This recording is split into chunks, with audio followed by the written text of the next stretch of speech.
We wanted to make sure and keep people safe, but federal law enforcement left the scene and left us there. Governor Ernesto, within your time, have you activated the National Guard? I noted that Sheriff Witt has requested for additional assistance. Can you tell us whether they're going to be playing a role in keeping? Yeah. Yes, the answer is yes, we have, as we said last week, and we staged those troops. I'll have General Menke talk about where they're at, and again, use this as an opportunity to stress to Minnesotans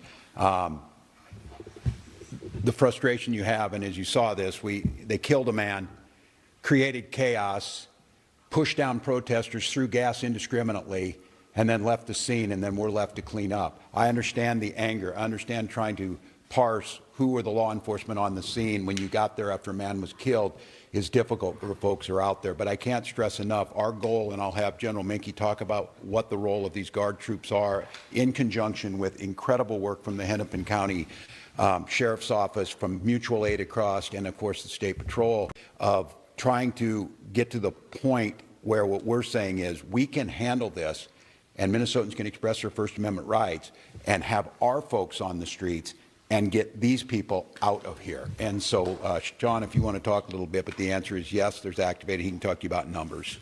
You're watching CramerSez.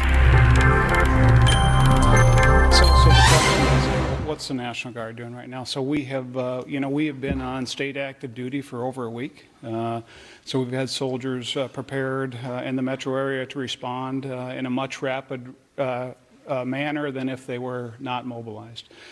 So we have a request from the Hennepin County Sheriff to support them, and that is to help them free up additional resources for other work that they need to do. And we have started coordinating with them this morning on that, and that first area of support will be assisting them with their requirement to provide security to the Whipple building.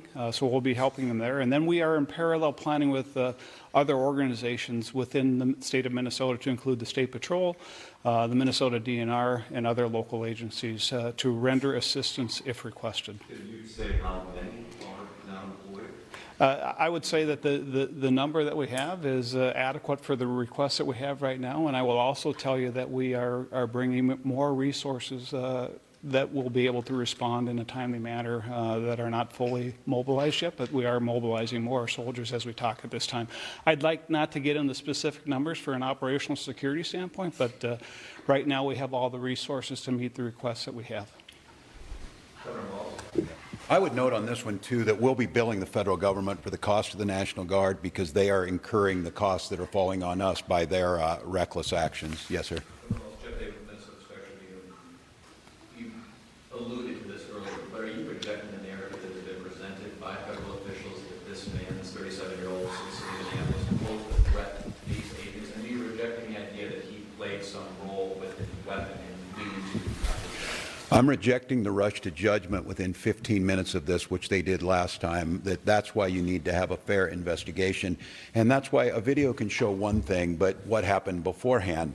But they already will slander this individual. They've already made this the case. And I will just say you will all start to see it, and some of you probably have. There's multiple angles of this.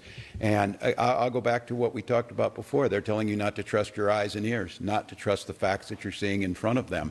And at some point in time, your reporting, and I think the reporting this week has been spectacular across Minnesota, that there's not two sides to every story. But in this situation, what I'm saying is we need to have a fair investigation, understanding what's happening, and held accountable. We continue to hear, and we heard it from the Vice President, that these folks can do whatever they want. They can have full immunity. And what I'm telling you is they will not. There will be justice. Minnesotans continue to gather the information. So I won't say where it is because I think it's irresponsible to make that judgment. But what I see with my eyes and what you're going to see with your eyes makes that pretty hard to believe. And I would imagine as a federal officer, they would have come out and sounded like these professionals sound and say, we need to gather the information, we need to gather all the facts, we need to put them forward, and then we can make some informed decision based on the fact. They've written the narrative already. And the audacity to critique the police chief of Minneapolis after what work that those heroic officers are trying to do, and to be critiqued by this guy, I mean, I don't know, I've said it a lot, but America, as you're listening, enough is enough. enough is enough of this. End this. End this. And we see them moving to Maine. If you're in Boston, you're in Chicago, you're in Philly, you're in Miami, it doesn't matter. We can't live like this. Our children are in trauma. A 5-year-old, you saw the picture, the bunny hat and the Spider-Man. Is there not like some narrative to throw around, to parade around in some coat you had made and act like you're a tough guy or whatever? These are people's lives, and we have rule of law. So I'll let the investigation play itself out. We will do our best to find it, but I don't know, you kill a man and then you just leave your law enforcement, you just leave him. Is there a single case in American history where you just like walk away and say, I guess that just happened and we're not going to clean up our mess? I'm proud of Minnesotans. I'm proud of law enforcement here and our partners, and we'll get to the bottom of it. I think we have time for another one. So, yes, ma'am. Channel 5. Vice Commander has said in a press conference within the hour that they're calling on state and local law enforcement to, quote, help coordinate to get violent criminals off the street. What's your response to that request? I'm better off to let these guys, the professionals, I have my thoughts. So the question You're watching CramerSez. is federal law enforcement on getting violent criminals off the street, if I understand the question? Greg Levino said that in a press conference. He was calling on state and local law enforcement. So what is your response to that? State and local law enforcement are always ready and willing and able to arrest violent offenders. We do not stand down from that, no matter where we get that information from. If there are violent offenders or violent criminals or violent crimes, we will investigate and we'll bring those to justice. If the federal government would like to work with us, to continue to work with us as they have in the past, to locate those violent offenders, we are always open to those discussions and always willing to assist. We do not ignore that. We are ready and able, and we do that. All of you as part of the media hear us arresting violent offenders all the time. We have not stood down. That is our mission. The federal government is not alone in arresting violent offenders. State and local law enforcement does that every day at great risk to their life, at great risk to the community. We do it because we want a safe Minnesota, and the federal government is not the only one to do that.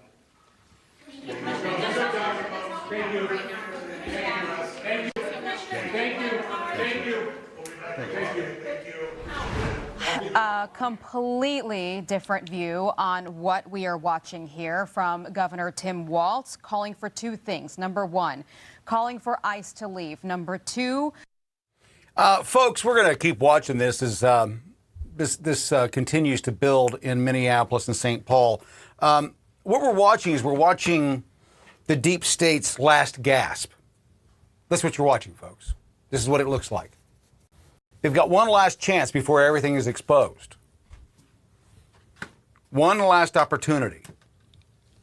If you don't think that that's what this is, if you don't realize that what this is a color revolution happening on our own shores, the things that they did in Egypt, what they've been doing in Iran for the last few weeks, these tools that they've used in foreign nations against these people for eons, they're now using those exact techniques and tactics against us, the American people. Tim Walz says that it's ICE. All Minnesota has to do is open up their prisons, open up their jails. The illegals that they already have there, hand them over to ICE so that ICE doesn't have to go in the street and track them down. Minnesota could help. The police in Minnesota could help. The sheriff in Minnesota could help. The governor, the mayors, everybody in Minnesota could do their fucking job and help ICE do their job, but instead they're fighting them. Why?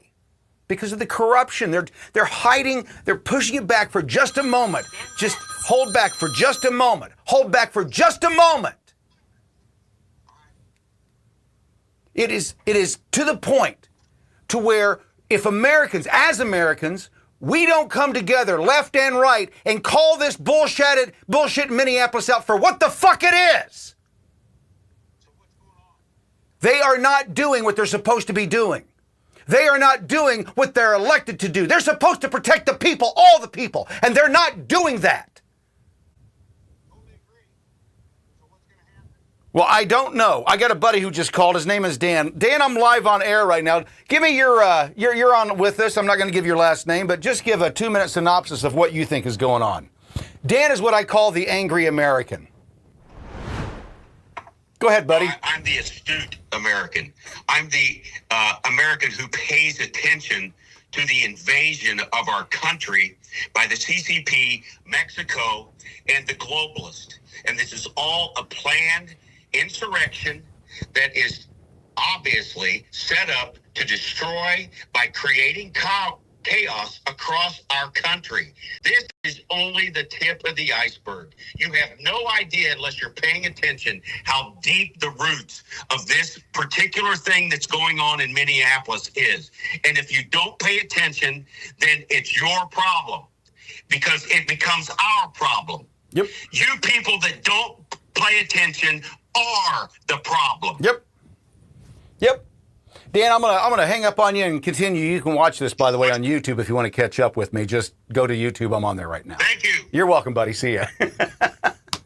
Okay, folks, everybody in the country understands what the fuck is going on here. You don't have to be a brainiac. The only thing you have to have is have your head in the sand to not see what the fuck is going on. The story that they gave us yesterday of this little boy, Leon Ramos, right? They lied. They have to lie. They have to lie. They cannot tell you the truth because the truth is too horrible. It's horrific.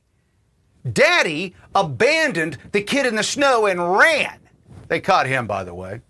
Mommy wouldn't come out of the house. You see, Daddy left the house with the child in his arms. He was leaving. He got picked up by ICE. Daddy drops the child in the snow and takes off for the border. Leaves Mommy and the baby in the house. Mommy won't come out to get her child because she's afraid that she'll be nabbed by ICE. And what's the media do? The media says that they kidnapped a little 4-year-old, that they detained a 4-year-old. All they can do is lie. The mainstream media is nothing more than liars. You know that. I know that. There's no reason to even believe them anymore. My son said this morning that we ought to outlaw lying, that when you become, a politician, we should outlaw lying, that you can't legally lie to the American people. And I said, listen, Mike, I said, they'll find different ways to make it work, right? That's what they do. They'll find a get around. So, no, I want them to lie to me. I want to know what they're willing to say to keep their power. Tim Walz is in trouble. Jacob Fry is in trouble. What's his name? The AG of Minneapolis or of Minnesota is in trouble. They're in trouble, folks. They know they're in trouble. They know what they've done. They're acting like the guilty people that they are. My wife says, that what we've got going on is, well, let's look at it this way. Why did the Democrat Party pick Tim Walz? This unknown governor. They had Shapiro, who was fucking awesome. But no, he's too Jewish. Yeah, he was too Jewish. And they couldn't bring on Mayor Pete. He was too gay. No, they couldn't have those guys on the ticket for the Democrats because they knew it wouldn't work. So what did they do? They got Tim Walz, the guy that seemed really gay and as far to the left of Judaism as possible. He's with the Muslims. He's a buddy of the Muslims. And he tapped into all that money. Folks, when you've got $700 million going out of the airports of Minneapolis to the world because they're carting our tax dollars out and giving it to their brothers and sisters and building estates in Somalia and other places around the country, when that's happening, the governor of the state knows that. I worked in politics for 15 years at the highest point. I didn't work down in the little offices. No, I was walking into the governor's offices, right, here in the state of Indiana. Whatever the fuck was going on in Indiana, that office knew. If there was big money coming in, they knew. If there was big money going out, they knew. If there was corruption and crime, if somebody was getting paid off, they knew. What has been going on, not only in Minnesota, but what's been going on around the country, they know it. Everybody knows it. It's what I've been telling you for the last 5 years. It is so fucking corrupt, we can't fix D.C. until we fix home. Home has to be fixed first. If you don't fix home, D.C. will never get fixed. I posted this morning, I don't know if you saw the news out of Arizona, but the Arizona governor says it's all right to shoot at ICE agents. If they're walking up on you masked and they're telling you to stop, they're commanding you to stop, they're all uniformed up, but if they come up masked and they don't tell you that they're ICE officers, it's all right for you to shoot them. That's what the governor of Arizona said this morning, or last night, rather. Are these the people that are wanting to bring the temperature down? Well, MAGA, that's what you get. You brought it on yourselves. We're enforcing the law, folks. We're enforcing the law. I think it's going to, you think that this is a problem? What's going on in Minneapolis right now? You think that's a problem? Wait until Trump starts picking up the Clintons and the Obamas and the Bidens and the Comeys and the Brennans and all the others. Clapper, Strzok, you know all the names. Page, all of them. Wait until he starts picking up the traitors. When did the traitors start hanging? You hang traitors, right? Folks, this is what we're in the middle of. We are in the middle of a color revolution in our own nation. The CIA and the deep state is running a color revolution in this nation. They have captured the media. Every one of the people in the media that is espousing this bullshit today need to fucking go to jail. I was in broadcasting my entire life. Do you know what the number one thing about broadcasting was? Don't knowingly lie. That was the number one thing. Don't knowingly lie. Don't lie to your listeners. Don't lie to the advertisers. Don't knowingly lie. Why? Because our whole thing in media is trust. Either you trust us or you don't. We don't trust the media. Why? Because they lie. But we turn them on. We turn them on. You're going to see the ladies of The View get in trouble here shortly. They're going to cry free speech, free speech, free speech. They're going to cry that you're doing the same thing to us that you tried to do to Jimmy Kimmel. You're limiting our free speech. Let me put it real blunt before they start doing all this bullshit. You might want to record this or at least save it for later. You don't have free speech when you're on broadcast. You can do it all day long on cable. I can say anything I fucking want on here. Right? I'm streaming. This is not across the airwaves. Don't ask me why those are the rules. Those are the rules. That's the way it's been for a long time. You don't have freedom of speech when you broadcast to the public. You don't. I can do it here. I can lie to you all day long here. But I go to the airwaves. Nope. The rules change. Why? Because they didn't want people going onto the air and knowingly lying. That's what's happened on a daily basis. They know what happened with that little baby. That baby was not detained. That baby was rescued. It was abandoned by its parents and rescued by ICE. That's the story. Because that's what happened. That's why they can't be trusted. That's why we formed the CramerSez Project. We're forming a new grassroots news service that we want powered by we the people, that we generate the news. We know what's going on. We don't need these motherfuckers. We get more in-depth information within moments than they get in hours. We're already telling the story. Oh, but you guys lie a lot. And no, we don't. The situation that's going on right now, we're seeing Tim Walz. What is Tim Walz doing? Tim Walz has to lie. He has to lie. Why? Because he's lost the narrative. He's trying to say that, well, they're saying that this has already happened. Listen, Renee Good lost her life because she tried to escape and in the process almost ran over an officer. Did she blatantly go right toward him? No. Did she hit him? Absolutely. Did he fear for his life? Yep. Does he have the right to shoot her when that happens? Absolutely. Not murder. But that's the lie they're telling themselves to justify what they're doing in the streets. They're going to burn down your house based on a lie. You think it gets better? I've been telling you for the longest time, no, it only gets worse. It gets worse and it gets worse and it gets worse. Why does it get worse? It gets worse because people are stupid. People want to be victims. They want to be victims so that they can show everybody how badly they're being treated. They want to be the victim so that they got the payoff. Well, if you crave victimhood that badly that you will go into the street and make a cop think that he may run over and not go home to his family, if that's what makes you happy to be a victim, knock yourselves out, you dumb fucks. You get what you deserve. I've never gone up and punk faked a cop, not one time. Wouldn't do it. I wouldn't suggest doing it to anybody you know, let alone a cop that's armed. Don't make them think that you're crazy and you might kill them, that they might not go home. This young man today, 51 years old. 51 years old. He's not a young man. He's not an idiot, right? He's aged. He's got some experience under his belt. And what he decided to do is go down as a protester. Oh, no, he was just an observer. He was armed with a firearm. He's no longer an observer. When you go to protest and you're armed, you're not a protester. You're an insurgent. On J6, I went to the Capitol. I carry wherever I go. I didn't carry that day. Why didn't I carry on J6? I didn't want any confusion whatsoever. I left my gun in the hotel room safe. Why didn't I take it to the protest? I had the right to do it. Why didn't I take it? Because I didn't want anybody thinking that I was there to do what they claimed that we were doing.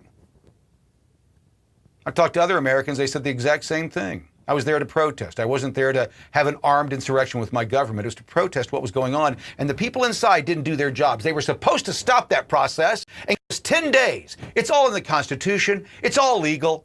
It's all lawful. We have the right to demand it. They stopped Congress and not certify. They certified a fraudulent election, folks. That was a fraudulent election in 2020. Fraudulent. 315,000 votes, we know for sure, out of Fulton County, Georgia. That's just one county. Trump only lost by 11,000 votes. 17,000 votes. Total, over the country, Trump lost by 17,000 votes. That's it. And they just found, listen to this, they just found 315,000 votes in Fulton County, Georgia, where 90% of the vote went to one guy, and it wasn't Trump. That is statistically impossible. Fulton County, Georgia corruption led to a coup, folks. I didn't carry a gun in. I was there to protest. If you're showing up to a protest armed, you're not there to protest. Well, I'm carrying it for my own protection. Okay? When ICE tells you to stop, then you stop. Why didn't he stop? Was he lawfully carrying? Is that why he fought back? Is that why he lost his life? I've been to jail, folks. There is no crime that you can commit that is worth your own life unless you've killed somebody else. Yep. I've been to jail. The cops, they got me. I go, okay, you got me. We'll work this out in court. No reason to fight you guys because you can kill me justifiably. So I ain't going to fight you guys, but you guys are all morons. The people out in the streets are morons. They're justified in their mind that they're right, that you have done something wrong, Trump has done something wrong, and therefore they're fighting the fascists, they're fighting the Nazis, and they get to do anything they want. In their mind, they've justified why it's right. Been talking about it for the last few weeks, that these people are in a mass formation psychosis, no different than the Salem witch trials. Or whenever people go crazy, and remember Beatlemania, mass formation psychosis? Today, we're having the same thing. And by the way, it's caused by the exact same group of crazy fucking people. Women. Not just women. Let's be very specific. It's not just women. It's crazy liberal women. There's a new acronym for them. It's called AWFUL. Have you heard about this? AWFUL. A-W-F-U-L. AWFUL. Affluent, white, female, urban, liberal. Awful. That's who they are. They're awful. They show up and make everything terrible. We just had a friend of mine die. And I don't know why she did it. The gentleman who died was high-paid executive for a big company. He lives in $1 million home. And this friend of the family, for whatever reason, went around and said that they needed to raise $4,000 for the burial cost for this dude because his wife was unsure how she was going to pay for everything. What? By the way, her name is Karen. No shit. Living up to the name. I love you, Karen. But that is an overstep.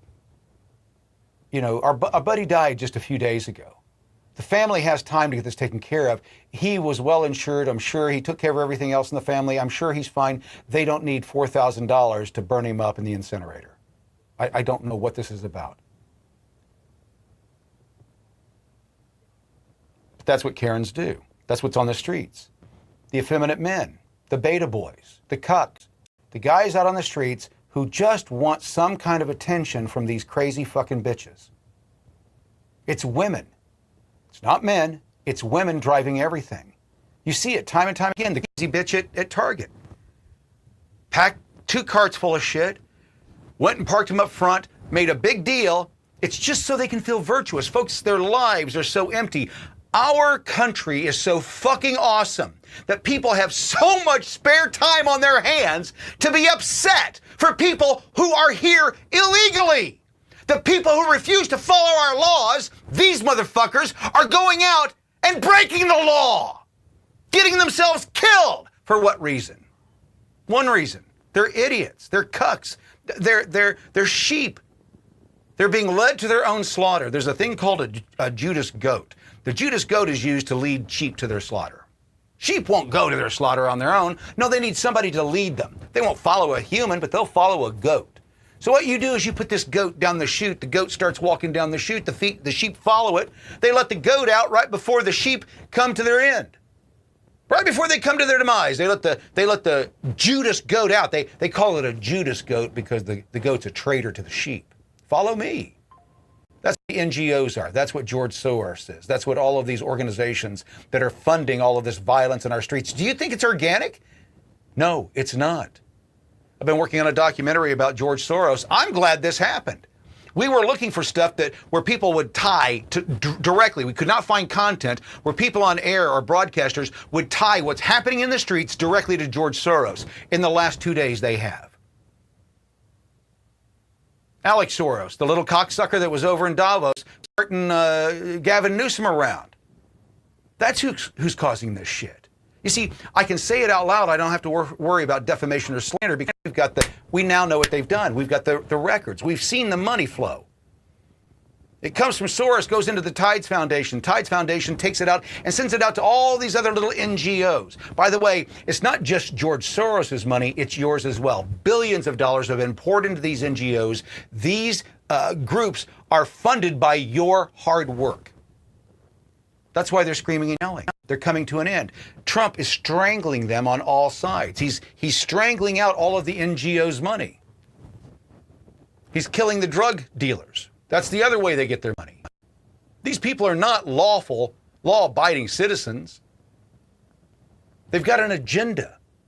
Do you remember what happened back in the 70s? See, I'm old enough to remember what happened in the 70s. The kids today think that this is all new. We've been through this before. They tried it in the 1970s. It didn't work. It didn't take. Remember the Patty Hearst bullshit, right? Patty Hearst, she was kidnapped. They held her up for ransom. And then a few weeks later, she's helping these motherfuckers rob the fucking banks. Oh, I had Munchausen. What is it? Munchausen by proxy. Was it not? That's not it. What's the other one? There's another one. Not Munchausen by proxy. It's when you fall in love with your oppressor. That's what she said. Oh, they brainwashed me. They convinced me that they were just and that their story was right, and I had to go into a bank and help rob it with them. Patty Hearst was the heiress of the Hearst fortune. Do you know the movie? What was it? Citizen Kane. The movie Citizen Kane. That's about Hearst. Rosebud, he's talking about his lover's clit. That's what he called her clit, Rosebud. When you see him drop the snow globe at the end of the movie and he says, Rosebud, he's talking about his lover's clit. You see, you guys think that because you're so advanced with all your little devices and everything that things are different today than they were back then. They're not. Humans are humans. That's what I know. That's what I understand. I'm in marketing and advertising. You think that you're any different from the men and women of Rome? Really? You think you're that much more advanced? You're not. In fact, you're more swayable today than those people were. I can sell you something easier today than I could 20 years ago, 30 years ago, 40 years ago, 2,000 years ago. Why? Because you're fucking programmed and stupid. You're convinced that you've got to do this or you've got to do that because you see it on TV. You hear an ad on the radio, got to go check that out. Is it good for you? Is it bad for you? You don't know. My job is to convince you not to care. That's what advertising and marketing is all about. Why do you think that I took off so well in politics? I joined politics about 15 years ago. Why? Because there was a lot of money to be made. That's the number one reason. There was a lot of money in politics. Now, it's not from you, right? It's not from taxpayers. That's what they want to make it. No, it's capitalism in motion. Republicans have a lot of fucking money. They spend a lot of fucking money on advertising. I'm a Republican. I want to help them. And so I can make a lot of money while helping them get elected. And by the way, I'm really, really good at it. What I'm known for best is the attack ad. We call it a contrast ad. It's not an attack ad. We're just telling the truth. See, I never lie in my ads, ever. I don't have to lie. They will say all kinds of stuff in the media about my ads. And then I ask one thing, was it a lie? It wasn't? Okay, then shut the fuck up. They don't want you knowing that what I just told you is the truth. That's what I've been doing for the last 5 years. On a regular basis, I have come to you on a regular basis and told you the truth on a daily basis. Here's what they're doing. Most recently, Republicans joined Democrats to put a kill switch in your fucking car. They want to be able to stop your car in the future at some point. You know, just in case you're driving erratically. You may be drunk. The car will sense that and just shut off. Then you just got to go back to the government and ask for permission to start your car back. Prove to them that you weren't doing anything wrong. That's what Republicans just voted to put in your cars this last week. They've all got to go, folks. All of them. And if I had my choice, there'd be a few of them that would go to the gallows right after the next elections. It's a good thing I'm not the king. I'll be right back after this.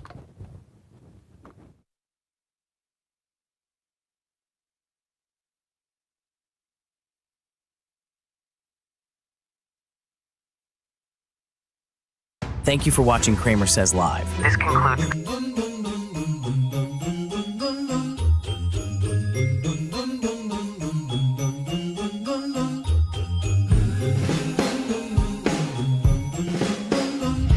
You're watching the CramerSez Project. Global news with local views. CramerSez returns after this message from our partners. For decades, the Smith-Mundt Act protected Americans from U.S. government propaganda meant for foreign audiences. But in 2012, the Modernization Act gutted those safeguards, allowing taxpayer-funded misinformation to flood our media and minds. Over the last 10-plus years, we've seen the damage. Take COVID-19 messaging as an example. The government pushed relentless vaccine campaigns and lockdowns, often suppressing dissenting science, leading to widespread distrust and division. Election narratives. Federal agencies amplified Russia collusion stories and censored social media, influencing public opinion and elections under the guise of fighting disinformation. Climate change agendas. Billions in funding promoted alarmist green policies, downplaying economic impacts and alternative views to push globalist initiatives. This isn't freedom, it's manipulation. Urge President Trump to overturn the Smith-Mundt Modernization Act and restore protections against domestic propaganda. Take action today. Sign the petition now and make your voice heard while you still have the chance. To learn more about the CramerSez Project, our mission, and how you can become a part of it, please visit thecramersezproject.com. You're watching CramerSez. Over the last 5 years, I've had one message consistently. Don't trust me. Here's what's going on, but don't trust me. Don't take my word for it. I could be incorrect. I might have the facts wrong. Do not trust me. Go out and look elsewhere for it. That's what my approach has been. See, I don't trust anybody. Friends will send me shit and I go, that doesn't look real. Let me take a look at that. So I dig into it and I'll call them back. Nah, it's not real. Did you post it yet? Yeah, you might want to take that down. That ain't real. Because I don't want to put stuff up that isn't the truth. Do we get it wrong sometimes? Yeah, we get it wrong sometimes in the heat of the moment, but we go back in and correct it. Oops, we were wrong. Sorry. But we weren't wrong about Renee Good. No, she was a terrible mom. Horrible. She was a horrible human being. The fact that she's dead does us all some good. Maybe now her children have the opportunity to grow up someplace, hopefully, that is not as toxic as the environment that she was raising them in. For those of you who aren't aware of it, you know, she liked to put her cigarettes out on her kid. So did her girlfriend.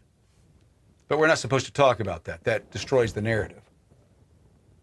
What's going up in Minneapolis right now is going to continue. We got a snowstorm coming. We'll see how that turns out. Let's see what's going on here. We'll go back over here. See what's going on. We'll keep an eye on this. You know, folks, what's been going on in our nation? And I'm going to break this down. And I want you to understand, I am not anti-woman. I am not. I love my wife. And in fact, she's the queen of our house. I do anything that I can to make her life better. In fact, I've got 4 granddaughters. I love them all. I do everything that I can to make their lives better. But women are not men, and men are not women, and we're different. Did you know that if you dissect the human brain, that women, there's a band that goes between our brain, right side and left side. There's a band of tissues, connective tissue. And men, it's like this. Women, it's like this. It's double. Scientists believe that that's why women are far more emotional and intuitive and all the brainy things, right? Because they're different.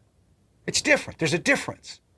And no matter how many dresses you put on or how much makeup you put on or if you cut your dick off and put tits on, you can't grow that piece.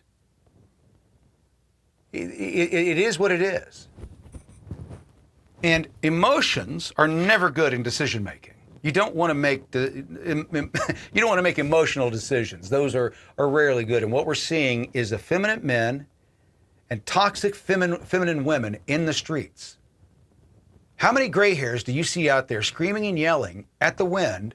Their husbands are sitting at home. In fact, there's a whole thing on social media that men are not doing their part because they're not standing by their women when their women are out in the streets. They're not supporting their wives out in the streets. They're staying at home. You know why? Because the men ain't crazy. They're not participating in the mass formation psychosis. Talked about it a lot over the last few weeks because it's important to understand that what happened during the Salem witch trials is going on right now. Okay, what happened during Beatlemania, Elvis mania, is going on right now. Same exact thing. The bullshit that happened during COVID, the mass formation psychosis that happened then, right, is happening now. They see the truth. They're told a different narrative. They latch on to it. Do not care about the truth. Truth doesn't matter because the truth defeats their narrative. Does it get changed? Does it move past this? Yes. There's only two ways it happens. Okay? The first way is that these women come to their senses. Not going to happen. No, they're fully locked in. They're ready to go. The second way is that the patriarchy slaps them across the face. That's how it happens. It's what happened the last time. There was a point where it just came to an end. Remember? COVID started, and then one day it was over. It just came. It was the most important thing in our lives. Had to do all these things, abide by all these rules, stand 6 feet apart, wear a mask, wear 2, wear 3, wear 4, be as virtuous and righteous as possible at all times. Call out people who aren't following all the rules. Do all that. Do it. And then one day it was just all over. And if you ask people today, well, why aren't you getting your mask? Why aren't you getting your COVID shot? I had COVID. I've got natural immunity now. Really? It works now? See, this is mass formation psychosis. They wanted to be liked and allowed to do all the shit that everybody else was doing. And so they were not only willing to go along with the lie, but make you live that lie as well and cause you harm if you don't do it. Same thing's going on right now. They're justifying everything they're doing in the streets in Minneapolis. They're justifying in their minds what they're doing is right. You can't change them. They are the Japanese that got left in the jungles after the war was over. They continued to fight for years. Why? Because they, in their mind, they could not conceive that the emperor would ever give up, that he would ever bend the knee to America. The emperor wouldn't do that. For that, I'm going to fight, fight, fight. I can justify it in my mind. I'll kill them all. Because the emperor would never do that. They're believing a lie today that a little 4-year-old was left out in the snow by ICE. That ICE went to the house. Hey, is Leon here? Get that little punk out here. Get that little motherfucker out here. We hear that he's been coloring outside the lines. He's got to leave the fucking country. That's what they want you to believe. When in reality, daddy ran, mommy wouldn't come out and do her part. They abandoned their own child for their safety. Daddy's been caught. He's been reunited with his son. He and his son will be deported together now. They're both going back to wherever he came from. Because they're here illegally. Now, these idiots in the streets, this is what, think about just how moronic this is for Democrats.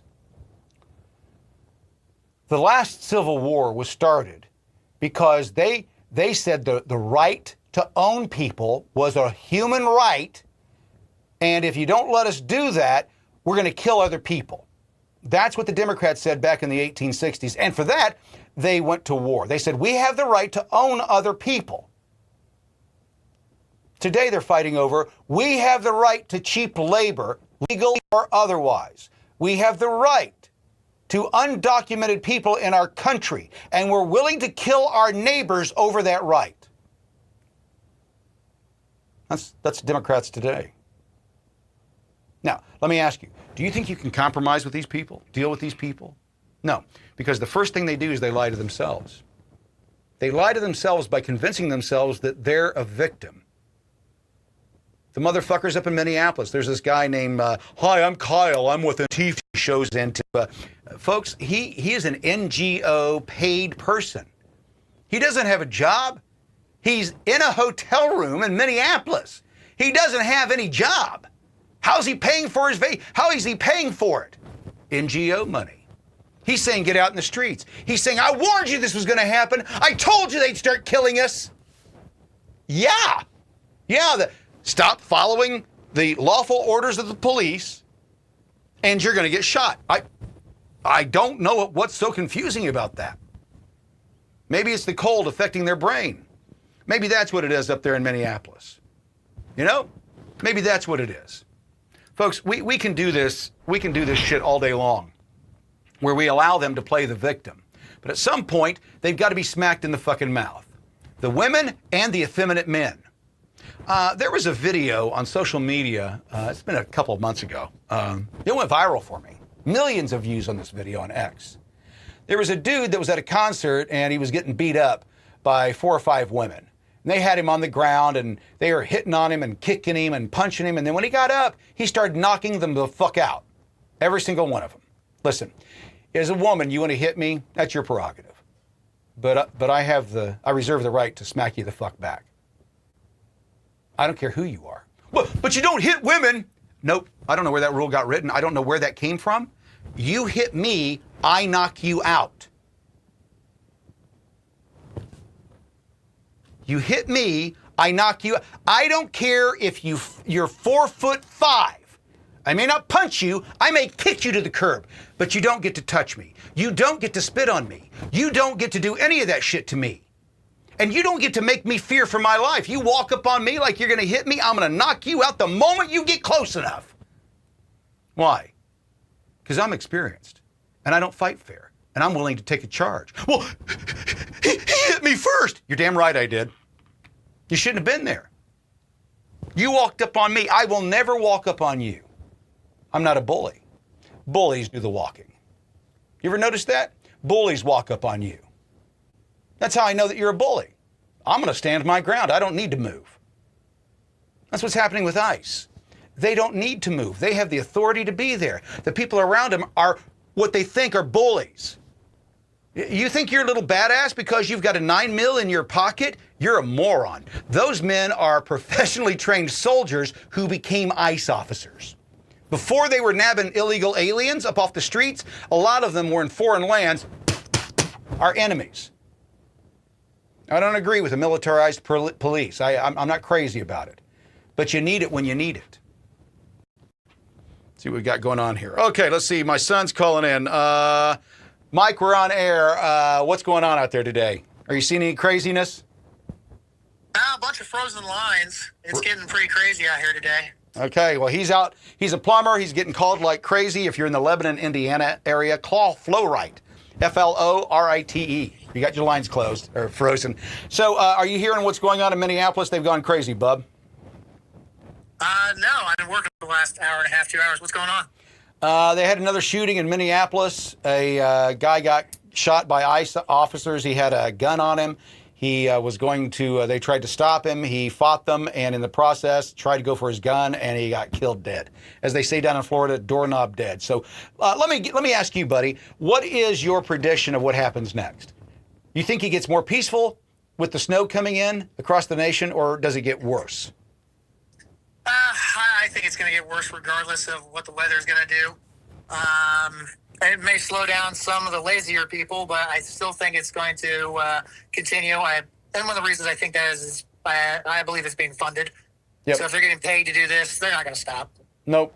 You're absolutely right. Thanks, buddy. I'll call you back here in a bit. You know, it's interesting that what he's saying is 100% true.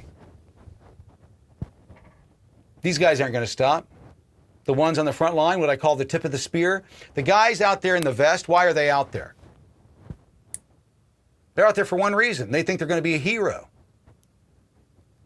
They want to show how bad they are. And they're getting paid. They're the ones guiding everybody else. Oh, don't do this, do this, do this. By the way, I heard today that all of the lines that were set up during the George Floyd riots and so on, all of those have been resurrected. All of the social media privately encrypted channels that they were using during George Floyd, all those are coming back to life. So what we saw during George Floyd is bound to happen again here. It's all starting over again. Why? Because we're experiencing two things at the same time. A mass formation psychosis, all of these crazy fucking bitches, and all of their effeminate men, all the drag stars, all the drag queens, all the dudes with dinglings that think they're women. By the way, you're insane. We're done talking about this anymore. You are fucking insane. Men can't be women. You can pretend all you want. Men cannot be women. Women can't be men. And when you tell them that, what do? They become irate. They lose it. Just like Michael Fanone did in Congress yesterday. Or on Thursday. Michael Fanone's a tatted up cop. Somebody used words and got him to the point where he was ready to punch people out and got removed from Congress, from the congressional hearing. The guy who was the hero cop for the left, he was there as a special guest of the Democrats for being a hero for J6 and got kicked out because he can't control his temper.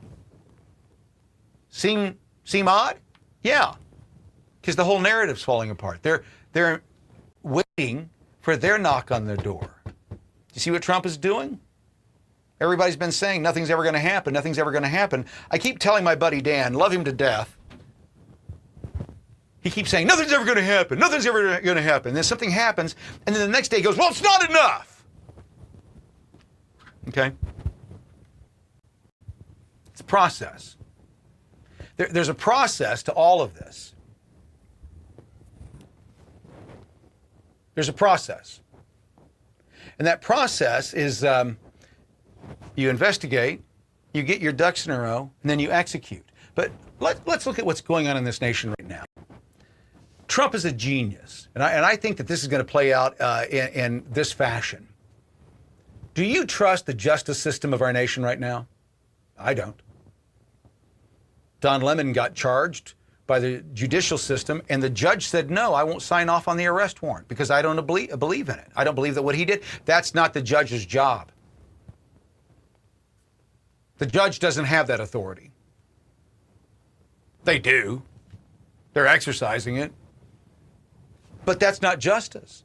If the DA says, we believe there's enough evidence to charge this person, the judge is supposed to sign off on it and say, okay, go get him.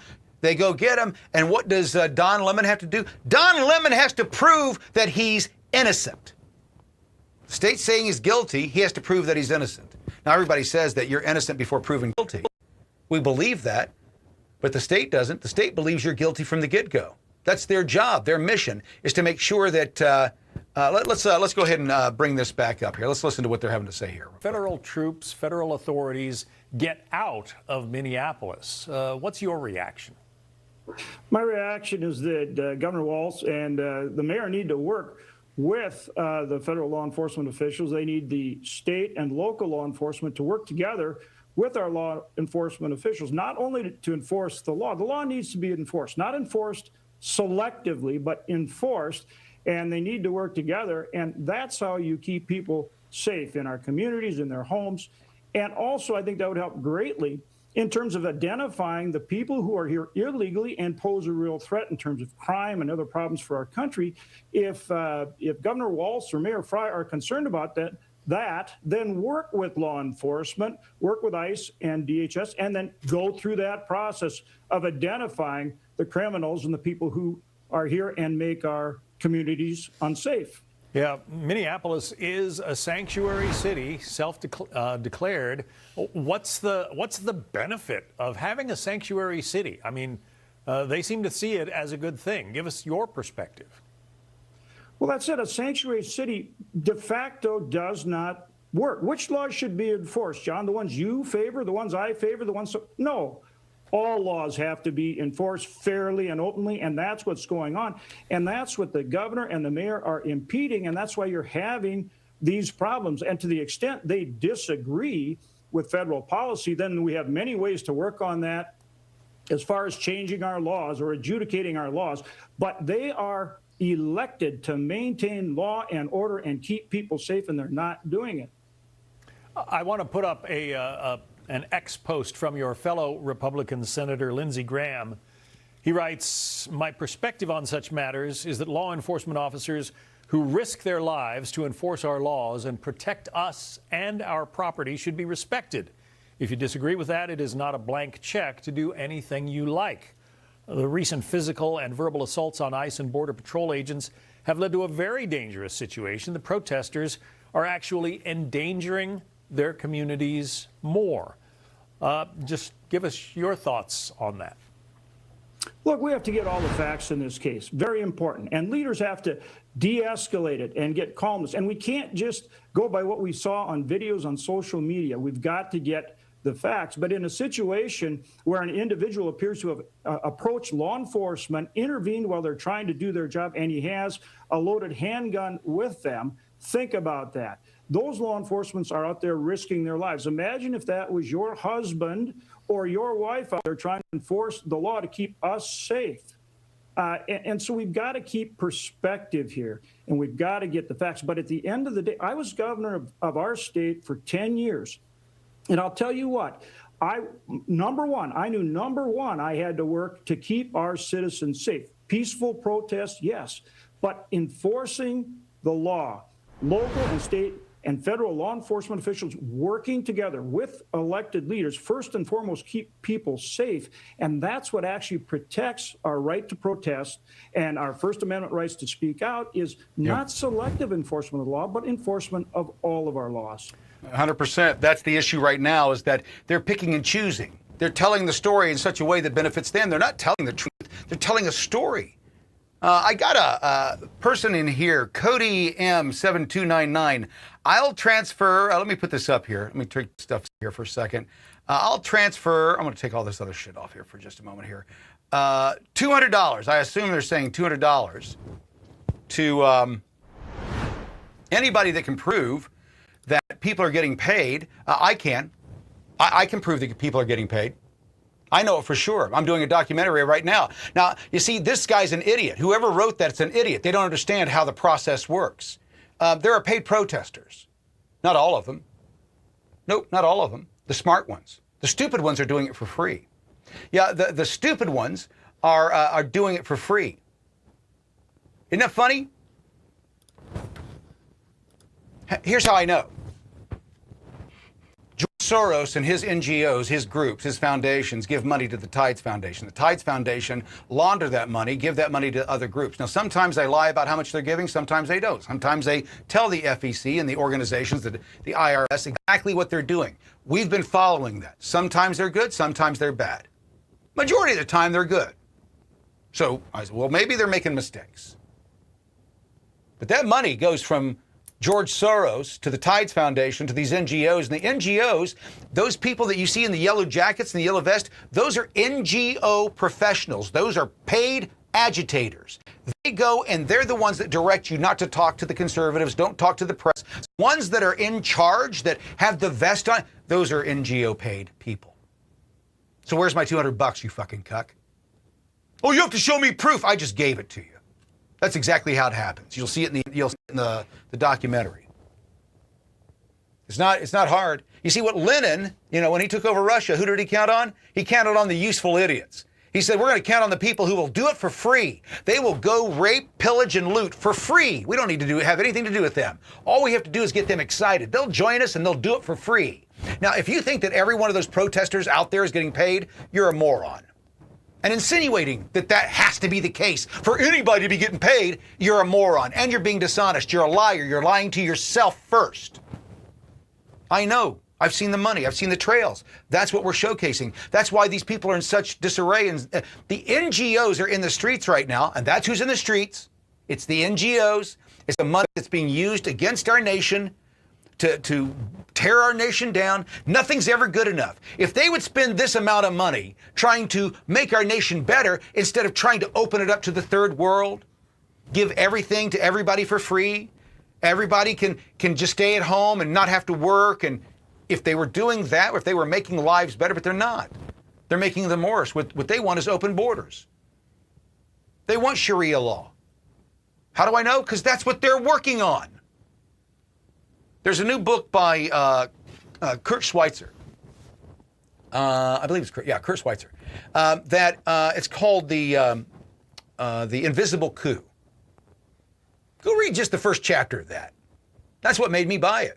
Yeah, I had to go read it. I had to buy it after I read the first chapter. What was the first chapter about? First chapter is about a 100-year process that Mexico's elite is going through to inundate the Southwest with enough Hispanics that at some point they could rise up and say that they're going to take it over, and that there would be enough Hispanics in the Southwest that are still, loyal to Mexico to say, yeah, we want to return all this to Mexico. That's going on right now. That's just one of the things that's going on in the nation right now. One of the battles that we're fighting. That's why illegal immigration is so bad. You see, the Democrats wouldn't have any problem of giving half the nation to all of that desert land, all of that land. They wouldn't have any problem giving that back to Mexico if it enriched them, if it gave them more power. You all think that they're operating on the same agenda that you are, that they've got the same love of this country that you do, that they've got the same ideals that you have, that they have the same ideas about what's good for this nation. They don't. My dad was famous for saying, if they wanted to fix it, they would. It's not fixed. Must mean they don't. He was very simple. He was right. If the feds wanted to fix the problem, they would. If Governor Walz wanted ICE to get out of the streets of Minnesota, he would open his jails and let them go in and take the men and women that are in jails. No fighting, no guns, no running. You go from one cell to another cell. But Tim Walz won't let you do that. Jacob Fry won't let him do that. They're denying federal officers the ability to go in and do it easy. They're making it hard on them. So what happens next? What do you think happens next? We'll talk about that when I get back. You're watching the CramerSez Project. Global news with local views. From the halls of Congress Across the nation. around the globe. You're getting the latest news and conservative views. You're watching the CramerSez Project. Global news with local views. CramerSez returns after this message from our partners. They lied about it. They tried to hide it. It was 100% unconstitutional. That's what we were saying in 2024. I could have sworn that yesterday we learned that the FBI tapped my phone. And today the NLPC has been vindicated by Senator Grassley's document dump, revealing Jack Smith illegally and unconstitutionally spied on American citizens. Jack Smith spied on members of the United States Senate. What is this, East Germany? Grassley's document dump has revealed that Jack Smith's team illegally seized call logs from Ron Johnson, Lindsey Graham, Mike Lee, and Josh Hawley in the unconstitutional 2023 Arctic Frost Probe. From the outset, we said Jack Smith's appointment was unconstitutional. A federal judge vindicated that view. Now we see the connection between unconstitutional prosecutions and illegal evidence gathering. The NLPC has been on top of this story since the beginning. Follow or subscribe to the NLPC on this platform for more, or visit at nlpc.org. To learn more about the CramerSez Project, our mission, and how you can become a part of it, please visit thecramersezproject.com. You're watching CramerSez. Tim Walz says that he's going to be billing the federal government for all this extra trouble that ICE has caused in his cities and all the problems that he's having. He's going to be billing the federal government for having to bring in the National Guard. All he would have to do is open his fucking jails. Open the jails, Tim. Make it easy on those officers. They're having to go around house to house to go pick up these people that they know that you have. They have all the same records you have, so why aren't you allowing them the easy way of doing it? Well, because they're traitors. Folks, they are giving aid to illegal aliens in our nation, foreigners in our nation. They're aiding in keeping them from law enforcement. That's aiding and abetting. That is a crime. That's a federal crime. That's not a misdemeanor. That's a felony. And it's not just one, it's several. So at what point are we going to start seeing handcuffs going on these motherfuckers? At what point does the military come in and take over so that we can get past these dirty judges? Because that's the next step. You realize that's what happens. The military coming in, the Insurrection Act, means that your civil rights are suspended. Now, generally, they'll just do it in a county. They won't even do it over the entire state. They'll do it over the affected area. So when the Insurrection Act goes into place, it doesn't affect you in California or Indiana, most likely. It will not be a national declaration of martial law. Just where the problem is. What happens when that happens? You don't have civil rights anymore. You don't have constitutional rights. They went out the door. It's gotten so out of hand, the military has to come in. And when the military comes in and you get in trouble with the military, you go in front of a tribunal. You don't have the same rights. You're under martial law. Now, depending on how long that runs, depends on how they're going to utilize that. Imagine going in and telling Tim Walz, listen, you don't have the protections you have. Nope, you don't have that, you don't have that, you don't have that. You're going to need to tell us what happened. No, there is no fourth, fifth right. You don't have any rights. We gave you the opportunity to do things the right way, and you chose to make it hard on yourself. People in your community are now getting, 2 people are dead. 2. Because Walz and his minions won't do what they're supposed to do, but they can't. Because George Soros and his group is making sure that that'll never happen. Oh, you don't know this, George Soros. I do. That's what I can say for sure. See, here's the thing. I am very careful about what I say. You guys think that I just spout off, but I know all the rules. I've been doing this a long time. You can't say something slanderous or defamatory about somebody. You can't do it. Even a private citizen, even somebody as big as Alex Soros, I can't say it about him because he'll sue me. Now, little guys most likely aren't going to sue me. They'll get pissed off and claim they're going to get their attorney to come after me without even having a number to an attorney, let alone have one. Anyway, Alex Soros has those kind of resources. So does Reid Hoffman. Do you know who Reid Hoffman is? He was Jeffrey Epstein's little buddy. He was always flying down there to the island. Elon Musk, the richest man in the world, by the way, Reid Hoffman, not poor, multi-billionaire, he said the same thing. Oh, I wish Musk would stop saying those things about me, but he didn't sue him, did he? When Musk said that Reid Hoffman had an Epstein Island problem, everybody knows what he was inferring. Everybody, including Reid Hoffman. And did Reid Hoffman, who sues everybody, by the way, he was the one who funded E. Jean Carroll's case against Trump. It puts in context for you who he is, what kind of a disgusting human being he is. He's been accused of being a pedophile by one of the richest men on the planet. He's got the ability to sue Musk. Why doesn't he sue? Here's what I think, folks. The Epstein files, we're going to see them. And we're going to see them sooner before later. But there's people on there that Trump needs. Not friends, maybe not even enemies, but there's somebody on there that he needs to get the agenda done, that he wants to get done. There's somebody on there that still needs to be as useful to him, either as a friend or a foe. You see, I don't think that most people understand how what Trump is doing works. Most people just go out and say, I want this, this, this, and this. Well, if you tell everybody what you want, some people will put roadblocks in the way to make sure that you don't get it. That's why Disney, when he bought all that land in Florida, he learned his lesson in California.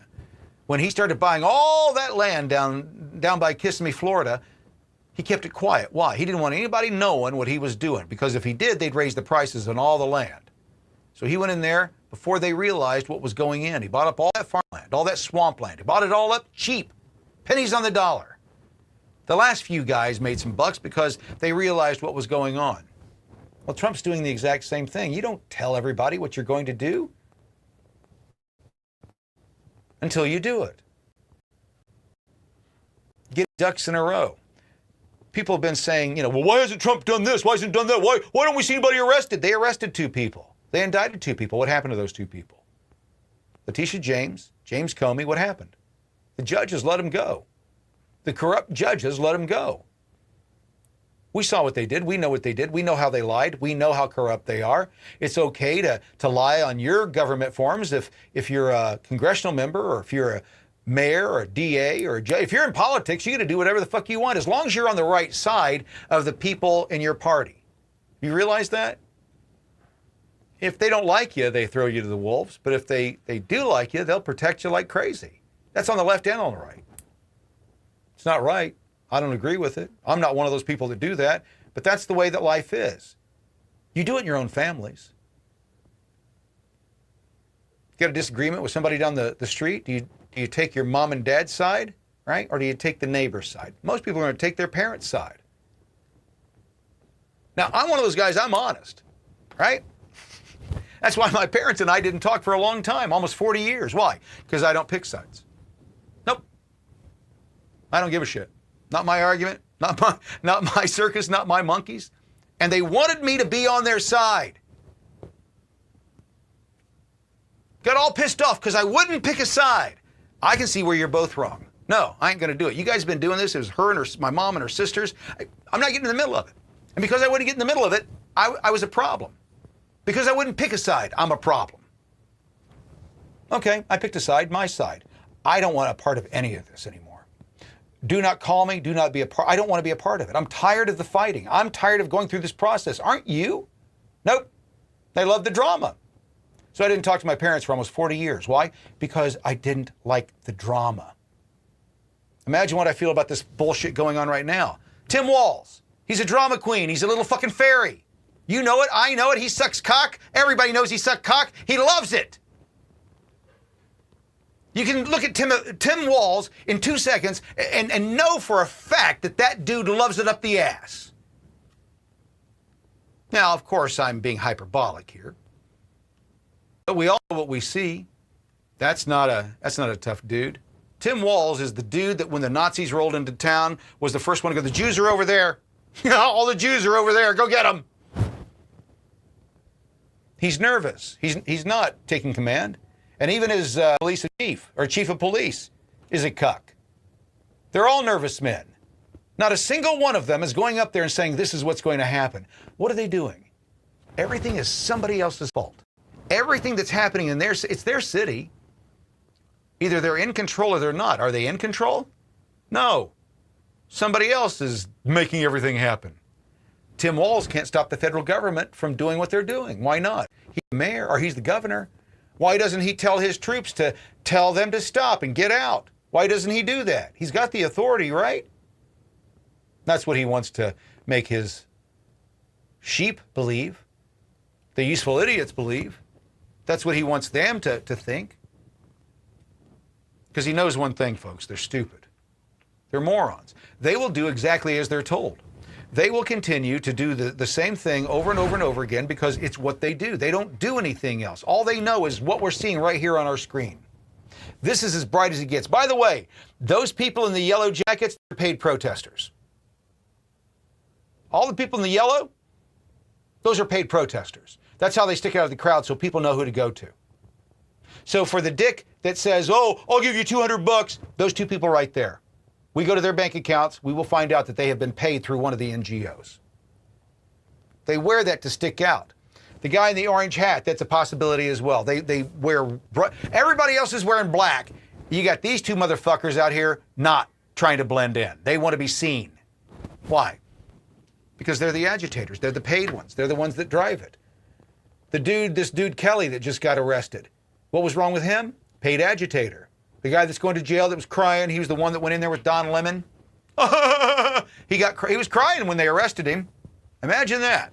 Yeah. Let's check in and see what they're saying here. Why is Mayor Frey omitting the fact that this person had a gun and drew the gun against the ICE agents? And why is this only happening in Minnesota when there are ICE offices and ICE enforcement going on all over the country without incident? These politicians in Minnesota have a lot to answer for. Yeah, the gentleman shot today was not only carrying a loaded handgun and 2 large capacity magazines, but he was not carrying ID, which is interesting. Laura Reese, formerly with the Department of Homeland Security, now with the Heritage Foundation. Laura, thank you. Thank you. Our coverage of today's deadly confrontation between federal agents and protesters in Minneapolis continues when the Fox Report returns. The CramerSez Project will return after this important message. Introducing Tusk. With Tusk, you get uncensored news and secure browsing, all while protecting your privacy. Choose the news you trust and take control of your internet. Join the free speech revolution with Tusk. Download Tusk today at tuskbrowser.com. Are you frustrated with the opinions and agendas the mainstream media calls news? Join the CramerSez Project, a grassroots movement to save free speech and deliver unfiltered truth powered by everyday Americans. We're building the first people-powered news network, 24/7 streaming, citizen journalism, and real facts without spin. If you're ready to dive in and fight for liberty, head to thecramersezproject.com today and sign up to become part of the team or put your name on the list to be notified when subscriptions are available. Join us today at thecramersezproject.com. To learn more about the CramerSez Project, our mission, and how you can become a part of it, Please visit thecramersezproject.com. You're watching CramerSez. Welcome back. My name is Kramer. This is the CramerSez Project.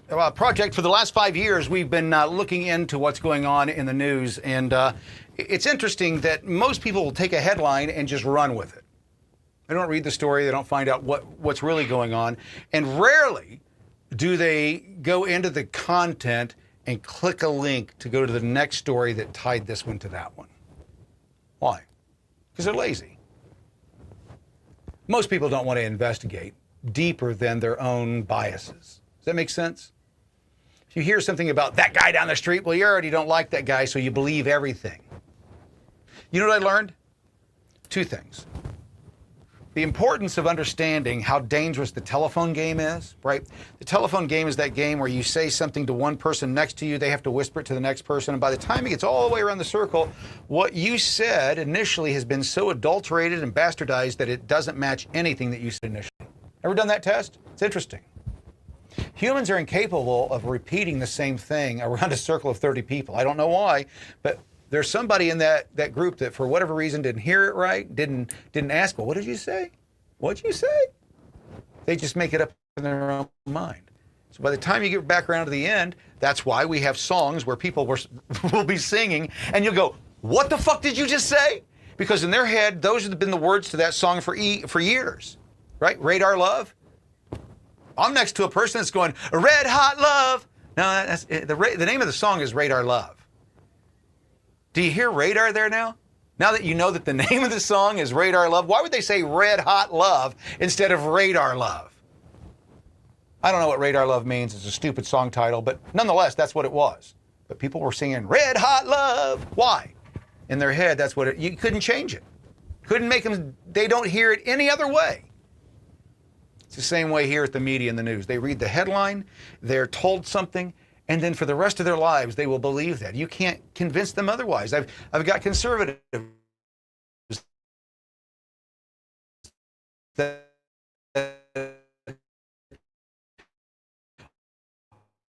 on a regular basis will get into a democracy. We're both. I'm not going to hear some of you saying it right now. There's enough people in this white right now that somebody's going, oh, he's one of those people. You're an idiot. That's your cognitive dissonance. That's what I was just talking about. You've got it in your head so thick that you won't even go check it out. Why would I tell you a lie? I want you to understand that I'm bringing you truth on a regular basis. Why would I lie to you if the whole thing is to convince you that I'm telling you the truth? Why would I lie about something so trivial? Why? I wouldn't. That's your cognitive dissonance. We are both a constitutional republic and a democracy. We're a democracy because we vote. What does that have to do with what's going on in Minneapolis? I'll explain. Their cognitive dissonance is no different than yours. Do I have it? I'm sure I do. But I try not to. I don't try to get locked into any kind of thinking that's going to get me killed. That's what's happening in Minneapolis. They're locked into a line of thinking that going up face to face with armed soldiers who are just trying to get illegals off of our streets, that somehow that's going to benefit them or work out in their favor. They've been convinced that. Folks, at what other point in your life did you ever say to yourself, I want to go protest armed cops who are trying to get the bad guys off of our streets? Obama got 10 million off the streets, didn't have this problem. Why? Well, because it was the way he wasn't. It's the same people. Tom Homan?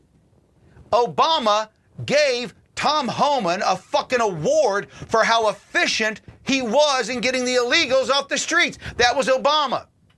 So when did Tom Homan become a Nazi? Before or after? Because he was much more efficient under Obama. He was a much better Nazi under Obama than he's been allowed to be under Trump. The citizens won't let him do the same job under Trump. They allowed him to be a full-blown Nazi under Obama. Didn't have any problem when he was taking all the people off the streets under Obama. That's why you can't believe the lies. That's why you can't believe what they say. It doesn't matter. They're fucking liars. They're liars. I don't care what they say. I've said for a long time, if Joe Biden told me I was on fire and I could fucking feel the heat, I would not believe a word that Joe Biden told me. I would reject what he was telling. Even if I could see the fucking flames, I wouldn't believe him. That's how much of a liar he is. Hunter Biden's laptop, it was all fake. The same lies, and the way they told the same lies back then, they're doing right now in Minnesota. They're doing about Minneapolis. They're lying to you on a daily basis and telling you that you're the problem. That you, if you want law and order, that you're the problem. If you don't want people here illegally stealing the billions of dollars that we work for on a regular basis, have you heard that if we can just get rid of the fucking waste, fraud, and abuse, we would never have to pay taxes again in this nation? Do you get it? But they don't want that, because that right there is control, folks. Us paying taxes. Have you heard Trump keep teasing the fact that if we could just get rid of this shit, that the tariffs would be enough to take care of everything? But we're paying trillions of dollars every year, putting money into other people's pockets who are ripping us off. And now they're the ones that are telling us that we're racist. We're xenophobic. We're the most hateful people on the face of the earth. We're Nazis and we're fascist if we just want the laws enforced. That's all we want. We want the people who aren't supposed to be here to go home. We feel for them. We don't want to hurt them. If there was a way to get them out here efficiently to where it wouldn't destroy everybody's lives, we'd be for that, but they won't do it. Our country is so great. We're so rich. There's no way they want to go back to their shitholes. Would you? You know how it is. You go on vacation, you're at a nice hotel, this is fucking awesome. Then you go back to your shithole. Nobody wants to leave on the last day. Everybody regrets going back to the shithole they came from. They're no different, folks. They're humans. That's what I keep telling you. The secondary problem is they're human, just like you and I. The problem is that they're from a different culture. It doesn't matter their skin color. It doesn't matter. It doesn't matter how they dress or what religion they worship. What matters is that they are not connected to the 21st century. They came from a time and a place where you shit in a hole in the ground. I shit you not. My wife worked for a company where it had a bunch of Indians and Pakistanis. This is 25 years ago. And back then, the Pakistanis and the Indians were breaking the toilet seats off with inside the factories because they didn't know how to use a restroom. You see, they were used to shitting in a hole in the ground, so they were standing on top of the toilet seat and squatting on top of it. Instead of sitting on it, they actually had their feet on the toilet seat, sitting, squatting into it. They didn't quite understand how it worked. And then when they were told, this is what the funny one was, when they were told that you sat on it, they said, that's gross. You're going to sit where somebody else sat and they went to go poop? Yep, that's what we all do. Doesn't seem to be a problem. Don't need to dig a hole. Everything's pretty good. And if you don't like doing that, those paper things right there, you put it on there. It's a little barrier between you, the seat, and your ass. It's that simple. They don't even understand that. Why? Because they're from the 7th century. They live in the desert in tents. This lifestyle is new to them. There's no way they can ever benefit any of us. I put a video out the other day. How do they benefit us? What do they bring? What do they bring? Have you seen anything beneficial from Somalia come into our community, or no? We've got the first generation, well, actually, we're on to our second and third generations of welfare people, welfare recipients in the Somali community. They're not getting out. No, it's too lucrative. Why get a job? You get a $2,500 check, and then you work on the side. They're not stupid, folks. We are. We're the stupid ones. I'm not a racist. I just don't like being ripped off. I don't care what the fuck your color is. I don't care if you're polka dot. I don't want you ripping me off. And if you are, you got to go. Aren't you the same way? Most people are. But the Democrats have convinced themselves that they're virtuous and they're righteous by standing in the way of ICE doing their jobs. These are laws passed by Democrats and Republicans together. They signed their names on the line, and they said, this is the way that we want to run our country. Now, Democrats are saying, we're going to change the rules. By the way, the reason this is happening, and this is what you're going to find interesting in the documentary that I'm working on right now, is that the way that these NGOs work and the way that Soros works is that he takes the billions of dollars that they get from the government. They combine that with his billions, and they pour it into these groups. And then he comes in and says, well, this is the way I want you to operate. And then these NGOs, because the money's been separated so many times, they're now able to go in and take the money that George Soros couldn't give to a candidate directly. They can go through the NGOs. So if he's got 40 or 50 or 60 NGOs, right, and he wants to give $100,000 to a candidate, all he does is he goes to those NGOs and says, I want to give $100,000, and they take the money out and they split it up so that each one gives the legal amount. That's the first way it works. The second way that it works is that he goes in and he goes in now that he's given these large contributions to these candidates. You got to be this, this, and this.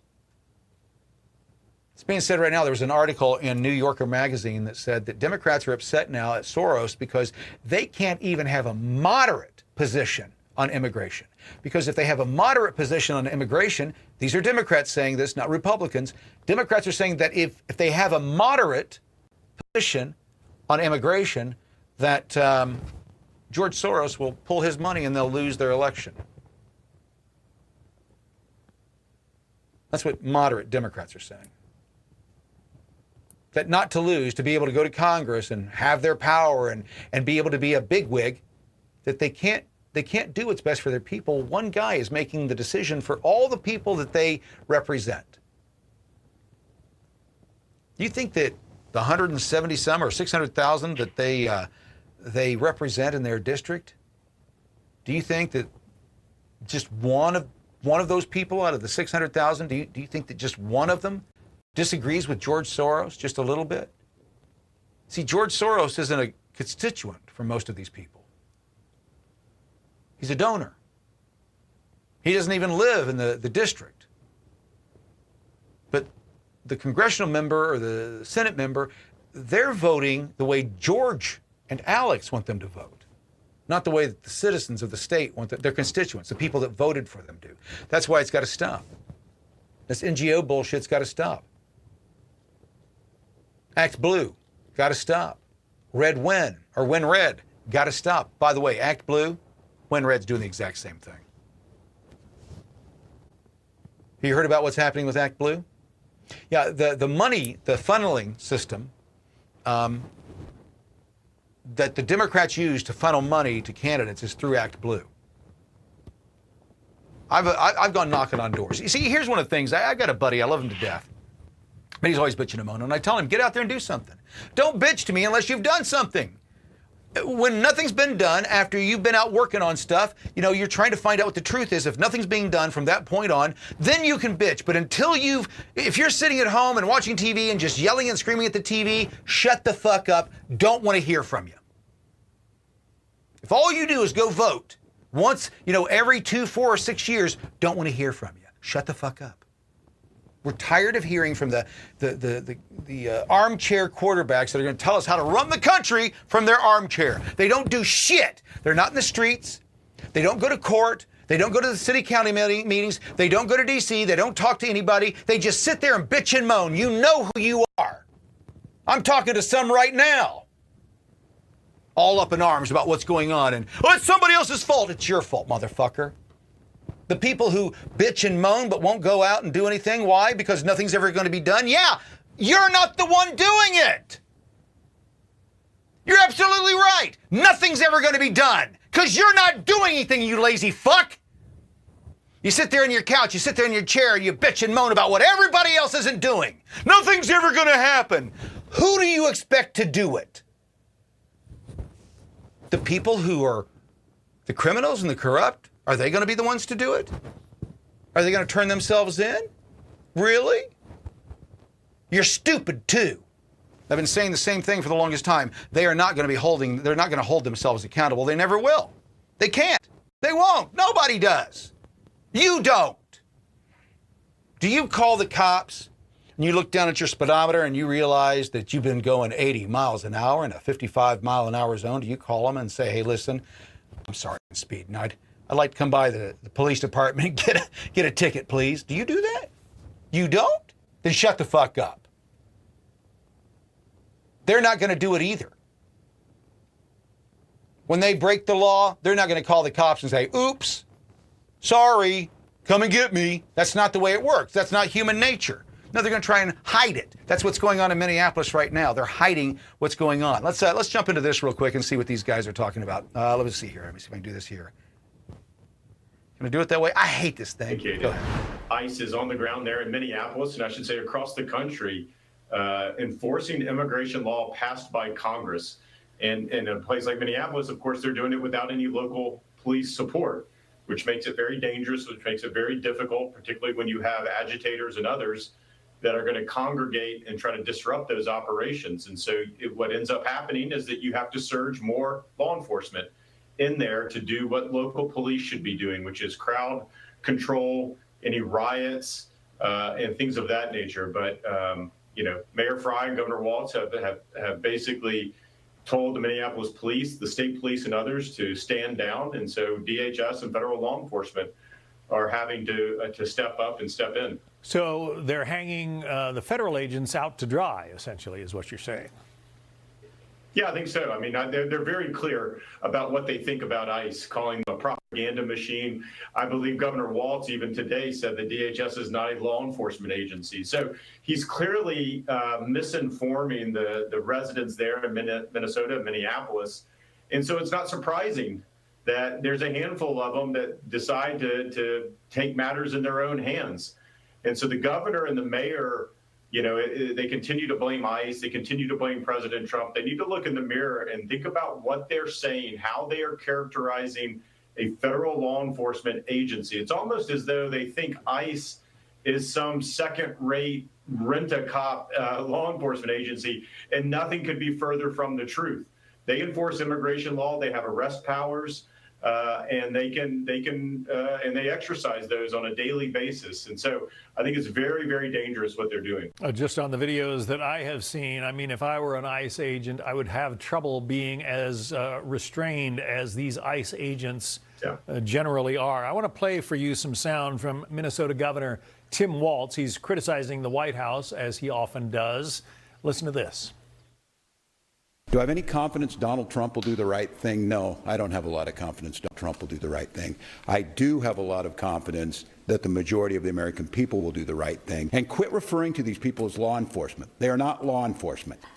We have law enforcement who do an incredible job. And to listen to Greg Bovino denigrate the work of our people who are out there cleaning up their mess, no, I don't have a lot of confidence that he himself will do it. So there he goes. These people are not law enforcement, he says. Yeah. Your response? It's remarkable. That's just misinformation. That is providing the residents there in Minneapolis bad information. And so it doesn't surprise me that then they take action into their own hands if they believe that they're not actually law enforcement. Of course they are. And so throughout that press conference, I mean, Governor Walz is doubling down on bad information being just out of control. An unserious person is the best way I know how to put it. He's supposed to be the governor of a very large state, and he's not protecting his residents. What he should do if he wants to bring the temperature down, as he says he does, is to surge not only Minneapolis police, but state police, as well as, if he needs to, the National Guard, which he had at his disposal. Surge them in there to deal with the violent protests that you see, particularly late at night and probably over the weekend. And over time, that will dissipate the crowds. But if you leave it if you don't allow them to do that and you just have ICE on the streets, I don't see how that's going to end very well. And it will likely require bringing in the National Guard at the federal level.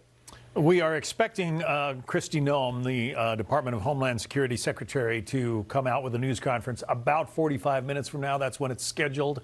Whenever it begins, we will certainly have it live. But if you could handle this crowd, Chad, that's protesting right there in Minneapolis at the moment, how would you do it? I mean, would you tell them to go home? Would you wait them out? Would you send officers in? What's the best way?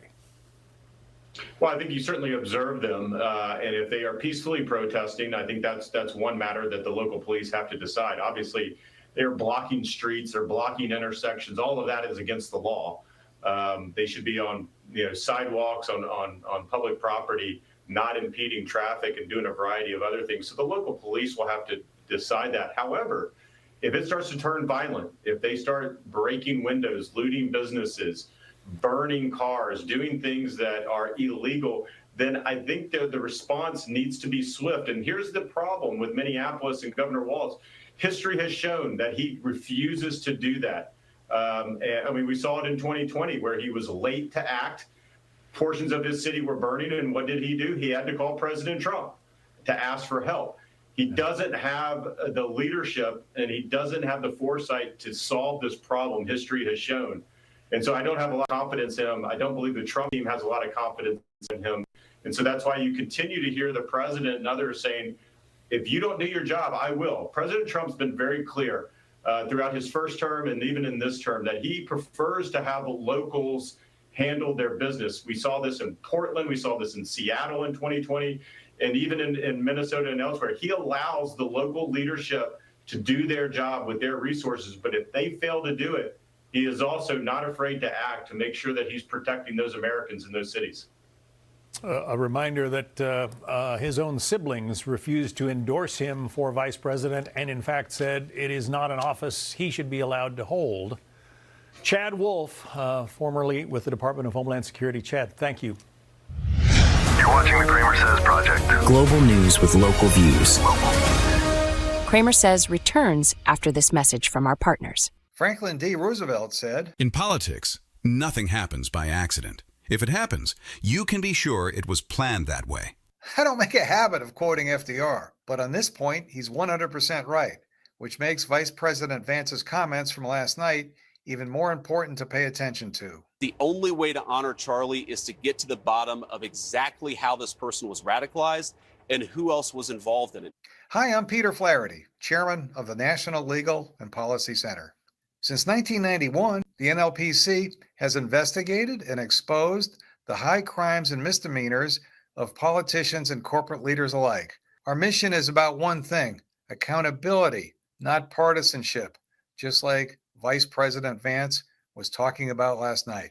That is political terrorism, but it's not just the people who are killing the cops. It's not just the people who are engaging and throwing the Molotov cocktails and in the riots. Where was the money come from? Who was organizing this violent activity? That is not going after Democrats unless, by implication, you're saying every single Democrat is involved in planning political violence. For the past several years, NLPC is focused on who's funding the violence on our streets and the radicalization of our kids.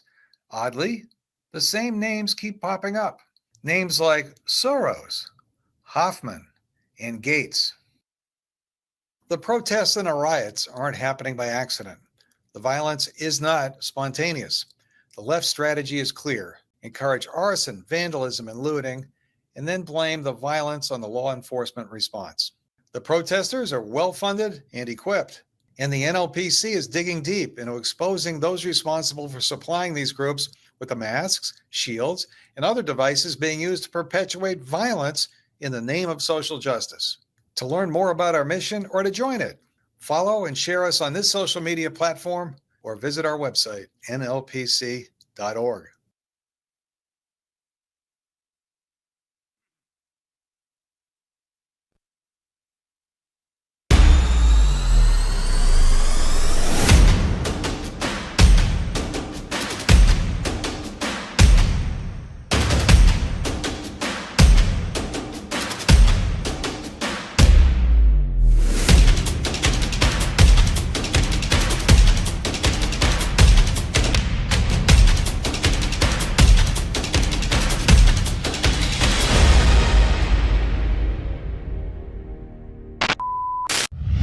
To learn more about the CramerSez project, our mission, and how you can become a part of it, please visit thecramersezproject.com.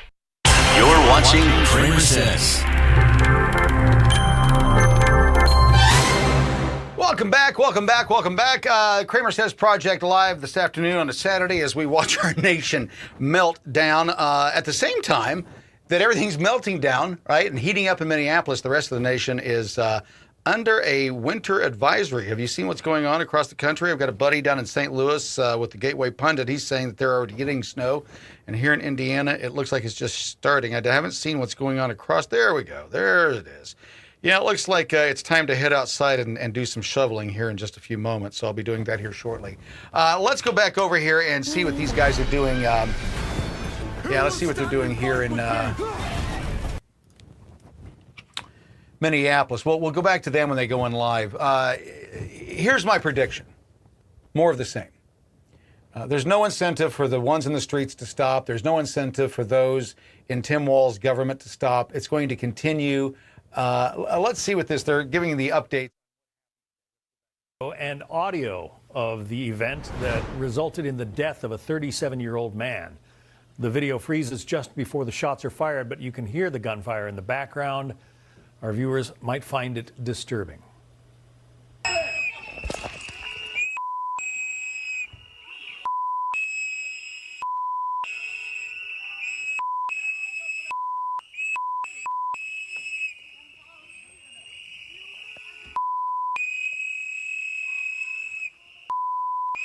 Go.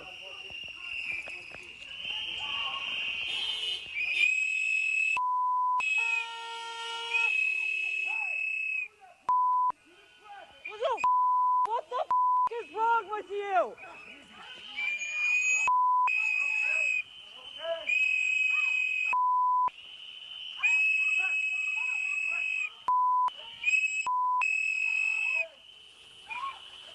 Get the people! What the is wrong with you? Honestly!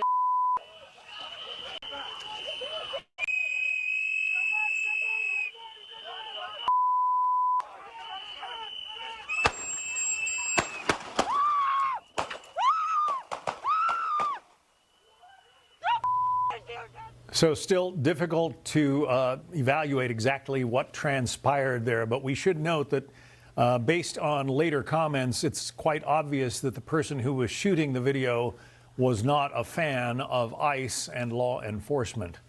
Let's bring in Nicole Parker, Fox News contributor and former FBI special agent. Nicole, is there enough in that video for you to make a judgment as to what happened there? You know, we're going to leave it up to the professional investigators who are conducting this investigation. Like Bovino said, the truth will come to light. The facts will come, and it is an evolving situation. But what I can tell you is that you do not have to agree with immigration laws. You don't even have to agree with what ICE is doing. You can strongly oppose what they are doing. You can go protest. You can go peacefully protest, make your voice heard, and do whatever you'd like, even in the negative temperatures that they're facing in Minnesota. Frankly, there are many other things I can think of that I would be doing if I was in Minnesota right now rather than sitting in those temperatures. But regardless of that, they have that right to do that.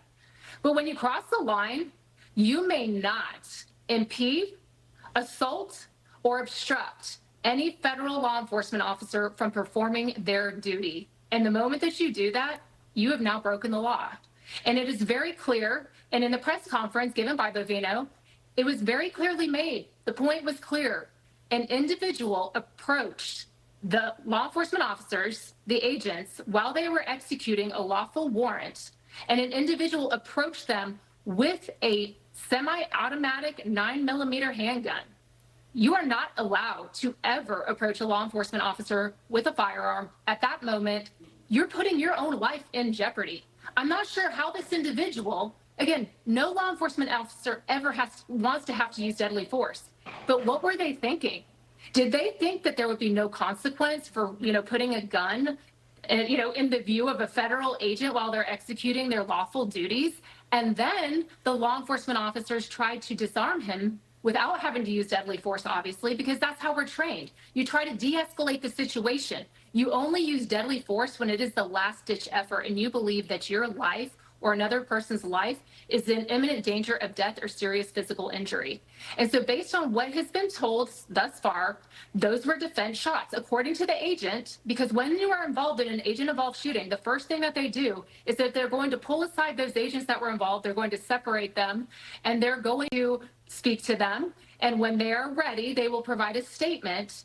But when an individual believes that their life is in danger, a federal law enforcement officer, you do have the right to use deadly force. And I find it very tragic because, again, law enforcement officers, federal agents, this is not what they want to do. They don't want to do this at all. It is a last-ditch effort, but they deserve to go home alive at night, too. And again, make it very clear. This agent will be asked to legally articulate why they did what they did. And the way that some of these, politicians, Tim Walz is making it sound, it's so insulting. He says these aren't even law enforcement officers. He says that they're harsh and they're cruel. My final suggestion to the people of Minneapolis and the entire country is do not impede or get around federal agents when they are executing their duties, and you will have no problems. It's very simple. You've already gotten into my second question, which is, the governor and the mayor there seem to be encouraging not only these protests, but the boisterous rebellion against ICE and Border Patrol officers. I think it's very irresponsible. I think that's, we've talked about it over and over. But again, these individuals, they don't care. If they cared, they would not be doing this in the first place. Minnesota would not even be to this point. But Governor Walz and the mayor of Minneapolis continue to, cause a lot of rhetoric coming out of their mouths that is riling people up. But I also believe that, yes, there are people that are frustrated. They are, citizens probably of Minneapolis in the area. But like many others that you've spoken to today, I believe that there's many professional agitators. These people look for opportunities. This is an opportunity. This is a moment. They're coming in. It's not a coincidence that these individuals have these masks ready to go. I mean, law enforcement, they'll look into that fully. But again, you have the right to peacefully protest. You do not have the right to put a gun to a federal agent or any law enforcement officer. And if you do, there will be a consequence. Absolutely. Absolutely. Folks, we're going to see more of this. From the Gateway Pundit, story, graphic warning, insane leftist bites finger off a federal agent during Minneapolis chaos. There you go, right down. You see that there? You can't see the headline, but graphic warning. Insane leftist bites finger off a federal agent during Minneapolis chaos. Folks, it's no longer a fucking protest. When people are bringing guns, when people are actively violent, it's not a protest. I said on January 6th, the moment they went into the building, it stopped being a protest. I left. I was there to protest. I was at the steps of the Capitol. I didn't go into the building. That's not what I was there for. I didn't spit and yell at cops. I didn't try to beat up on cops. That's not what I was there for.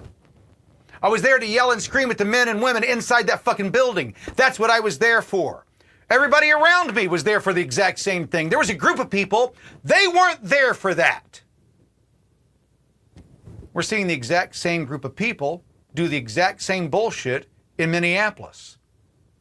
The people that did J6 are in Minneapolis right now. You'll never convince me otherwise. The men and women that were there wanted things to be done lawfully. We didn't go into the building. If we had wanted to take that building that day, we would have taken it, and we would still hold it to this day. Why? Because we're the heaviest armed group of people on the face of the earth. If we want to take it, we'll take it. We didn't want to take it. We wanted to do things lawfully.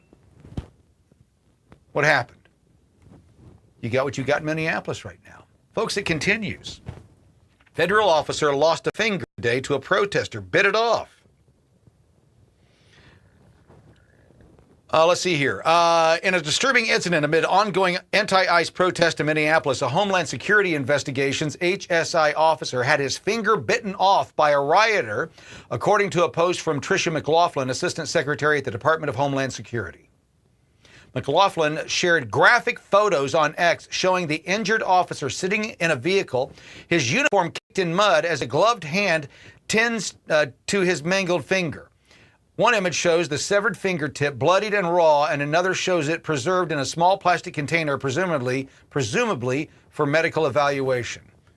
These are the protesters, the peaceful protesters. Let me again, mostly peaceful protesters don't bring guns to a protest.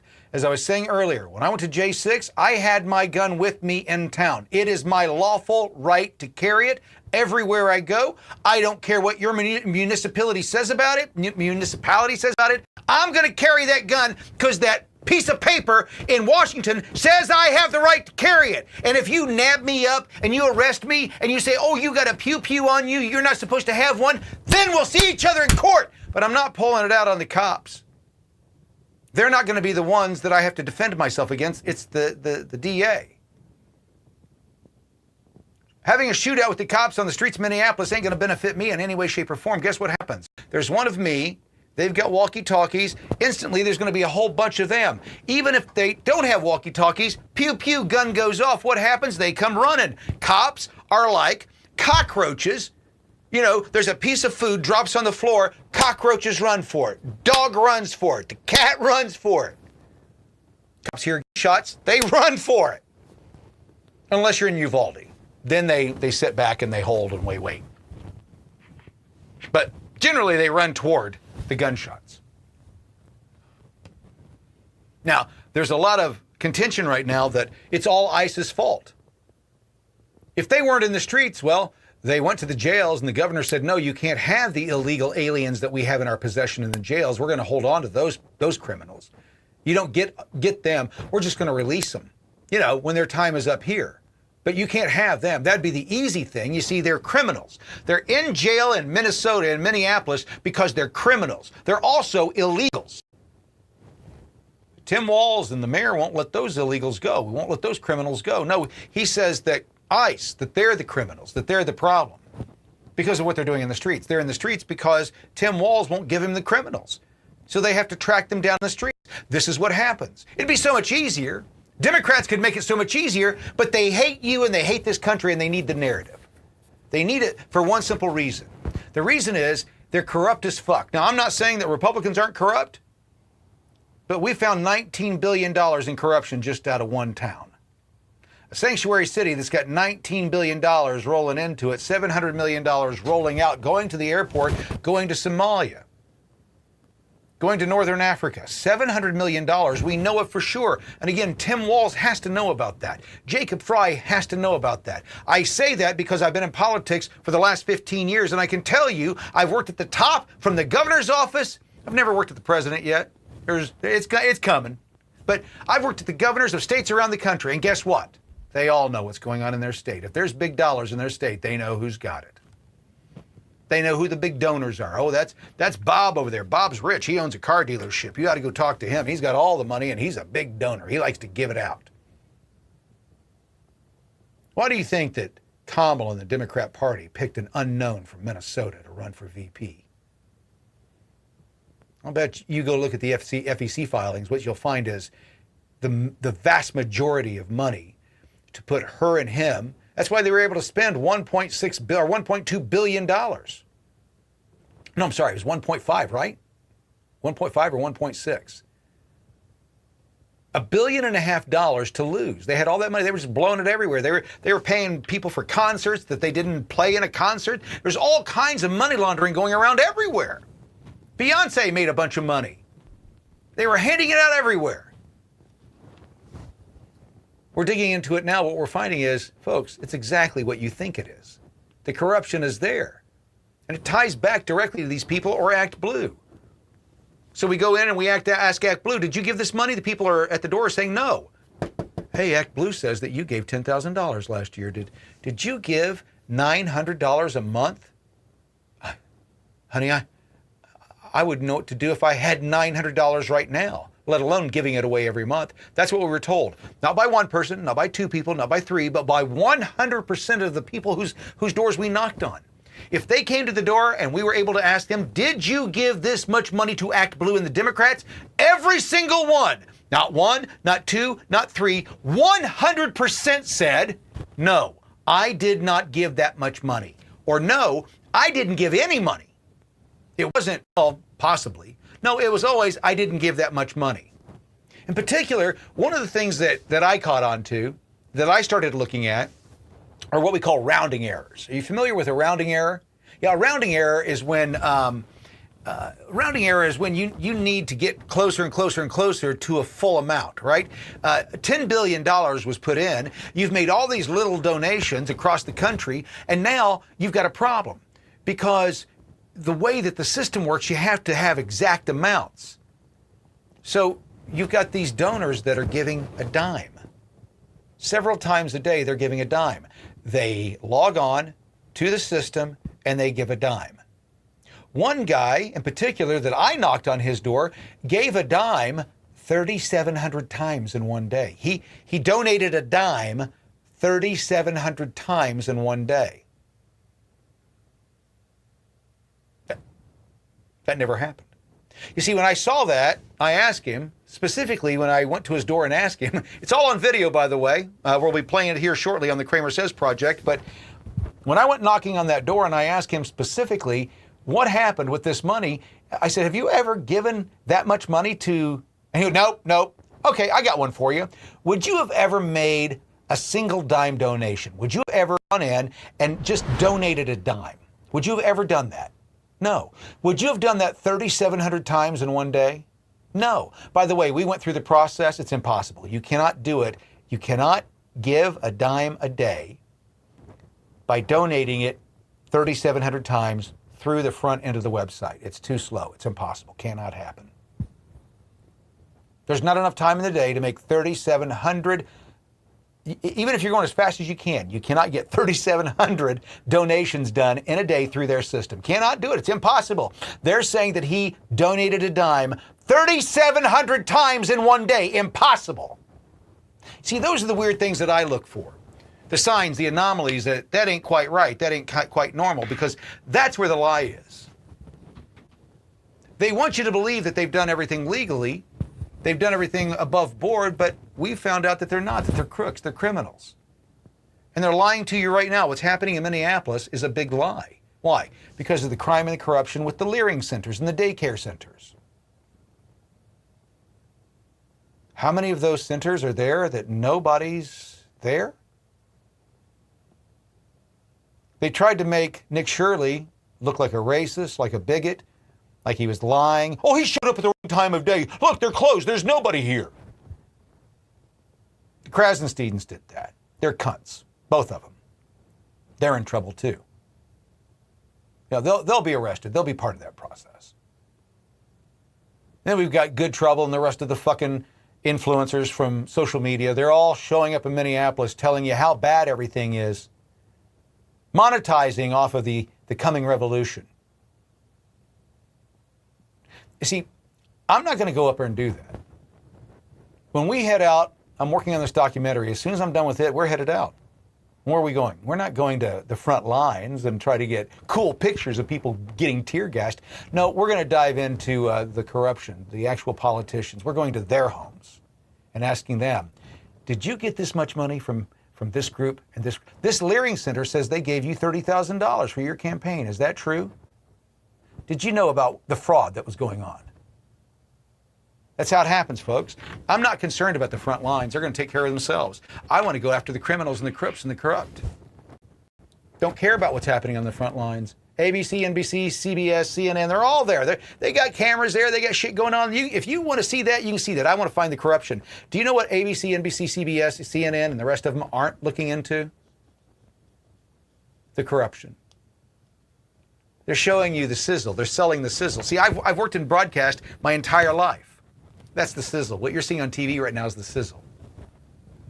If they're lucky, someone will get shot dead on TV and they'll catch it if they're lucky. If it bleeds, it leads. I don't make the rules, folks. That's the way it is in broadcast. That's the way it is in broadcast news. How many stories do they bring you of things that are going right in our country? That's not what the news is about. The news is about all the bullshit that's going on, all the things that people are doing wrong, how you're being bled dry and being robbed blind and the corrupted. That's what it's all about. They try to, smooth things out at the end of the newscast with a, hey, have you seen this story about Bobby? Bobby just won $10,000 in this weird way, and he's going to give it to his community. He's not going to keep it for himself. This little 7-year-old kid won this $10,000, and he's decided to give it to all of his friends in the neighborhood, going to donate it. That's what they tell you. But if you ask them to go investigate anything, dig into anything, they don't. They're gossipers. That's all they do. They gossip. Here's what happened. And then here's another 16 hours of programming based on our opinions on what we think about what happened. That's not news, folks. That's propaganda. That's entertainment. It's not news. That's why the CramerSez Project, we're moving towards news. We want a news organization that is people-powered from the ground up, not the top down. All the social media platforms, with the exception of TikTok. By the way, TikTok is a piece of trash now that they've got this new ownership. It sucks. Anyway, moving on. All of the platforms, Instagram, Facebook, and so on, they're all top down. You've got to be a major creator before you can start really getting reach, right? TikTok was the opposite of that.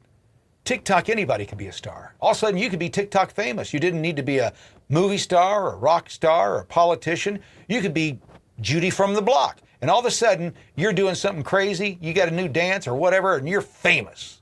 You got all kinds of followers. That's what TikTok did. It allowed the people to be able to communicate among the people easily, not being gatekept from the top down. But this technology that they created is too good. People like myself can go in there, and if they've got a message that sells, it goes crazy. They can't have that. So they've got to silence. They've got to censor. It's already started again, folks. The censorship that we thought we'd gotten rid of by getting rid of the Chinese, doesn't matter who owns it. The censorship is still there. They're not stopping that bullshit. It's just as bad today as it was before. Oh, no, it's not. Yeah, it is. By the way, go on and look at all the music is gone. Did you see that? They don't have any music rights. So you go to put music to your video, there's no music to choose from there. It's all bullshit. It's a bad product. Should have just been shut down altogether, but somebody saw the benefit to be able to still control us, so they're going to get control of it. Oh, Trump let that happen. He absolutely did. Not crazy about it. But you see, now that TikTok is in the U.S., here's what's going to happen. TikTok is under capitalist rules now. I don't know if you realize that, but it'll just disappear. Yep. TikTok will be one of those things like MySpace. It'll just disappear. As people learn that they're not going to be able to make the same kind of money that they made when the Chinese owned it. Why? Because they were disrupting our system on purpose. You think that all that money was coming through was earned by you? See, there's this thought, there's a rumor, hasn't been confirmed yet, but there was a rumor that China was doing a lot of that. They were buying a lot of your goods. You had clients here in the U.S., but they were also paying for a lot of the goods, and they were just paying you direct. You shipped out your stuff. They went to addresses. They got destroyed. The product got destroyed. They didn't care.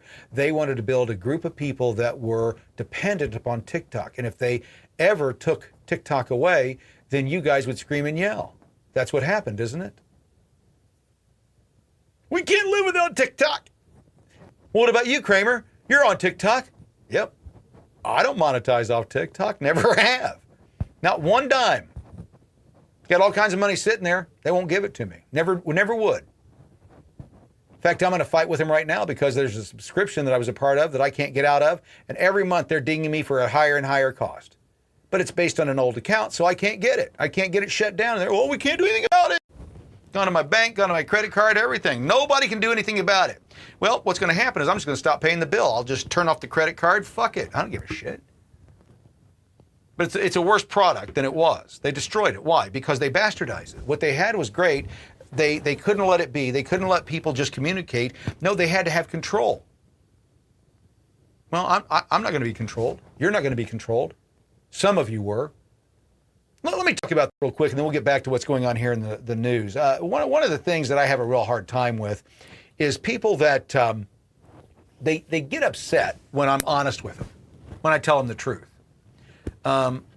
Listen, I want you to understand, from my vantage point, just because you follow me doesn't mean that I'm going to say things that you agree with 100%. All right? If we all went out to dinner, all of us, all of my followers across all the platforms, if we all went out to dinner, none of us are going to order the exact same meal. We're just not. And if we can agree on that we're going to all have the exact same thing to eat when we sit down to eat, if we're not going to agree on that, then how do you expect us to agree on anything else 100%? We're not going to. So when I say things, I don't say things to hurt your feelings or butt hurt you. What I do is it's to make you think, to grab you out of that moment where you're not thinking correctly. I had a buddy today telling me that we had to do this. I go, no, you can't do that. He says, well, what if ICE came up to you and demanded your ID? I tell him to fuck off. I'm an American citizen. I don't have to do that. Go find somebody that's here illegal. Well, you just wouldn't show them? No! They don't have the authority to ask me. They can't compel me. I'm an American citizen. Well, you wouldn't just do it to make their job easier? No! They don't have the right to ask me. No, they have the right to ask me. I have the right to tell them to fuck off because I'm a citizen. We don't have to comply with that bullshit. If you're here illegally, you do. If you're here as a green card holder, you do. If you're here as a non-citizen, if you're visiting our nation, you have to. You have to comply. You don't have my rights. I'm an American citizen, you're a visitor, or you're here illegally. You do not have my rights. I'm special. Yes, I'm superior to you in this country simply because I'm an American citizen. We go to your country, things change. You've got more rights, depending on what your constitution or your government is. You've got more rights than I do. I'm a visitor. Folks, this is the dishonesty that we're seeing over and over and over again from the left. They want you to believe that we're the same. We're not. Oh, he didn't get due process. He didn't get yeah, he did. Did a judge sign off on it? Well, where's the warrant? They don't get warrants. They get a decree of removal. There's a term for it, but it's not a warrant. The judge says, get him out of here. They don't need a warrant. That's why they're saying now that, and I don't know if I agree with this one. I want to see how this pairs out. I'm not crazy about this one. How they're justifying that since it's an immigration policy and immigration rights, citizens' rights do not transfer to illegals. They have protections, not rights. Illegal aliens don't have rights. They have protections, right? So these protections are not the same as American rights. So entering a domicile without a warrant, not crazy about that. That's a slippery slope as far as I'm concerned. As long as they say that only sticks to immigration and that you have to be a non-citizen for that to be able to ever be used, okay, I get that. Knock down many doors as you need to. But the problem is that you're going to be knocking down the doors of houses that legals live in too. And you can't knock down their doors to get to the guy that's there illegally. See, that's where I'm splitting hairs. So I'm one of those people. I'm an absolutist. You have the right or you don't have the right. But he says, well, I just make it easier on them. No. They do not have the right to treat me like an illegal. If they try, I'll tell them very politely, guys, I'm an American citizen, not going to be showing you my ID today, but I wish you all the luck in getting the illegals out of this nation. I'm an American citizen. I don't have to show you shit. You know that, and I know that. Obey your oath and go find the illegals. Good luck, guys. Somebody said the other day, they said, well, that would never happen to you because you're white. Are you a fucking racist? What kind of racist are you? Have you seen the list of the people that they're getting? Did you see the dude from Great Britain? White dude. Mm-hmm. A lot of white dudes from France, a lot of white dudes from Western Europe, a lot of white dudes. Rapists, pedophiles, murderers, drug crimes, all kinds of different, dangerous, violent, white dudes. No, it's not about race, folks.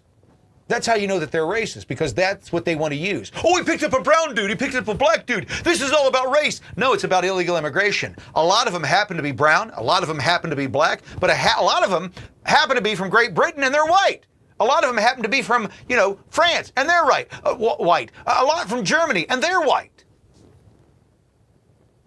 It's not about race. You're here illegal. They every time they talk about illegal immigration coming from the South. What? Well, South America, that's where it all comes from. Are you fucking insane? Do you know how many Chinese we had come in? Do you know how many Africans we had come in? You're telling me they invaded through the South from Africa? Yeah! Moron. I had to explain this to a Democrat. I had no idea what I was talking about. How'd they cross our border? If they're from Africa, how did they cross? They flew into South America and they walked, you dumbass. I don't think that people understand. If you haven't traveled, you don't understand that, when people talk about walking 1,500 miles, you would never walk 1,500 miles. Why? Because you're rich. I'm not rich. Yes, you are. We are the richest nation on the face of the earth. We are the richest nation this world has ever seen. Even our fat people, or even our poor people are fat. Our poor people are fat. You ever seen that anywhere else? You ever gone to Africa or South America and seen fat people, not with their bellies bulged out? No, that's a sign of starvation. No, that's not being fat. I'm talking about when they're fat. Like the little Muslim girl that was talking about her SNAP check. If she didn't get her SNAP check, we're going to starve. She looks like she was going to fucking pop out of that burqa. Mm-hmm. Our poor people are fat. That's how rich we are. Go to someplace else on the planet. Find out what their people look like. Go to, what is that place over there in Africa that everybody was starving at? See if you can find a fat person over there. Ethiopia. Remember that back in the 80s? Yeah, back in the 80s, the Ethiopians were dying. Sam Kinison said, move them out of the desert. There's no food in the fucking desert. Why do we keep taking food to the desert? Move these motherfuckers out of the desert. Get them to where they got a shopping center and a store. No, it's because, folks, they live in the 7th century. We are the George Jetsons of this planet. China's got some advanced cities, but once you get outside of the cities, it's the same exact thing. It's poverty. You get outside Mexico. Mexico City is phenomenal. You get outside of Mexico City, poverty. We've got poor sections of town, but our poor sections of town are nothing like the poor sections of Mexico City. Go to Brazil. You want to see poverty? Go to Brazil. Go to Peru. Go to Ecuador. That's poverty. You're not poor. You're spoiled. Americans are spoiled. You're poor. You get a $1,000 phone in your hand. Do you know what the average income is for most people around the planet? The average? $100 a year. My wife and I just went and had dinner. The snow's coming in. I said, let's get out before we get snowed in. Let's get some teppanyaki, have some hibachi. That was a $100 meal for lunch. I spent $100 on lunch today. We're rich. Our nation's rich. Most people can't spend that amount of money. I realize that. I realize the life that I have, I've been blessed. So I don't take it for granted. They can all be taken away tomorrow. That's the other thing that most people don't realize, that what you have right now today can be taken away so easily. You don't have any rights, folks. You don't have any rights that you're not willing to die for. We'll talk about that when I come back.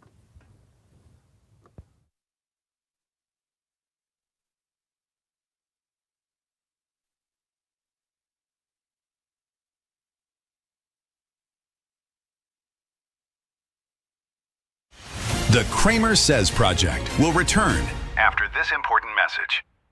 Introducing Tusk. With Tusk, you get uncensored news and secure browsing. All while protecting your privacy. The news you trust and take control of your internet. Join the free speech revolution with Tusk.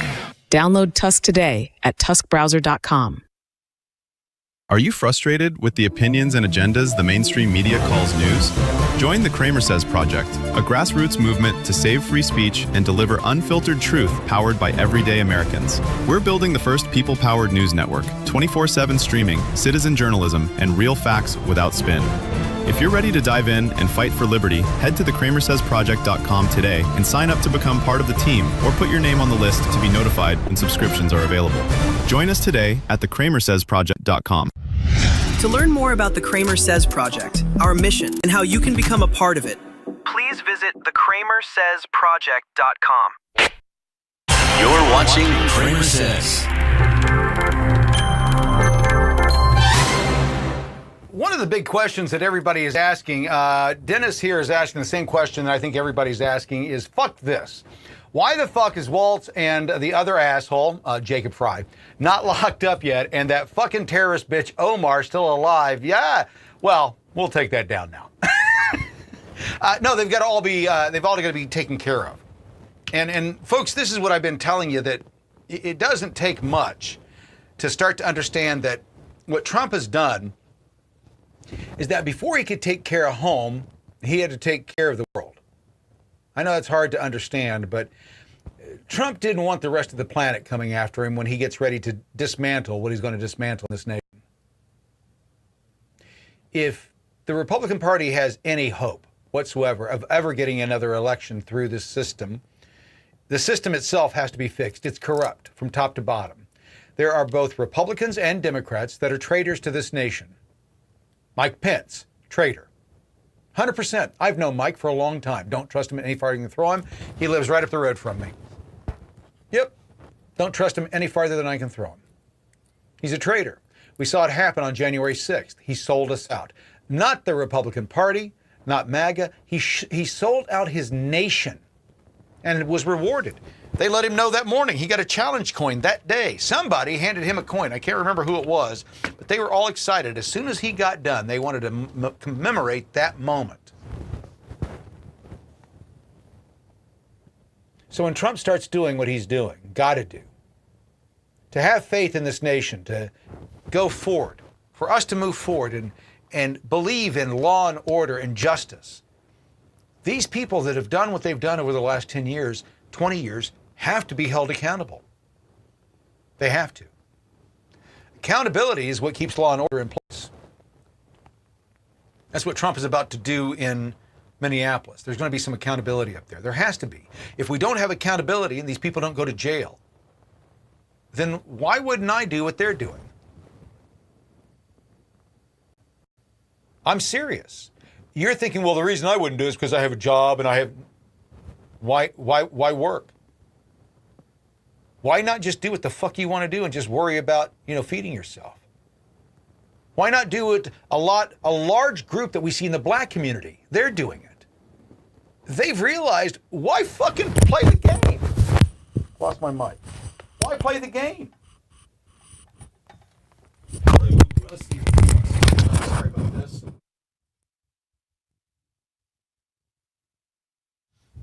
Been broadcast a long time. I've never had that happen. That was weird.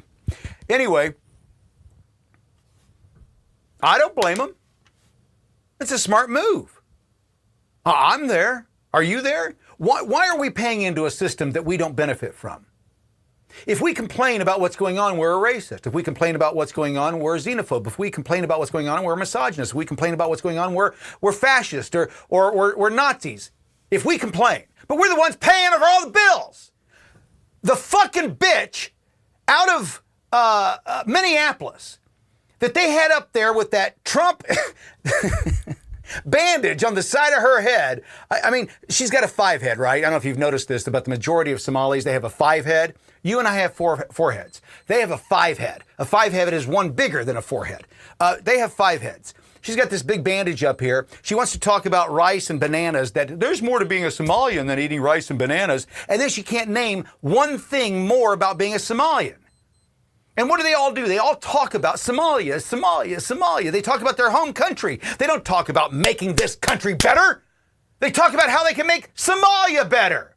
Ilhan Omar talks about how you make Somalia better. When she goes back, she talks about how she loves Somalia. How she's, still working to make it a better place.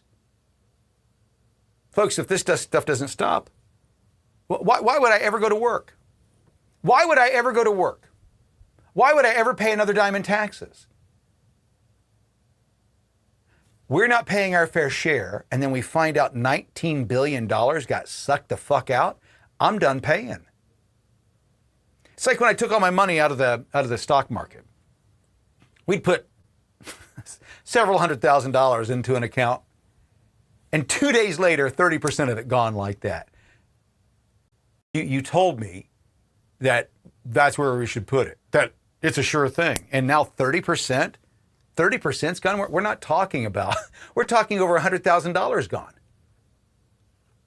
in 2 days. And you said it was a sure thing. So where's my sure thing? Are you going to put that money back in the account? No, he goes, well, I told him I can lose money like that. I can go to Vegas and lose money that fast. Have a lot more fun. I mean, I got taken advantage of, and I didn't get any hookers, and I didn't get any blow. So fuck this. I can do this on my own and have more fun doing it. We're done. And so I left the professionals and started doing my own thing. And guess how I've done? I've done better. And now I've got all my money out. Well, Kramer, why have you got all your money out? Why do you think I got all my money out? That stock market you're watching, that ain't real. You seen the economy? This ain't a real economy. You got more money or less money in your pocket? You got more debt? You got more debt, don't you? Everybody's credit cards are higher. Nobody's got $400 in the bank, but they got $20,000 in credit card debt. Can't figure out how to make that monthly nut, right? They're trying to get ahead. I want to pay the $75 this month.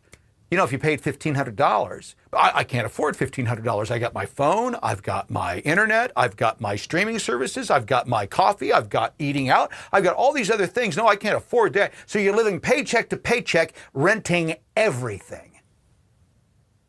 Meanwhile, the Somalians, they're living hand to mouth, literally eating rice and bananas and sucking every dime out of this culture they can get and sending it back home.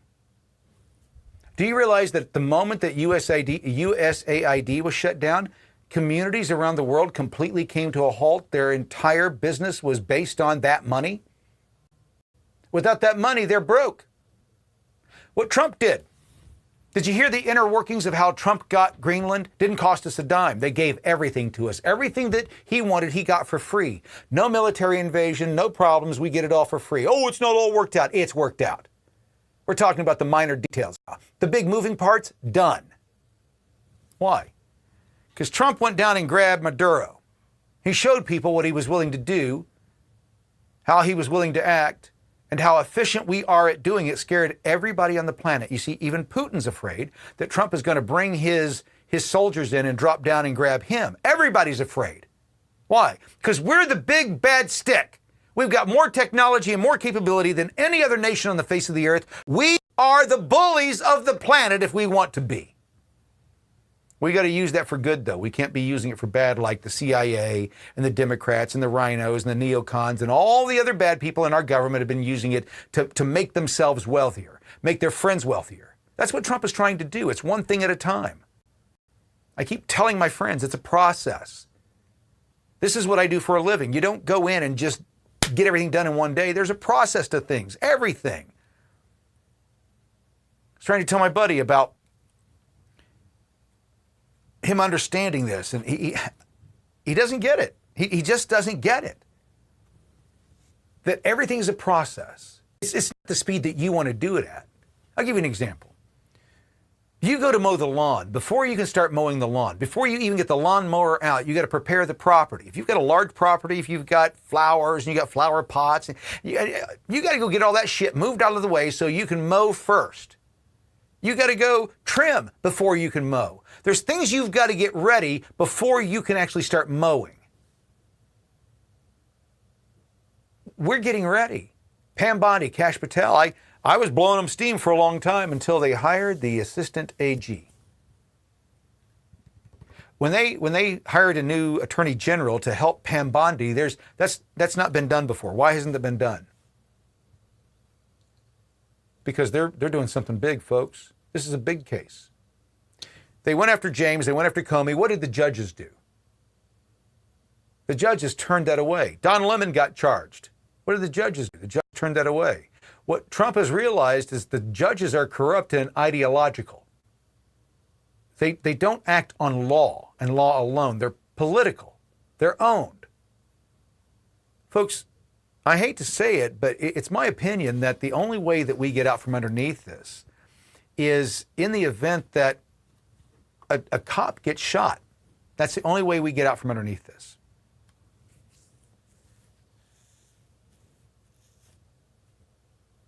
Trump is playing a dangerous game here. Everybody's asking, I see in the comments, why hasn't he invoked the Insurrection Act yet? Why? It's a question I was asking too. Why hasn't he done it? Because he has to have absolute right to do it. The judges right now won't do that. They won't go along with him. He has to wait for a soldier to die. He has to wait for one of these agitators, professionals or otherwise, to pop a cop. It's going to happen. It's going to happen sooner than later. And when that happens, that's the justification to do everything that he needs to do next. As I tell you, folks, everything is based on justification. Trump can't justify going in there and being the dictator that they're calling him. His agents are in there acting lawfully. You may not like it, but that's the way things are. Biden did the exact same thing. Obama did the exact same thing. Trump did the same thing during the first time. Nobody was out in the streets stopping it then. They are now because the paid agitators are in the streets. But they need Trump to step down. That's what it's all about, pressure, right? Trump's exerting pressure, they exert a little bit more, and they're justified. Well, these are all fucking Nazis down here, and we have the right to do it because we can punch a Nazi in the face. They've been programmed that what they're doing is all right. It's justified because these people down here are Nazis, so they put a little bit more pressure on. What happens? Trump puts more pressure. Why? Because it's dual escalations until somebody does something that steps over the line. Renee Good dead. What did the left do? Did they learn their lesson and stop getting in the way of the cops? No, they escalated it. Now they're walking around armed. You all saw the videos of the fat little fuck that's out in his front yard with the fingernail polish on with his AR. Isn't it amazing how these weapons of death, these kid killers, right, these guns are suddenly, these are the tools that you keep an oppressive government back with. These aren't, deadly weapons that you take into schools and that we should take off the shelves because they're so fucking dangerous. This thing right here is going to save democracy. That's what you hear the left saying. They're justifying it. They're convincing themselves that they're right to do what they're doing. So they escalate and they escalate. We had a gentleman killed today. Why? Because he showed his gun. He tried to intimidate cops. That's how it started. He tried to intimidate them that he's just as armed as they are. What happened to him? Dead. Why? Because they're playing a game and these law enforcement officers aren't. These soldiers aren't. That's what they are, folks. Our police officers are all military, right? They got out of the military. You go straight into law enforcement. You're going to get a job almost guaranteed. And a lot of these guys, they spent time overseas, Afghanistan, Iraq, right? Different places around the world. I've got a buddy who was a special forces special operator for a number of years. Little badass. I would not mess with Charlie. I would not mess with him at all. He's a little guy. He's smaller than I am. I ain't going to fuck with Charlie. Nope. Charlie's a badass. Why? Because his job was killing people. He was a special operator. They sent him in and his team in, like SEAL Team 6 and others. We need this bad guy dead. Did you know that the CIA, that they have a Tuesday kill meeting? It's a kill list. Here's the people that are going to be killed this week or we need dead. Every Tuesday. I'm not making this shit up. Every Tuesday there's a kill list that comes out. Here's who needs to be dead. Charlie Kirk, killed on a Wednesday. Weird, huh? I've been telling you for the last 5 years, there's no reason for me to lie about the things that are going on. The things that are going on sound horrific and impossible because your government's doing that to you. The government who tested on the Tuskegee Airmen, they're the ones that put a kill switch in your car. The people that lied to you about how safe and effective thalidomide was, they're spying on you and building a database on you. The government that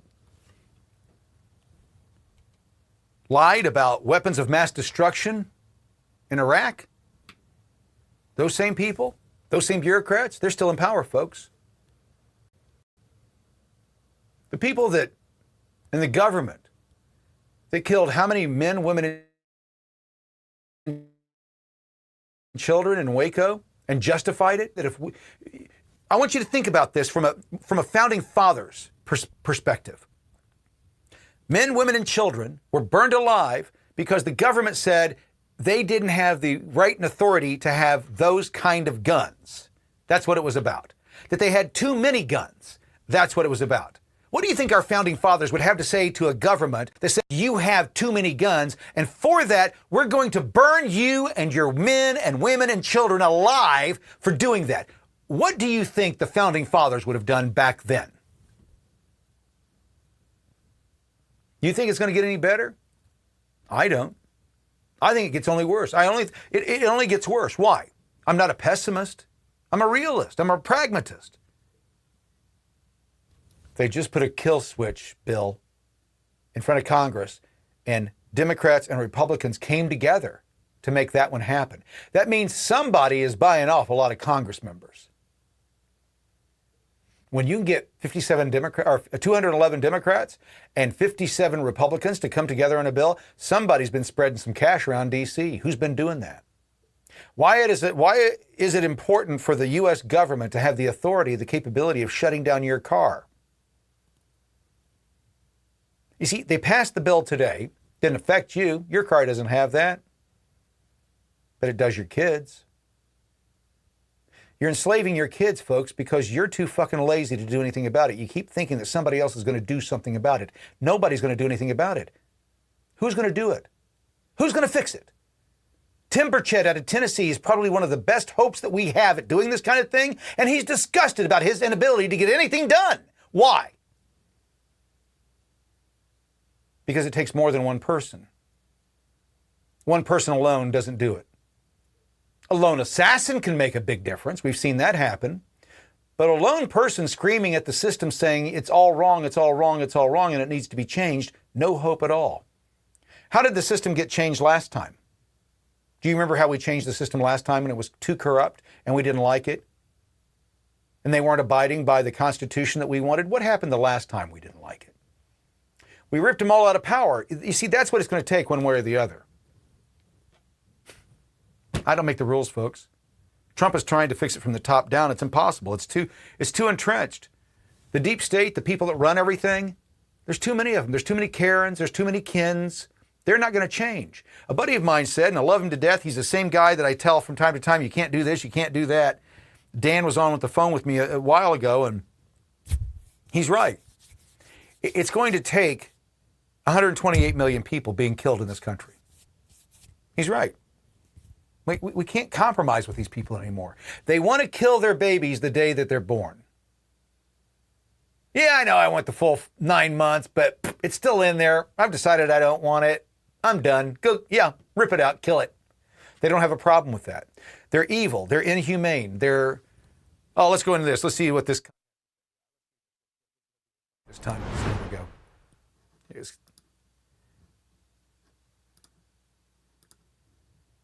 Oh, where is he? Why isn't he there? Oh, there it is. I have formally requested assistance from the National Guard to support the limited number of officers that we have in the Minneapolis Police Department.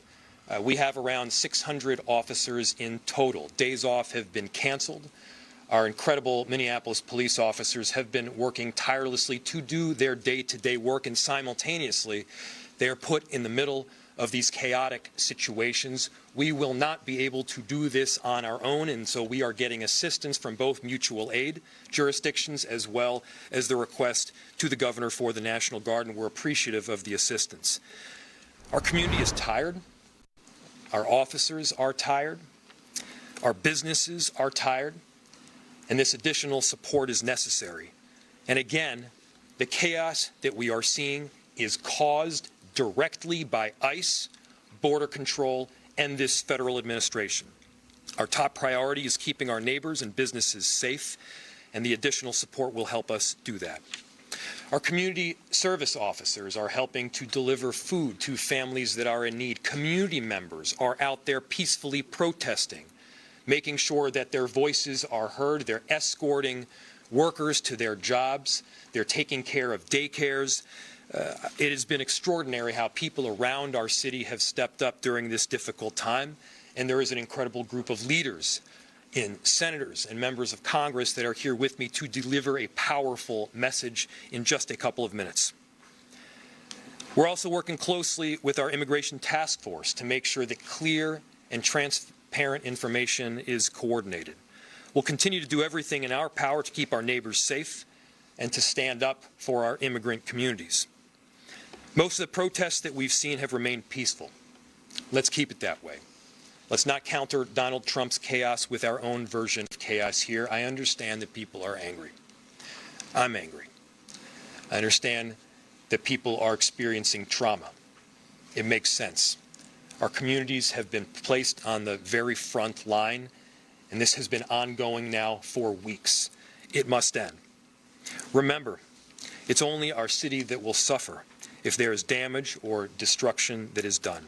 Finally, to the victim's family and friends, our hearts are with you. Our love goes out to you. I know that there is nothing that I can say right now that will ease the pain.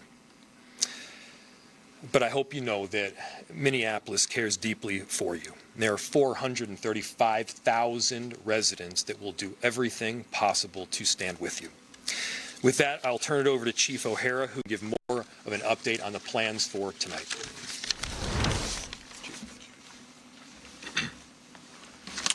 Thank you, Mayor.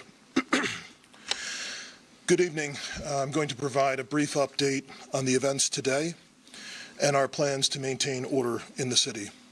I recognize that this is a volatile and emotional situation, and our focus remains, as it always has been, on de-escalation, slowing things down, and maintaining peace and order in this city. The situation is stable right now, and it is peaceful, and we intend to keep it that way. After our last press update, additional residents and demonstrators gathered today, and the situation deteriorated. Local and state law enforcement officers were surrounded on multiple sides by a mix of protesters and also agitators who engaged in unlawful acts. Individuals began erecting barricades, throwing glass bottles, ice chunks, and at least 2 separate fires were started in the immediate vicinity. Minneapolis police had to escort firefighters so that they could safely extinguish those fires. The number one priority of our police officers is to protect life and maintain public safety for all people in our community. And so given the volatility and rising public safety risks for residents, for demonstrators, and police officers, state and local law enforcement did deploy less lethal and gas munitions at that assembly in order to allow for a safe egress of law enforcement and to prevent further violence and damage. We do everything that we possibly can to de-escalate whenever possible, and the actions that were taken today were in response to a dangerous and escalating situation that already had multiple confrontations. The gathering at the scene now is peaceful, and we need everyone to respect the lives and property of all people in our community. In order to maintain that peace, we have established a vehicle exclusionary zone in the affected area. That zone has allowed traffic to be safely managed and has significantly reduced the risk of escalation, ensuring access for emergency vehicles, for residents of the area, and for lawful, peaceful demonstrations. This zone will be maintained by uniformed police officers of the Minneapolis Police Department, working alongside members of the Minnesota National Guard. National Guard members will be wearing fluorescent yellow safety traffic vests and will be working alongside uniformed Minneapolis police. In addition to the Minnesota State Patrol and Hennepin County Sheriff's Office that assisted at the scene, the St. Paul Police, Ramsey County Sheriff's Office, and numerous Hennepin County suburban police departments are assisting with answering 911 calls in the city of Minneapolis today. The loss of human life, yet again, is a tragedy. We pray all people can recognize that, and we extend our condolences, as the mayor has said, to the loved ones of the deceased. To the people of our city, we understand that the pressure has been building for weeks. We understand the hurt and frustration that this causes. But again, if you choose to come out, if you choose to demonstrate, peacefully assemble, do so lawfully, and understand that the men and women in this uniform standing here tonight are committed first and foremost to protecting the lives of every single person in this city. We will continue to monitor the situation and provide updates as needed. Senator. Thank you. Thank you, Mayor. Thank you, Chief, for your strong leadership during this crisis. I'm joined today by Senator Smith, as well as Representatives McCollum and Morrison, and joining us in a statement are Representatives Craig and Omar. Our message is really clear and straightforward. We need ICE out of Minnesota. They are not making us more safe. As the tragic killing this morning, as people saw it viscerally on that video, shows us, they are making us less safe. With 3,000 agents, which of course includes border control, outnumbering the sworn police officers in Minneapolis and St. Paul by 3 to 1, and even larger than the 10 metropolitan police departments, this is completely out of whack, completely out of balance, and now 3 people have been shot, 2 resulting in death. 1, Renee Good, mother of 3, and now Alex Preddy, a 37-year-old Minneapolis man, a citizen, also a nurse. They both have families that love them very much. This city has been under siege, and I want to make something clear. As the mayor and the police chief are doing their job for this city, it's not just the cities. It's not just Minneapolis and St. Paul, as you'll hear from the members of Congress. It is the suburbs where... All right, this is a Fox News alert. DHS Secretary Kristi Noem is speaking after this fatal shooting, CPB-involved shooting in Minneapolis earlier today. We'll listen in to her. Central Time, the Department of Homeland Security law enforcement officials and officers were conducting targeted operations in Minneapolis against an illegal alien whose criminal history included domestic assault with intentionally inflicting bodily harm, disorderly conduct, and driving without a valid license. An individual approached U.S. Border Patrol officers with a 9mm semi-automatic handgun. The officers attempted to disarm this individual, but the armed suspect reacted violently. Fearing for his life and for the lives of his fellow officers around him, an agent fired defensive shots. Medics were on the scene immediately and attempted to deliver medical aid to the subject, but he was pronounced dead at the scene. The suspect also had 2 magazines with ammunition in them that held dozens of rounds. He also had no ID. This looks like a situation where an individual arrived at this scene to inflict maximum damage on individuals and to kill law enforcement. About hundreds of protesters then showed up at the scene. They began to obstruct and to assault law enforcement officers. We saw objects being thrown at them, including ice and other objects, and a rampant assault began, and even an HSI officer agent's finger was bitten off. Crowd control measures were deployed to bring safety to the public and to law enforcement at the scene. And once again, I want to remind everybody that this situation and this tragedy did not have to happen. Our law enforcement are doing everything that they can to protect the public. We're praying for this deceased loved one's family and friends, but we also recognize that the Minnesota governor and the Minneapolis mayor need to take a long, hard look in the mirror. They need to evaluate their rhetoric, their conversations, and their encouragement of such violence against our citizens and our law enforcement officers. I'll remind you that Governor Walz today in his press conference said that our officers were not even law enforcement, which is a lie. He's called them Gestapo. He's encouraged residents and citizens and violent rioters to resist. He's doxed their identities, putting themselves and their families' lives in jeopardy. He's refused to turn over murderers to federal law enforcement officers. He's protected illegal criminals and protected them from being brought to justice, and even overseen a historic, unprecedented theft of American taxpayer dollars. Tens of billions of dollars were stolen under his watch, and he allowed it to happen, and in some instances may have even facilitated it. In other cities and states across the country, we don't see this happen. Local, state, and officials work with us to make sure that we're making their streets safer. I'll point to the city of Memphis, which is where there is a Democrat mayor in place. He worked with us and our federal law enforcement officers, and we saw murder rates drop by 50% because of that partnership. We've seen historic lows in the criminal acts that have happened in that city. We've had the same amount of law enforcement officers there, but a very different result because of the leadership in place. Last week, ICE did over 2,000 different operations, and we saw people be brought to justice and the American people made safer because of that work. We don't have this problem in Texas or in Florida because those individuals in those states work with us, and they make sure that they keep peace and calm while they bring criminals to justice.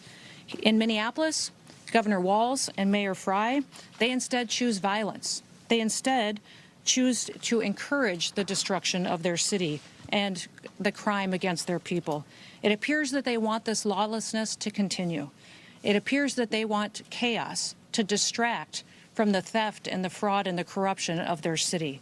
I'll remind you that this city has been corrupt for years with what we've seen with people that have been stealing taxpayer money, all under the leadership of Governor Walz and Mayor Frey. I'm asking for all the authorities in Minneapolis and the leaders to work with us, and there are two things that we have repeatedly asked the governor and the mayor to do. Number one, all we want them to do is that when they are going to release a dangerous criminal from their jails, turn them over to us so we can get them out of this country as soon as possible. Since we have been back in the White House with President Trump's leadership, they have released over 490 criminals onto their streets rather than allow us to get them out of the country to keep families safe. The second thing that we have asked the governor and the mayor to do is to help us keep people safe. Just give us backup on the streets while we do our targeted operations to get illegal criminals out of our country, and then we wouldn't have to be there facing these types of situations that we face with violent rioters who are impacting and attacking our law enforcement officers. That's all. Those are the two requests that we've asked of them. We've asked them to help us do that so that we can continue to see success in Minneapolis like we see in so many other cities and communities across the country. But they have refused because they want us talking about attacking law enforcement officers instead of the fraud and the theft that they facilitated in Minnesota. One thing I'd like to do before I take your questions on that situation on the storm is give you a few facts about the storm and what we're facing here in the coming days. This storm is going to produce heavy snow. It's going to produce dangerous freezing rain and ice and life-threatening wind chills that will be sustained for days.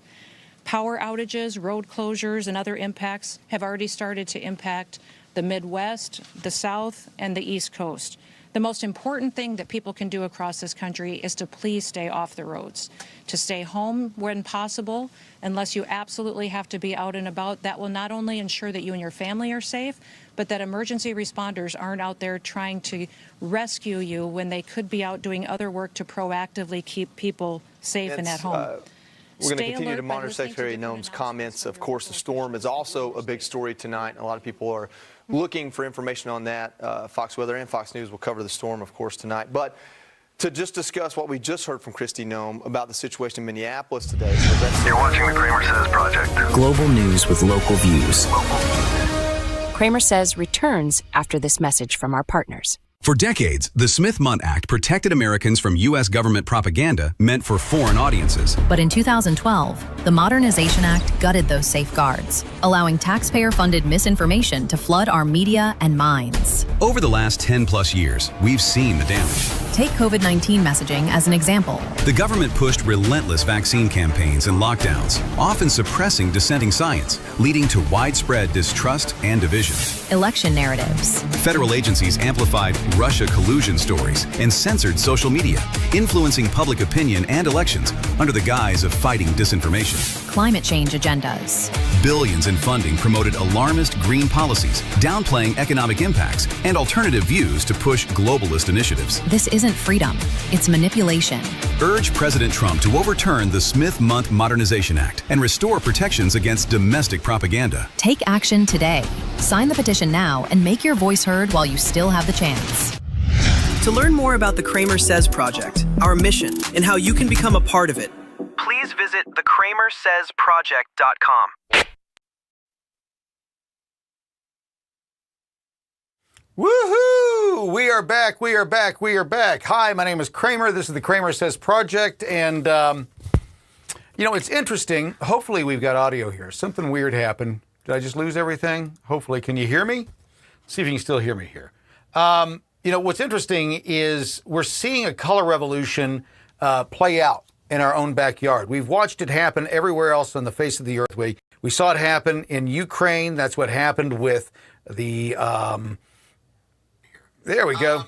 We got audio. I don't know what happened there. All of a sudden my audio went out on my end.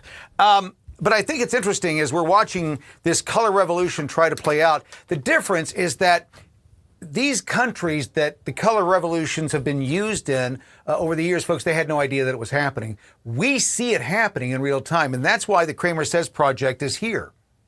See, my background is radio, TV, media, entertainment, public relations, marketing, advertising. Since I was 16 years old, this is all I've done. And so when I see these tactics being used and the techniques being used around the country, I go, okay, I know what's being done here. I know what's being done there. And 4 years ago, I started talking about that I wanted to create something that was different than what everybody else was doing.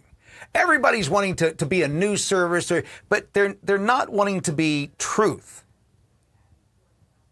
They want to tell you what they think, but they're not worried about the truth. I'm worried about the truth. The truth is what unites us. If it's harmful to me, it's harmful to you. Don't you want to know that what I found that's harmful to me? Don't you want that information? Don't you want to share that? Well, that's what we've been looking at. What we found is that there's not a major investigation in the mainstream media news into any of the most important things that we're looking at today, nothing in the last 10 years. There's been no major investigations of any pharmaceutical company in the last 10 years. None. The moment that pharmaceuticals were allowed to advertise on radio and TV, they stopped investigating pharmaceuticals. Now, folks, I can say this because I was part of investigations back in the 80s and early 90s into these companies. So I know what was happening back then, and then suddenly one day it just stopped overnight. We can't trust the mainstream media. We go to our TV and our radio and we watch what's happening, but we don't even trust what's happening. Are they using AI? Are they using footage from today? Or like CBS, are they stealing footage from some firefight event that happened in Kentucky and telling us this is what's going on right now someplace else on the planet? That's what they did. They lied directly to our faces. They didn't say sorry. They didn't say, oops, we made a mistake. They called us conspiracy theorists. We caught them. Well, that's what the CramerSez Project is about. It's about bringing truth back to what we want to know. You don't get truth from people that are willing to lie to get their agenda passed, or lie that Trump is the greatest person ever on the face of the earth. He's good, but he ain't the greatest. He's only human. And yes, he's going to make mistakes. And when he makes mistakes, we got to call him out for it. I don't like this thing that just happened in Congress, why it just happened, and nobody in the Trump administration is screaming and yelling that they just put a goddamn kill switch in our cars. If you're driving erratically, your car should be able to just shut down, you know. If the car thinks you're drunk, shuts down. What's the problem? You know, it's for everybody's safety. What's the problem there? You know, if it shuts down, you just come back to the government and you ask us to turn it back on for you. We'll turn it back on for you, no problem. Mistake? Yeah, we'll do that. We're the government. We're here to help. Folks, that's why I don't trust any of this. Do you know why I don't trust these fuckers? The biggest reason I don't trust these people? Not because they're in the government. That's the second reason I don't trust them. The first reason I don't trust them is because they're people. People act as if the government is some beneficial group of humans get together to do what's best for everybody else and forgo their own wants and desires. It's not.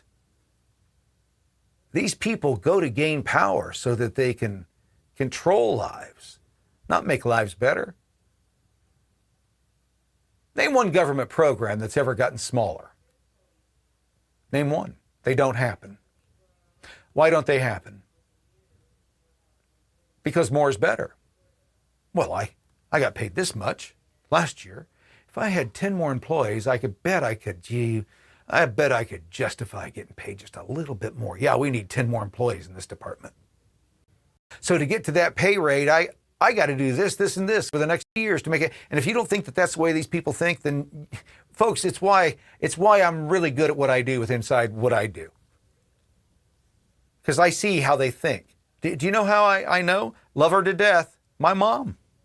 That's the way my mom, she was a schemer.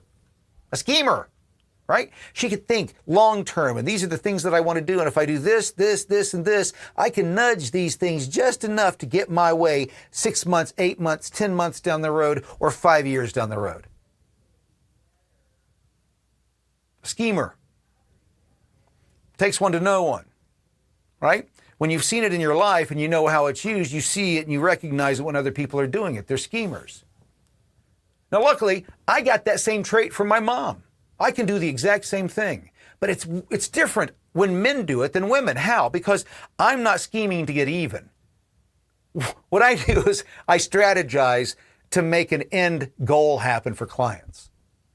Right? They want to have a certain sales position down the road. That's what I've done my entire life. So I would strategize on how to get there by nudging and pushing and doing what I need. Same exact tactics, different outcome. I'm not trying to get even with somebody. I'm not trying to hold someone accountable. I'm trying to make money for my client. Same capabilities. And when you recognize them being used against you or others, it's really easy to see. And that's what our government has been doing. That's what the NGOs have been doing. That's what our politicians have been doing. That's what the mainstream media have been doing. They've been schemers moving here and here. Why is all of this happening just in Minneapolis? 670,000 illegal immigrants removed from the country last year. Why only in Minneapolis are we having this problem? Think about it.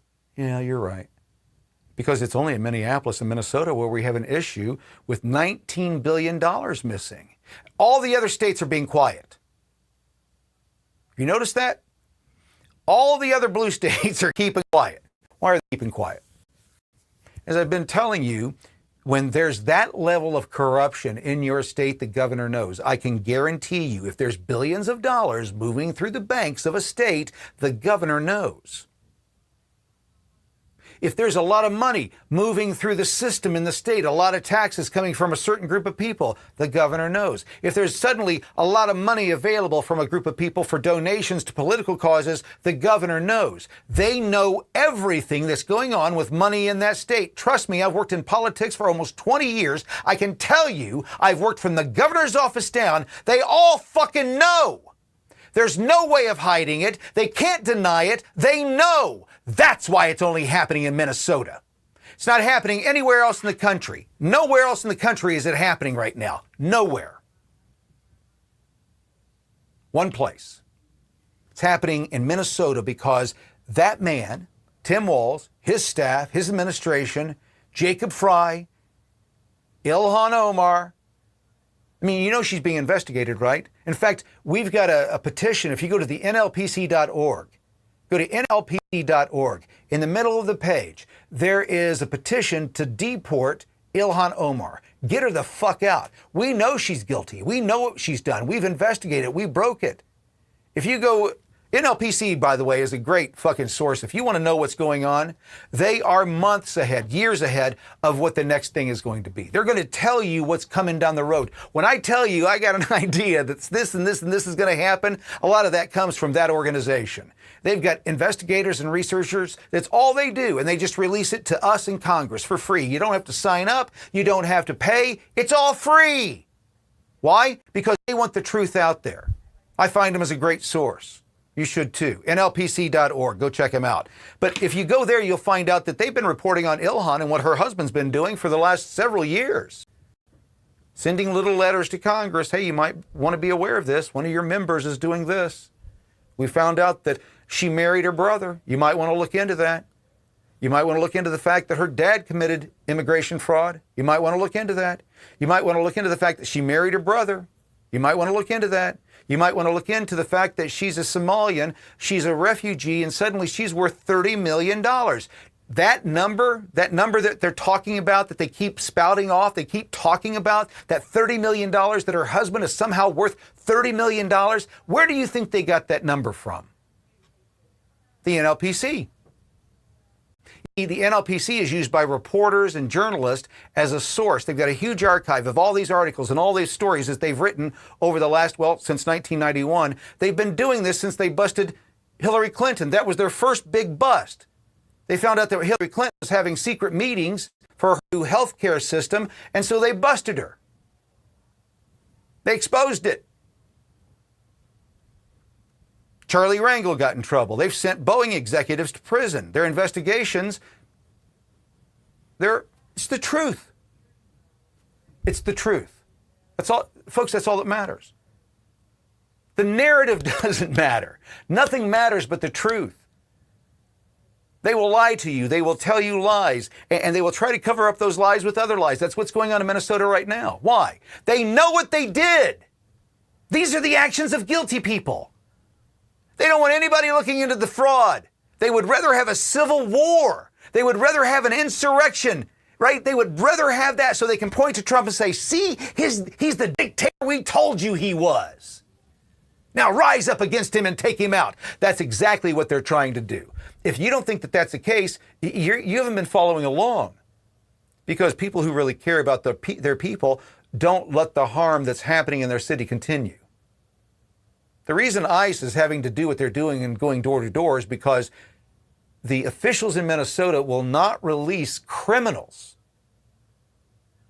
They're not asking the Minneapolis police to go door to door with them. That's not what they're asking. ICE is only asking, let us go into your jails and take out the criminals that you've already got here.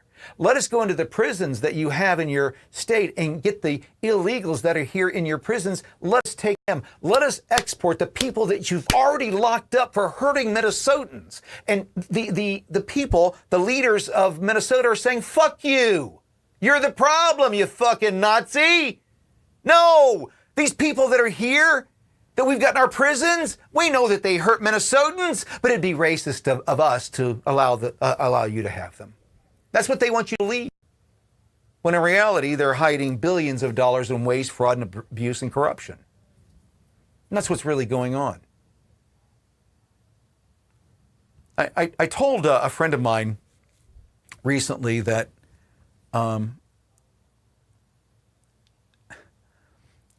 saying the truth, sometimes you got to be subtle in the way that you do that. You can't tell the honest truth all the time, right? Sometimes you got to be subtle.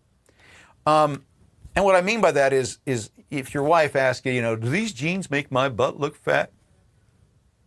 Well, come on. You know how to answer that, right? I mean, hopefully you're married. If it's just your girlfriend, you're going to learn how to answer that, right? If it's somebody you just met, you're just going to learn how to answer that. You've been married to somebody for a while, and she asked, does this make my... Baby, it makes your butt look perfect. Love it. Really? Honestly, yeah. Can't get enough of that. You better hope that her girlfriends feel the same about it. I learned to be more subtle about it. Wow. I love it. How's it make you feel? You feel good in those? Get into their feels, and they start talking. I'm done. I don't have to give my opinion anymore at all. That's called subtle truth-telling. Yeah, I've been doing marketing for a long time. My wife hates it. Hey, you didn't ever tell me what you actually thought. Yeah, that's not going to happen. Nope. Mm-mm. Mm-mm. My wife is just the opposite. It doesn't make her butt look big. Everything makes her butt look. She got a little tiny butt, so she's trying to make it look bigger. Does it look good? It looks like your butt. It's the best I can do. Anyway, folks, this is what they're doing in Minneapolis right now. They're trying to bend the truth in such a way that it benefits them and it hurts their enemy while covering their ass.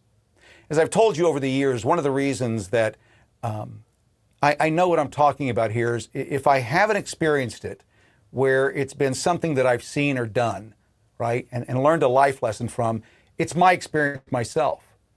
I understand what Tim Waltz and Jacob Fry, I understand what their problem is right now. I get it because I've been in the same exact situation. When I was a kid, my mom and dad gave me a credit card to get gas on if there was an emergency. And I took that credit card, mobile credit card, and I got $1,500 worth of work on my car. Didn't tell them. Went to the mailbox every month for 3 months and got that bill. Thought if I could just take that bill and make it disappear, the problem would disappear. I didn't have any plan to get that money paid back. I just had to keep it away that they didn't know. I did that for 4 months. That was a fraud that I perpetrated on my parents for 4 months. There was a day, though, that it all caught up with me. And when that happened, my dad is forcing me to drive down to this car dealership or this gas station. It was a mobile gas station. And go down and talk to this guy to confirm that it wasn't me. Now, I knew that it was me. I knew I was guilty. I knew that I was lying about it. I knew that. Nobody else did. My dad suspected it. But they didn't know for sure. Only I knew. Only I and that guy at that gas station knew that I was a liar. Only they knew that. Only I knew that. So I did everything. I did everything in my power not to have to go. We're driving down the road, 465, headed down to the south side of Indianapolis. My car kept having problems. Dad, my car's dying. I don't know what the problem is. Well, get in my car. So we left my car on the side of the freeway. Now I'm fucked.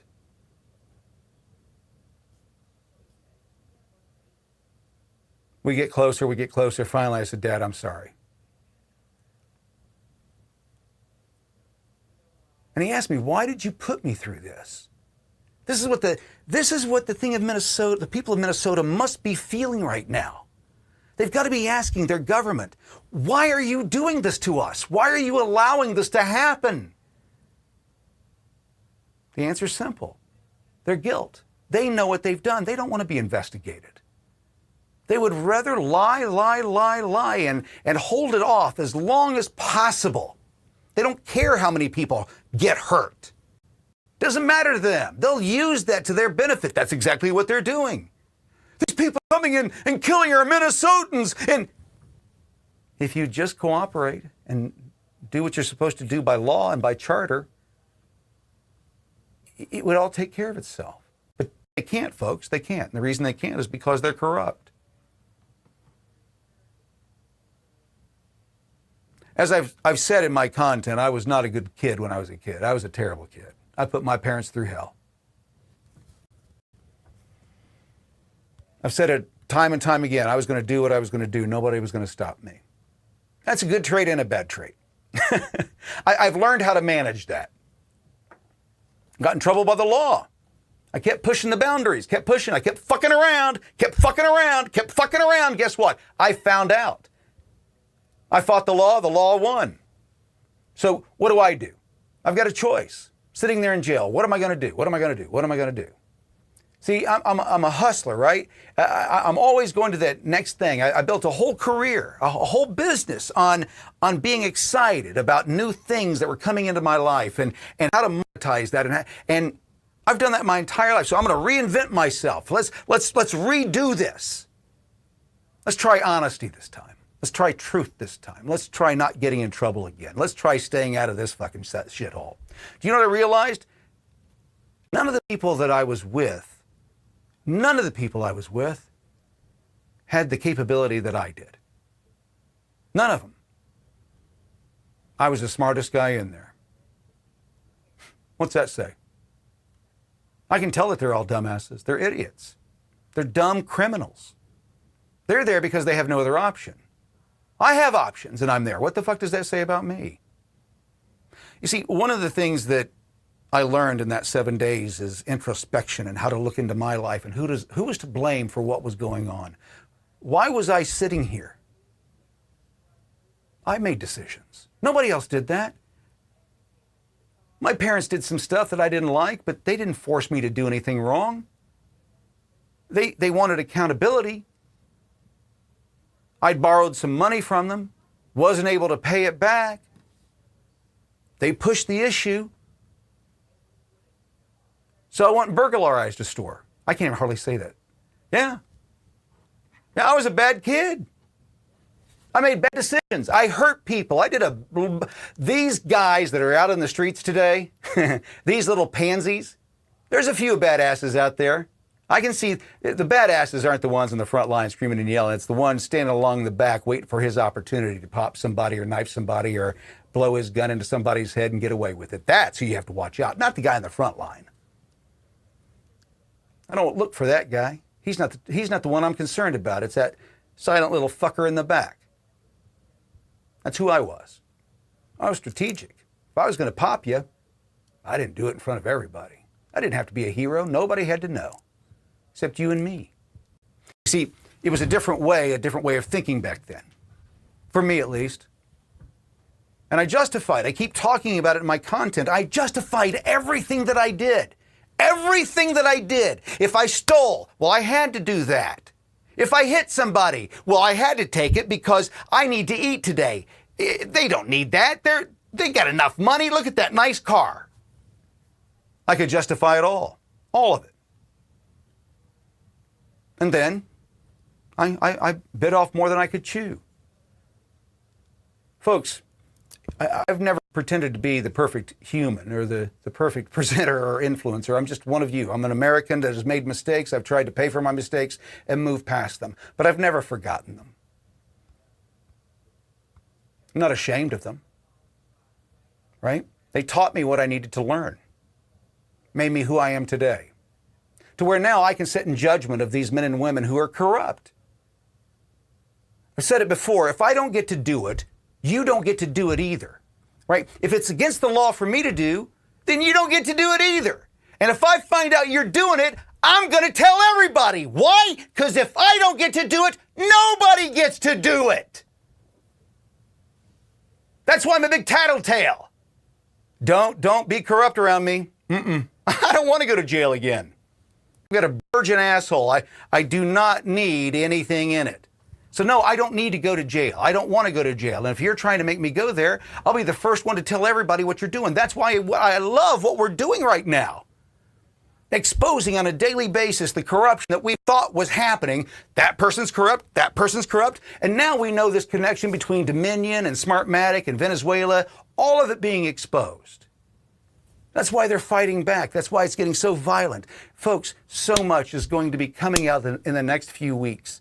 I want you to stand by because it's going to diminish the Democrat Party and the Republican Party, the rhinos and the corrupt within inside the conservative movement. You can't trust anybody. Very few people with inside either party can afford to live with inside glass houses. I can. This is my life, folks. This is what I do. That's all I do. I research, I watch, I make videos, I write white papers for groups. That's what I do. I don't go out. My days of clubbing and my days of all the stuff in the backgrounds and all the sins that I committed as a young man, far in my past. Why? Because when I had my run-in with the law, I was smart enough to realize that I was the one in error. It wasn't them. Was the system just? No, it was corrupt. I got fucked. Because I didn't know the system. I didn't know what I was playing in. I knew what I'd seen on TV. I knew what I had seen from the movies. But I wasn't a part of that system. Go to jail. You go to jail, you talk to anybody that's in jail that knows somebody else in jail, they know the system better than the system knows. They can tell you when you're going to eat, how much you're going to give you, when you're going to get bail. They can tell you everything about the system. They know the system. They know how to play it. Oh, what do you want to do? You want to stay in here? Right? You got somebody out there trying to hurt you? Well, you can just stay in here. I'll show you how to stay in here. Now, you got to buy me a pack of smokes a week. And if you miss it, I'll beat your ass. How is that any different than the outside? It's no different, folks. It's everywhere. You go to jail, there's a monetary system built into that system. You go to prison, there's a monetary system built into that prison. And everybody in that building is corrupt in one way or another. They're all getting a piece of that fucking pie. Don't care where you go. You keep talking about fixing the swamp in D.C. You can't do that until you fix your prisons. You can't fix D.C. until you fix your jails. You can't fix D.C. until you fix the sheriff's departments around the country that are corrupt. We had a sheriff in Oklahoma that was going to kill a reporter and bury him in his backyard. It was caught on tape. That's how corrupt our system is. You think you're going to fix D.C.? You think Trump's going to fix D.C.? No. Indiana has the Indiana Economic Development Corporation. It is a fascist organization. Why do I say that? Because it is quasi-public-private. There's no such thing in America under capitalism, under the Constitution, as quasi-private public. That's fascism. When a corporation is given taxpayer funds, and once that money goes in to that group, it never gets counted again. We don't get any accountability once it goes inside. Once that happens, that's fascism. This is what I'm working on next. It has to be eradicated. It's unconstitutional. They don't have the authority to take my money, give it to a private corporation, whether they're calling it quasi-private public or not, give it to those people, and then no accountability. Poof, it's gone. They don't give it in one line or two lines. They give one lump sum. You've got $68 million. Go play with it. Illegal, folks. Fascism. That's how we get here. Now, for those of you saying that nothing will ever be done, you're absolutely right. Nothing will ever be done. Trump's trying to do it. He's got a group of people at the top are trying to do it, but he's got a bunch of people right below that that are slow rolling everything. Why? They're the molasses, right? Or the witch hazel. Really fast moving, molasses, very slow moving, of bureaucracy. They can speed things, slow things down. They can make things disappear. They can make things go through at the speed of lightning. Just depends on what side you're on. So you got a group of people at the top that are trying to make this thing work. We can see that they're taking effort. The only thing that aids them, folks, is you. You're the secret weapon. You have to want it more than Trump does, but you don't. Most people on the right are waiting for somebody else to go out and protest for them. My dad was a minister. He said the hardest sermon to give is the sermon where you're telling the congregation what they're doing wrong. Well, this is that part of the speech where I tell you, you've got to be willing to risk everything if you want your life to go back to the way it was. There's a group of men and women, not just here in this country, but around the planet, that want this nation to fall for a number of different reasons. The elites in Mexico want it to fall so that they can get their old land back. You think that's crazy? Go read Invisible Coup. It's the first part of the book. That's just one of the things that's going on in this nation right now. Democrats are more than willing to help that happen. They don't care. They're going to be rich wherever they are.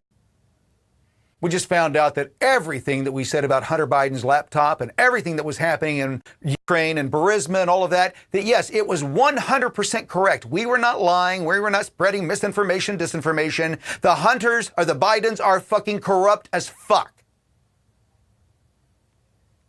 I don't need to lie. I've got the truth on my side. ICE is under siege right now, folks. Our nation is under siege. We've got people, enemies inside the gate. They are attacking us from every angle. They do not care about the Constitution. That does not bother them. They have the authority, the justification to do whatever they need to do because they're fighting fascism. So what happens next?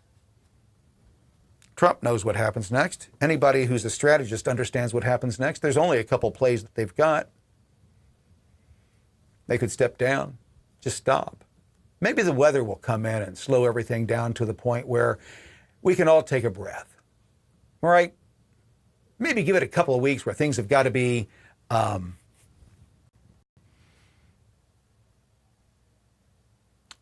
not cooled down, what is it? Slowed down enough by the ice and the snow to make everybody kind of reflect. They go inside, maybe people Netflix and chill for a couple of weeks. You know, take 2 weeks just to flatten the curve. Let things cool down for a moment. Let people start thinking about it. Maybe they can spend enough time getting a retrospective. When people are in the streets and they're mad, they're not looking at the facts. They're just hearing what's going on the streets. When I was in D.C. on January 6th, once things started, the rumors that were flying throughout the crowd, amazing. It's all bullshit. None of it happened. But people start saying, I heard this, I heard this. Yo, the Army's coming in. The Army's coming in. All these weird claims of what was going to happen, what they were hearing on the ground. None of it was true. It was all fake. Telephone game. None of it happened. But today we got the ice under siege. Why? Because of liars in the media, lying about this little kid being abandoned, lying about the shooting today. Escalation is happening. They need it to justify it. Hopefully this storm will come in and slow this whole thing and kind of remove some of the pressure from this deal. Well, we've got an analyst saying that Trump is going to take action within the next 72 hours within Iran. He's got his ships over there. He was just waiting for the carriers to get into the canal. A lot of moving parts right now, folks. A lot of moving parts. Let's take a break, and then we'll come back and we'll check in on what's happening in Minneapolis. You're watching the CramerSez Project. Global news with local views. CramerSez returns after this message from our partners. For decades, the Smith-Mundt Act protected Americans from U.S. government propaganda meant for foreign audiences. But in 2012, the Modernization Act gutted those safeguards, allowing taxpayer-funded misinformation to flood our media and minds. Over the last 10-plus years, we've seen the damage. Take COVID-19 messaging as an example. The government pushed relentless vaccine campaigns and lockdowns, often suppressing dissenting science, leading to widespread distrust and division. Election narratives. Federal agencies amplified Russia collusion stories and censored social media, influencing public opinion and elections under the guise of fighting disinformation. Climate change agendas. Billions in funding promoted alarmist green policies, downplaying economic impacts and alternative views to push globalist initiatives. This isn't freedom, it's manipulation.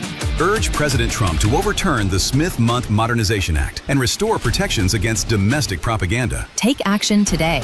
Sign the petition now and make your voice heard while you still have the chance. To learn more about the CramerSez Project, our mission, and how you can become a part of it, please visit thecramersezproject.com.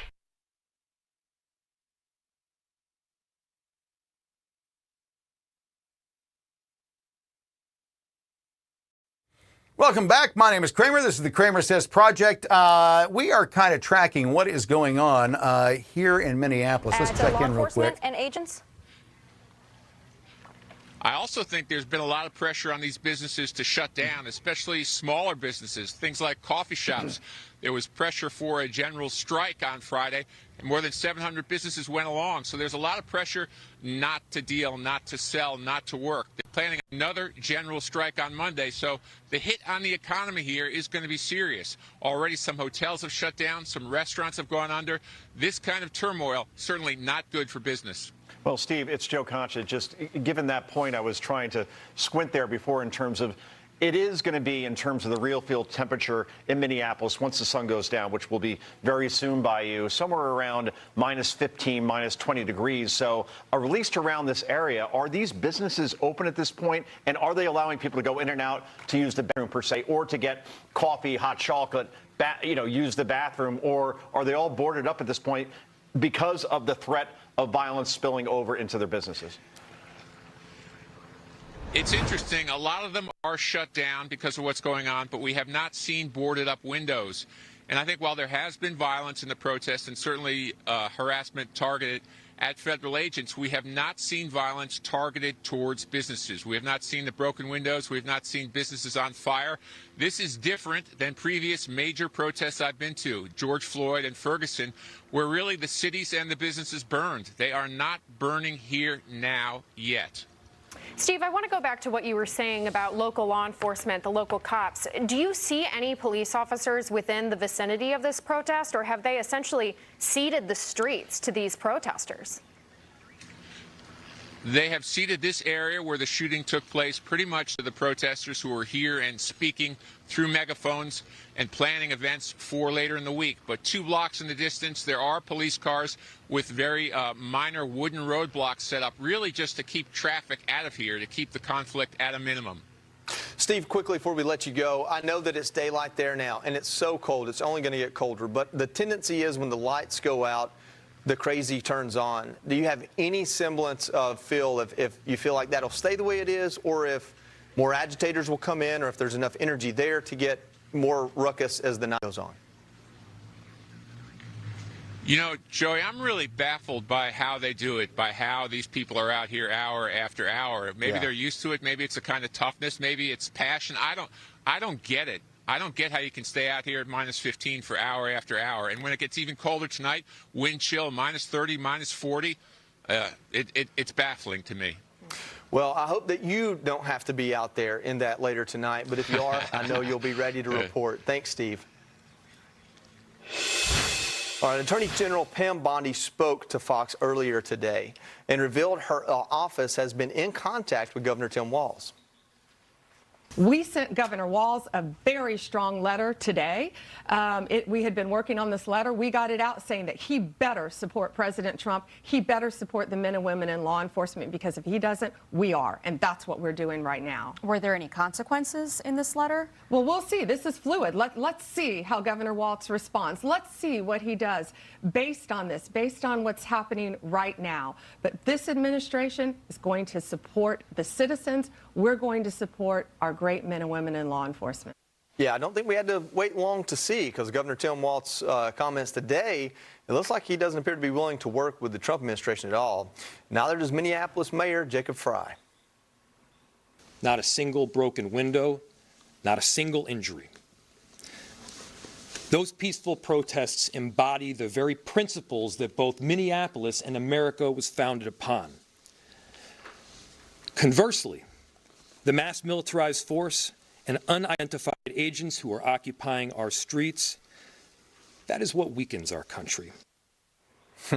Joining us now is Paul Perez, president of the Border Patrol Union. Paul, from what I understand, the agents involved today were Border Patrol agents, not ICE agents. Obviously, same department, slightly different. I know that Border Patrol agents were brought into Minneapolis because there's no local law enforcement help, no state police help. They had to.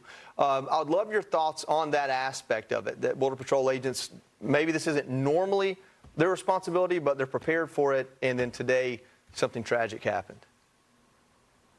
Yeah, of course. Our agents are very well trained. They've received some of the best federal law enforcement training, which is better than most police departments and many federal agencies. So our agents know exactly what they're doing. In this case, one of the agents involved, he was a firearms instructor. He was a use of force instructor, which means he had even more training than the average agent. He's actually an instructor for those programs. And so he knew exactly what he was doing. He did what he needed to do to protect himself and his fellow coworkers this morning. And so we back him. We stand by him 100%.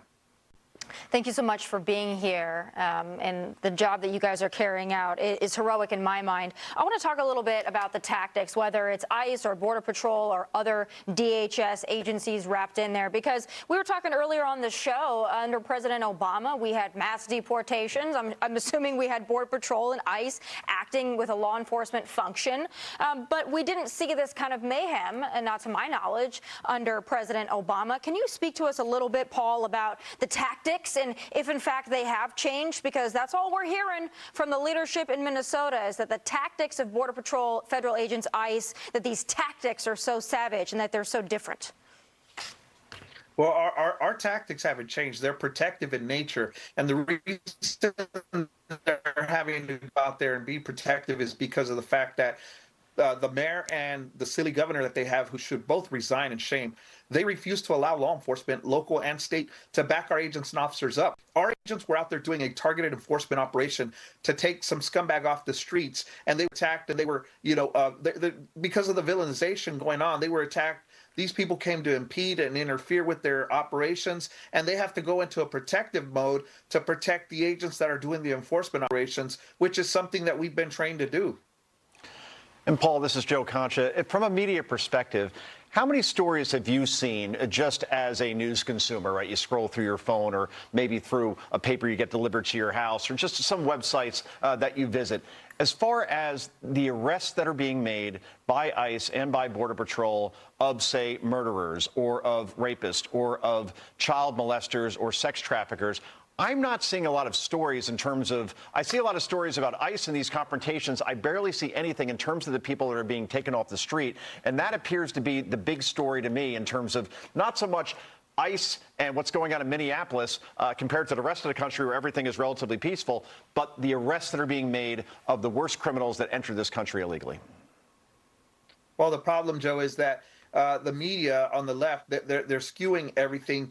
They don't want the public to know the good job that our agents and officers are out there doing, arresting these criminals, these murderers, these rapists, these robbers. Instead, what they want to do is, put out this rhetoric that causes these agitators to go out there with a false narrative that we're pulling people off the streets, kidnapping U.S. citizens, arresting U.S. citizens. We're doing none of that. We're going after the worst of the worst, and they come and they interfere, and those where the videos and the cameras and all these paid agitators and protesters come out, and unfortunately, they keep running with that same narrative, and it makes our agents and officers look bad, and in turn, they get assaulted. They just bit the finger off of an HSI agent. Come on, that's what we're coming up against. Paul, in your opinion, why do you believe that these leftist activists and even some of these Democratic politicians have zeroed in specifically on Border Patrol, on ICE, on the work that immigration enforcement officers are doing? You don't see them going after any other government agency in this way. So why ICE? Why Border Patrol? The American public voted for President Trump because they wanted him to launch the largest mass deportation effort in the history of this country, and he's fulfilling that promise.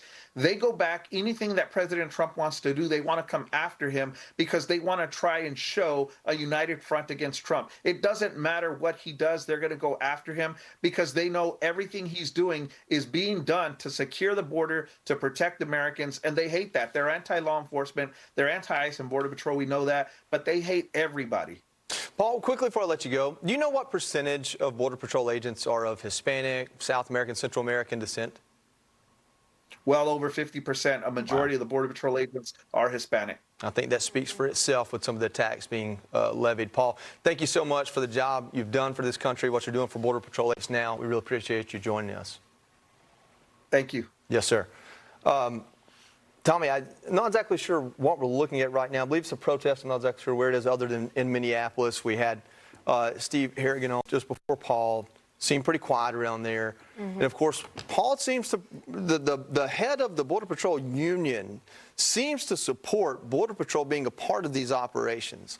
And I point that out because it's his job to take care of them, to make sure they don't get put in unnecessarily dangerous situations, that they're doing the job they're supposed to do, not someone else's job. He's fully supportive of it, says they're fully trained for it, says one of the people involved in this was an instructor. And so whatever facts come out from this, the argument that they're running around willy-nilly, they don't know what they're doing, they're too zealous, they're too aggressive, that really doesn't hold water, because I think Paul Perez will be the first one to want to pull them out. I mean, just for his own job. A lot of people are confused about Border Patrol, ICE, and the different and various jobs within DHS. I've spent a lot of time with Border Patrol over the years, and it's always been majority Hispanic, by the way, when I've gone out with them during various administrations. But I will also say this, Border Patrol, they're highly trained, and for the last 4 years, because of the invasion, or I guess the previous 4 years because of the invasion, their work had to be babysitting. They were down at the border, just, punching people in. All right, here's another one, here's another one, here's another 1,000. That's what they had to do. They had to take care of unaccompanied minors. They had to act as babysitter, and that was their job. basically, attendance. Now they're actually able to go out and assist ICE agents in their mission. They're actually able to go out and do their job. They've secured the border, and now they're able to be a force multiplier in other situations. God bless the men and women that are doing this. Highly trained.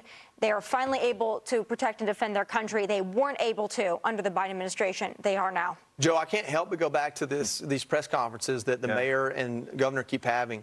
And I just can't help but point out, they're not even attacking Trump anymore. They're attacking the men and women on the streets doing the job, the ones taking the risk. 50% Hispanic, more than in Border Patrol, that framed them as racist and hateful and out to kill. If you've ever spent one day with Border Patrol or in a situation, I've been in situations where Border Patrol was involved near the border, you understand the amount of scary situations they go in. If they were trigger happy, we'd have something on TV every single day. That's not the case. Great point, because everybody now is a journalist these days, citizen journalism, because we have these things called phones that all have cameras in HD. So if ICE agents were doing all these horrible things, it would be captured in some way, shape, or form. And Joey, I swear, I'm grading all of you right now tonight. And your question to Paul Perez of the Border Patrol Union, in terms of, I didn't know this before, that more than half, a majority of ICE agents in Border Patrol are of Hispanic or South American descent.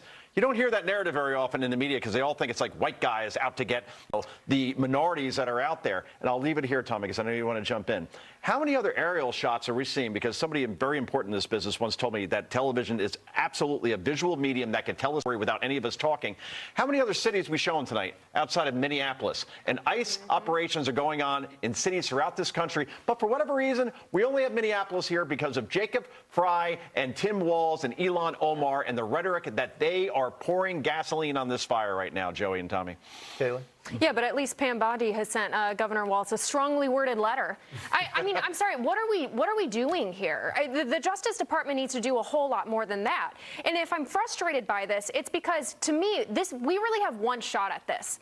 Because if the Trump administration does not get a hold of this situation now, you can forget any sort of at-scale deportation operation moving forward, because we will have essentially communicated to the left that they can shut down deportations by violently rioting in the streets, and then you will have also communicated that they can continue to import tens of millions of people every single time they get control of the White House, because we won't be able to do anything to stop it or reverse it. This is a really important precedent that the Trump administration has to set here.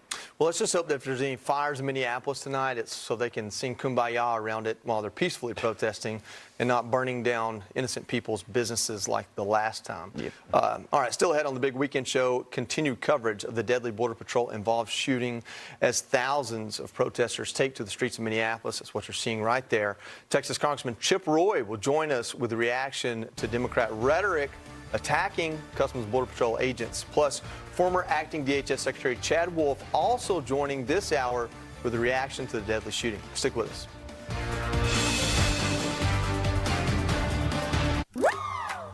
Hey guys, Viagra is not your only option. Rose Sparks act fast and stay active longer. They aren't pills. Sparks dissolve under your tongue to reach your bloodstream for speedy results. Sildenafil starts things off strong, and Tadalafil stays in your system for longer. Rose Sparks, 100% online, delivered to your door. Connect with a provider at ro.co/sparks. Let's say you woke up with a sore throat and fever. You can wait to see a doctor, or you can sit in a crowded urgent care, or with the medical emergency kit, just match your symptoms to your prescription with your guidebook to feel better fast. Prescribed to you online, your kit treats dozens of common and serious medical issues like strep throat, sinus infection, vomiting, UTIs, and much more. It is like having an urgent care in your home. Visit urgentcarekit.com/USA. Promo code USA. Why choose a Sleep Number smart bed? Can it keep me warm when I'm cold? Wait, no, I'm always hot. Sleep Number does that.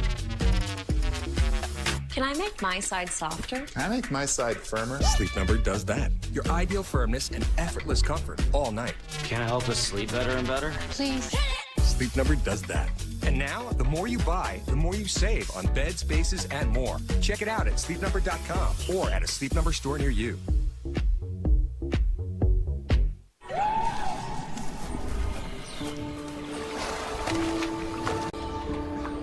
So we actually known for the spiced rum. Yeah, man, this is a local thing, man. There's way more stars in this section. That's what's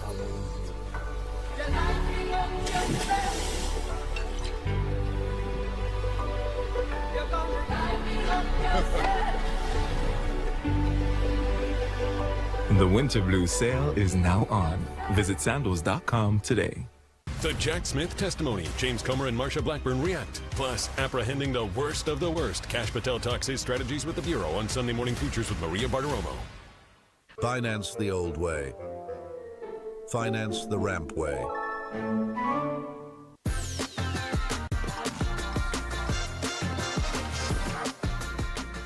I'm stoked about Roku in 2025. They just started focusing on the self-service ads manager. It used to be a managed service, or you have to go through one of the large agencies. So I'm very excited for this.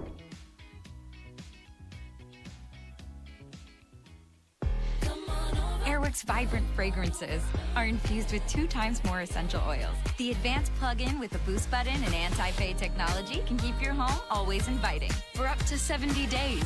Airwick, always fragrant, always inviting. This is Alex. Alex needed help investing his savings. You're watching the CramerSez Project. Global news with local views. From the halls of Congress Across the nation. and around the globe. You're getting the latest news and conservative views. You're watching the CramerSez Project. Global news with local views. CramerSez returns after this message from our partners.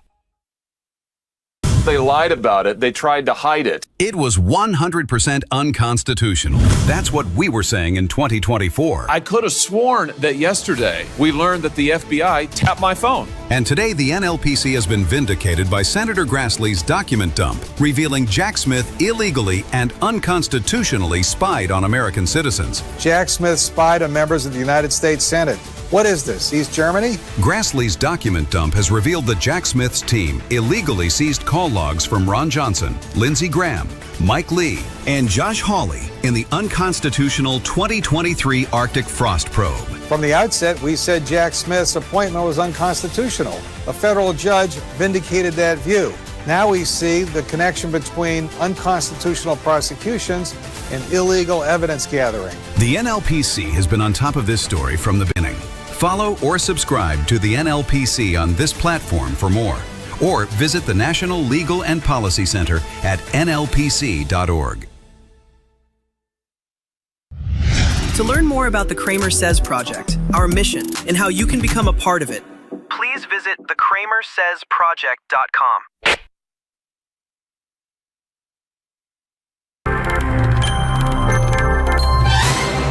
Welcome, welcome, welcome. My name is Kramer. This is the CramerSez Project. It is Saturday night, right? It's Saturday, right? Yeah, still Saturday. Sorry, I had to confirm that. It's been a long week.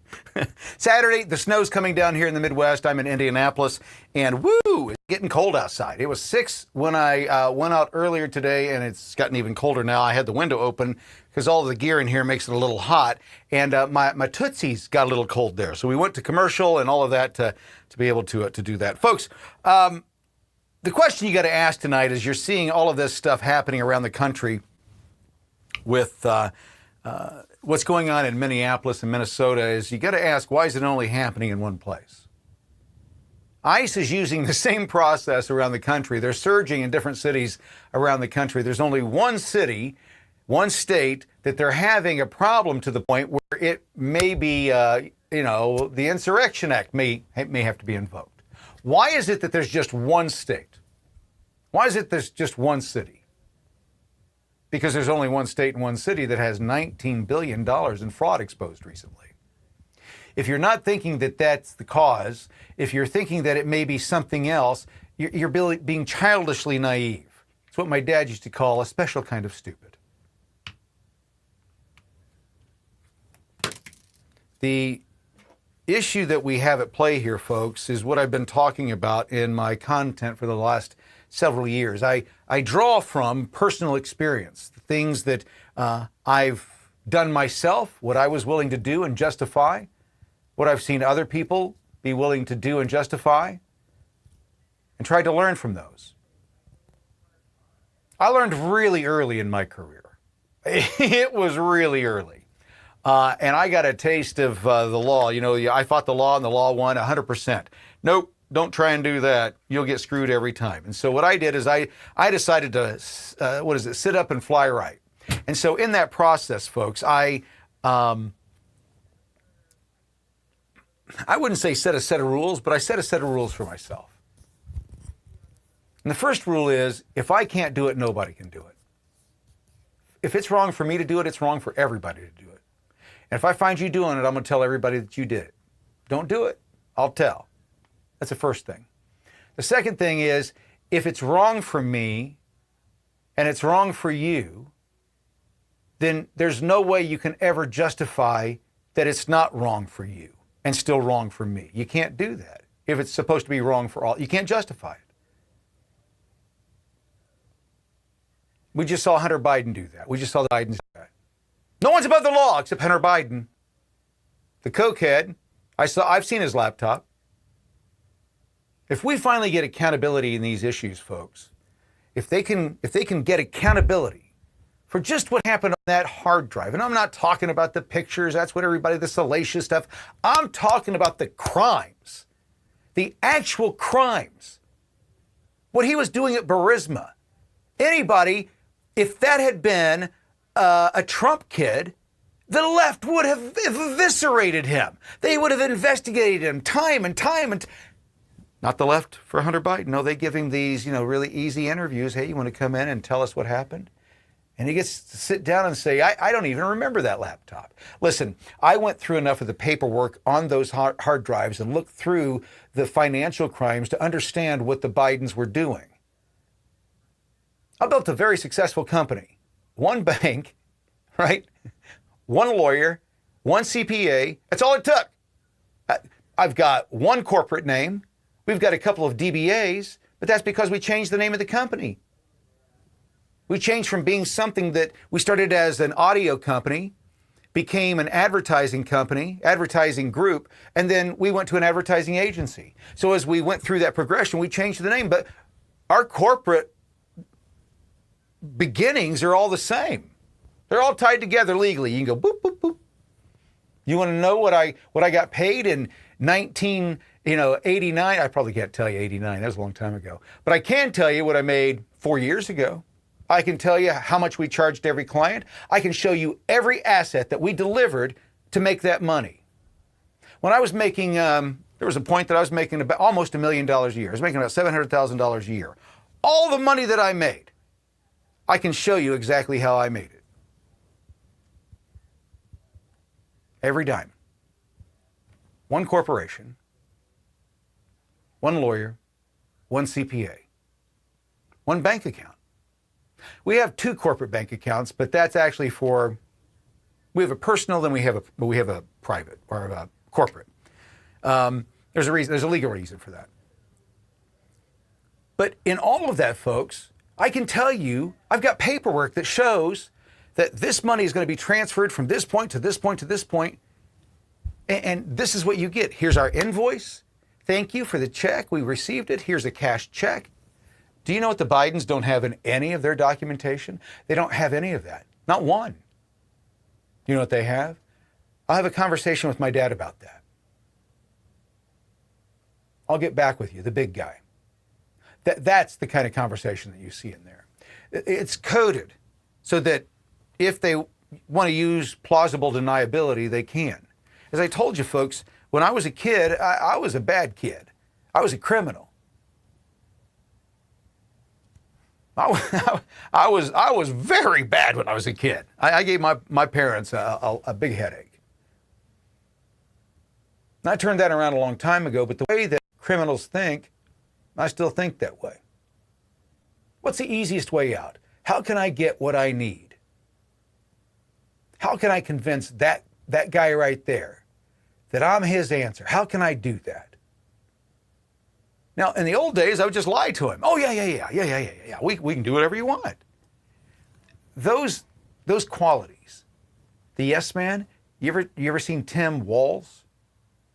He's a yes man for somebody. I don't know who it is. There's somebody that's got their stick or their dick up his ass because he's a puppet. That boy is too forgiving for everybody. He's a yes man, but he's somebody's yes man. because he feels like he can do anything.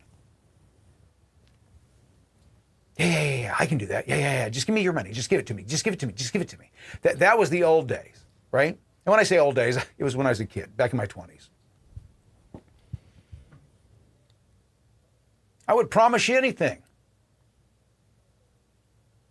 And then I'd run off with your money. Yep. Like I said, I did it to my parents. I did it to everybody around me.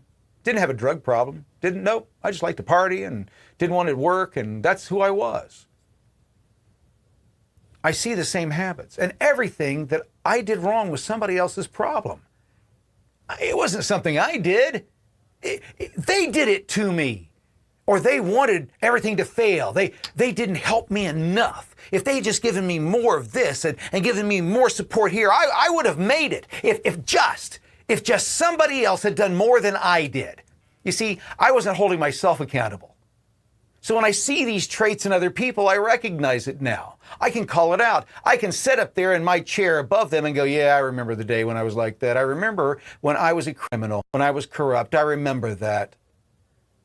I cleaned my life up. I chose to live differently. I didn't ever want to be in jail again. 7 days in jail cleaned me up. That was it. I never wanted to be the smartest room in a group full of people that would kill you.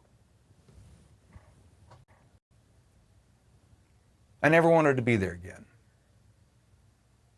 I had options. They didn't have options. That was going to be their life the rest of their life. These people that were in jail with me, they could tell you everything about the jailing system. They could tell you everything about the penal system. They could tell you everything about the judicial system. They knew it all, inside and out. They should have been fucking attorneys. They're not dummies. They're smart.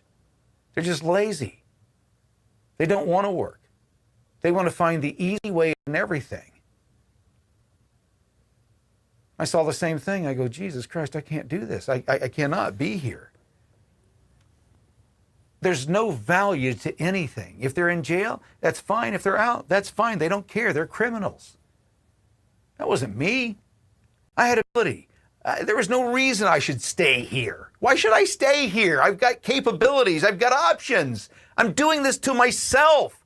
Poor choices. So I start making better choices. And I started setting down these rules for myself of how I'm going to live my life. Did I always accomplish that? No. But the rules got me back on my path. Some people, they go to Christianity. Some people go to Buddhism. Some people go to whatever other thing that saves them. Me was to look inside and say, you know what?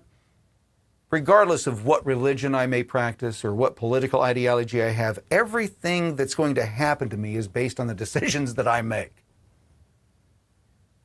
Everything. I have little time for people that complain. Do something about it. Change it. That's what my message has been the entire time when I've been on social media. You keep waiting for somebody else to hold these criminals accountable. The people that are the criminals are the people we put in charge to hold everybody accountable. So who's going to hold them accountable? There's only one group of people that can do that. Us. That's it. We're the only ones that can do that.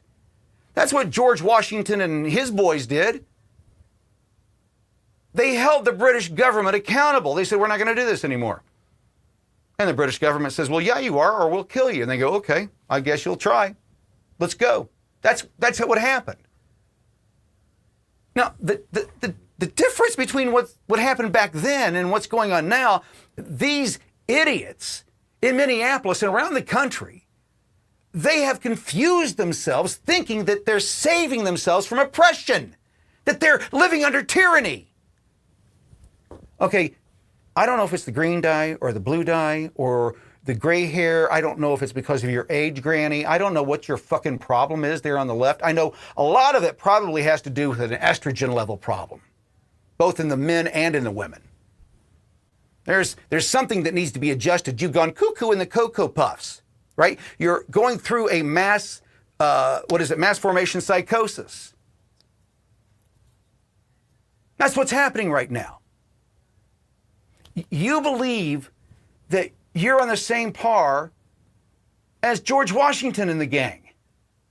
We're fighting for oppression.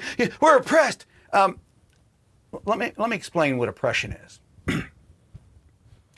when you're living under oppression, I'll give you a recent example. Let's just take 2021, for example. Let's say that you wanted to go out on a beach without a mask on. Nope, can't do that. That's oppression, right? You want to go to church, but you're going to have more than 50 people there. Nope, can't do that. That's oppression. Your dad is dying. Your mom is dying in the hospital.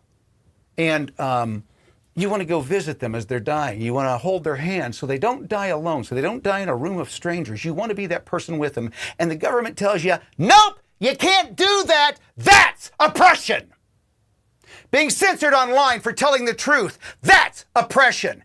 Having your business shut down because we got to flatten the curve to save everybody, that's oppression. Being told that you can't tell the truth because it's misinformation, disinformation, that's oppression. Being silenced by your government. Yes, we've had it FOIA'd. Yes, my name is there. Yes, they are being sued. Yes, we're done with this bullshit. That's oppression. When your government comes in and says, this little bald dude sitting in his basement in Indianapolis, Indiana, can't fucking speak, that's oppression. Do you know what isn't oppression?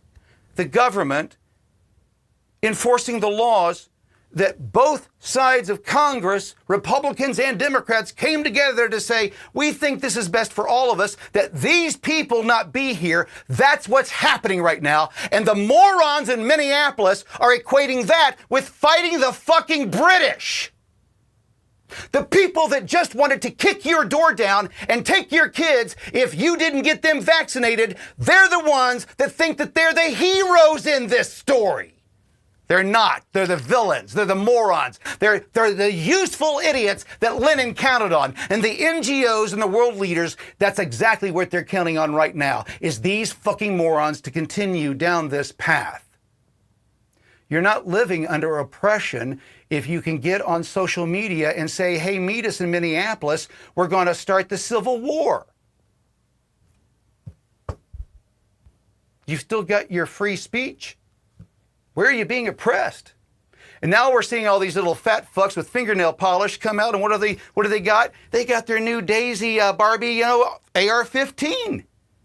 It's all, it's all painted up in My Little Pony colors, right? They're ready to go pew pew with the ice.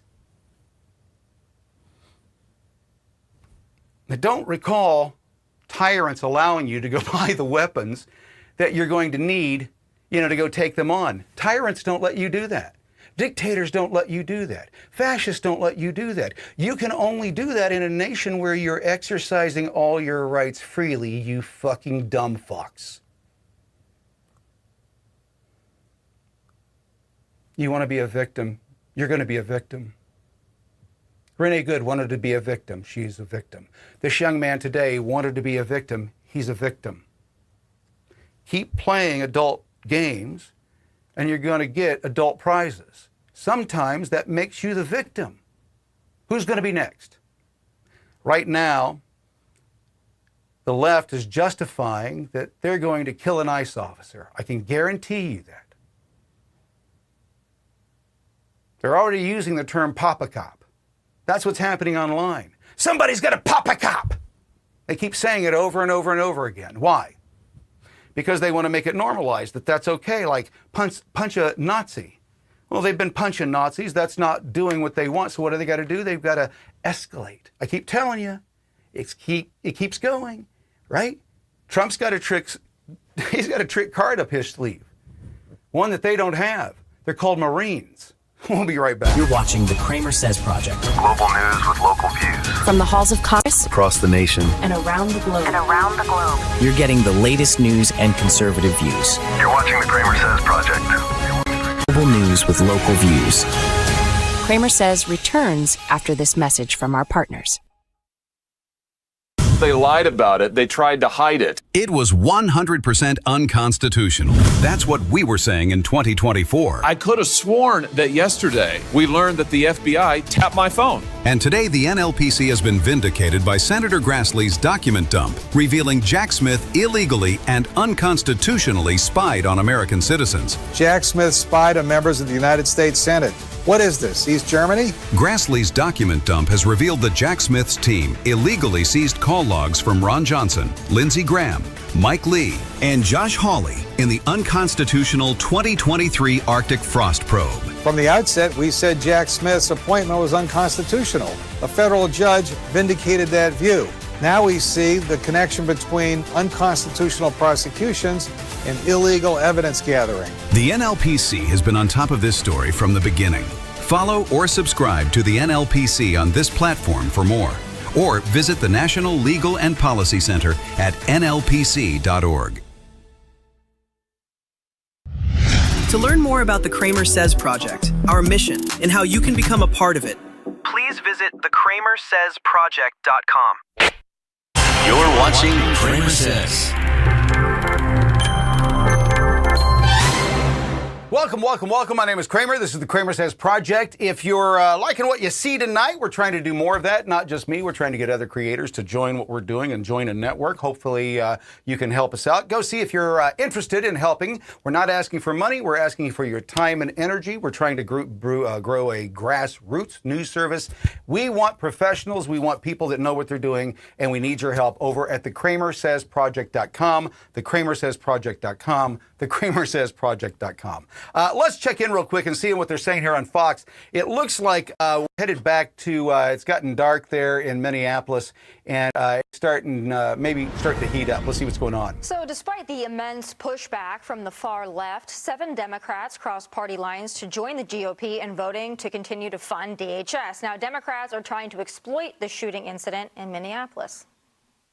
Congress cannot fund DHS, cannot fund ICE and CBP because they are operating as a lawless, unaccountable force that is killing people. I voted against funding for ICE just this past week. I voted against the entire appropriations bill for the Department of Homeland Security because of exactly this stuff going on in our streets. Other party members are taking to X to say we should withdraw funding. Oh, defund the police. It's back again. Joining us now is Texas Congressman Chip Roy. Congressman, you know, we didn't think the left would be dumb enough to try this again, but they're back on the defund the police, abolish ICE. Right back, I guess, where we started. What do you make of this? And do you think that some sensible Democrats, or I guess maybe Democrats who are concerned about their seat, might see the light and fund DHS as they should? Well, remember, we funded Homeland Security, DHS, this past week, as you're pointing out, but that's also in a package that includes the Department of War.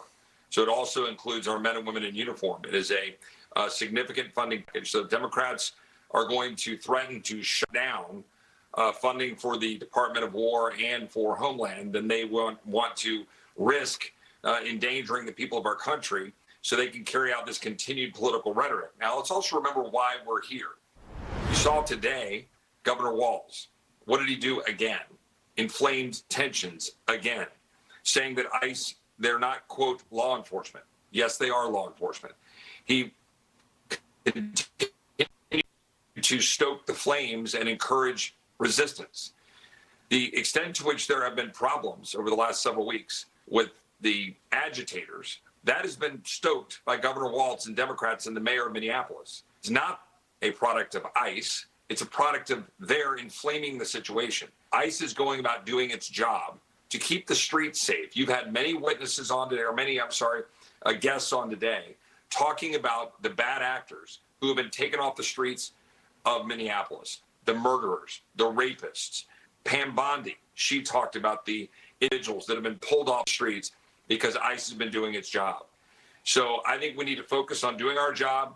Congress should pass these funding bills this week. If Democrats choose not to, then they're risking the security of the United States, including the Department of War. Congressman, I know we're talking about funding right now, but you understand firearms from the great state of Texas. The Second Amendment culture is a part of Texas. We've had that kind of creep into this conversation today because this individual had a loaded gun. We believe it had a gun and 2 magazines is how it's been framed. We don't know any other details than that. And they've kind of, we even have this AG from Arizona talking about basically if you shoot somebody, just act like you thought it was an ICE agent, I guess. This idea that Democrats are using the Second Amendment loosely to I guess, prop up some of these agitators that are doing things that are unlawfully, I don't think that's going to fly with Americans. How do you feel about it? Well, first of all, I think there's two things. One, as a former federal prosecutor, I'm trained to wait for the facts to come in, and I'm going to let the law enforcement officials do their after-action review, follow all the procedures to make sure they know the facts that led to the shoot, right? We need to study that. I do not like to judge these things independently. I'm talking about what led to them. And it is very clearly the Democrats in Minneapolis and Minnesota, Democrats across the country, that are inflaming tensions that led to the situation where these agitators put themselves between ICE and carrying out their job. But I do want to make one point. I think it was a United States attorney out in California that said that simply if you're armed, that might cause a justified shoot. Look, I am a Second Amendment supporter, and I want to say I don't agree with that sentiment. Exactly. You can be armed. You can be in public. We are Second Amendment supporters, so I disagree with that. But I will say this, as someone who has a concealed carry permit, as someone who carries a weapon in Texas, if I'm in front of law enforcement, or if I get stopped, or if I've got law enforcement that I'm dealing with, I tell them that. Yes. I tell them that I've got a concealed carry permit. I show them my ID. I tell them where the weapon is in the vehicle, because that's what we're supposed to do under the law in Texas. And so we need to be very smart here. We do have the law, the right under the Second Amendment and under our state laws to carry weapons so we can defend ourselves. But when you're going to go agitate with police, when you're going to go create an environment like that, then you have a duty to make sure you say, hey, guys, I've got a weapon. Let's figure this out. I don't like what you're doing, if that's what his belief is. Then just say that and do it peacefully. But that's not what I think I saw here. But I'm going to let them judge all of this. I just want everybody to focus on the tensions here are high because of Governor Walz saying that ICE is not law enforcement and that the people of Minnesota should stand against them. He's creating the environment. So is the mayor of Minneapolis. So are my Democrat colleagues who are saying they want to defund ICE. They're doing it. And Congressman, you not only have Democratic colleagues who are calling to defund ICE, but you also have some colleagues introducing bills to abolish the agency entirely. And I find their new passion for legislation on immigration a bit ironic, because if they had such a problem with the way that immigration law is enforced and the federal immigration law is already on the books, why didn't they do anything about that when they controlled Washington during the Biden years? Let's go just a little farther back to the Obama year. President Obama literally a medal around the neck of Tom. And now these radical leftists want to call my good friend Tom Homan a Nazi, right? Look, this is all politics, right? They had massive deportations under Barack Obama. Now, Joe Biden and Alejandro Mayorkas were a different story altogether. The current crop of Democrats are all about open borders because they've decided that it is necessary for their political interests. They don't care about the danger that creates, and they don't care the danger that they're creating right now by stoking the flames to have people oppose ICE. And in doing so, they're siding with the violent, illegal aliens, the violent offenders who are here that ICE are trying to take off of our streets and creating this climate. And that's what's actually going on. And it's hypocritical. And no, they don't want to actually protect us. And by the way, remember in 2020, that's when my Democrat colleagues went to the floor of the House of Representatives calling to defund the police. I went down to the floor of the House and argued with them. We fought off their efforts to defund the police. We did it here in Austin, Texas, where there was rampant efforts to try to. Congressman, we may have lost you for a moment, but if you could hear me, Kelly brought up the stat before. It's worth asking you. As far as the ICE arrests that are happening right now in the country, about 25% are occurring in the state of Texas, only 2% in Minneapolis. And it looks like we've lost Congressman Chip Roy at this point. So we'll thank him for joining us now at this point. And Joey, let's bring it back to a discussion around the table. Yeah, Tommy, as we know with Congressman Roy. Let's go ahead and jump at it. What's interesting, folks, is as you heard Chip Roy say there, what Homan and the group are doing around the country is the same thing. They're doing the exact same thing everywhere. We've had ICE agents here in the city of Indianapolis, throughout central Indiana. We're aware of what's going on. Nobody's having a problem with them. They're not having any issues. They're making the arrest in and out.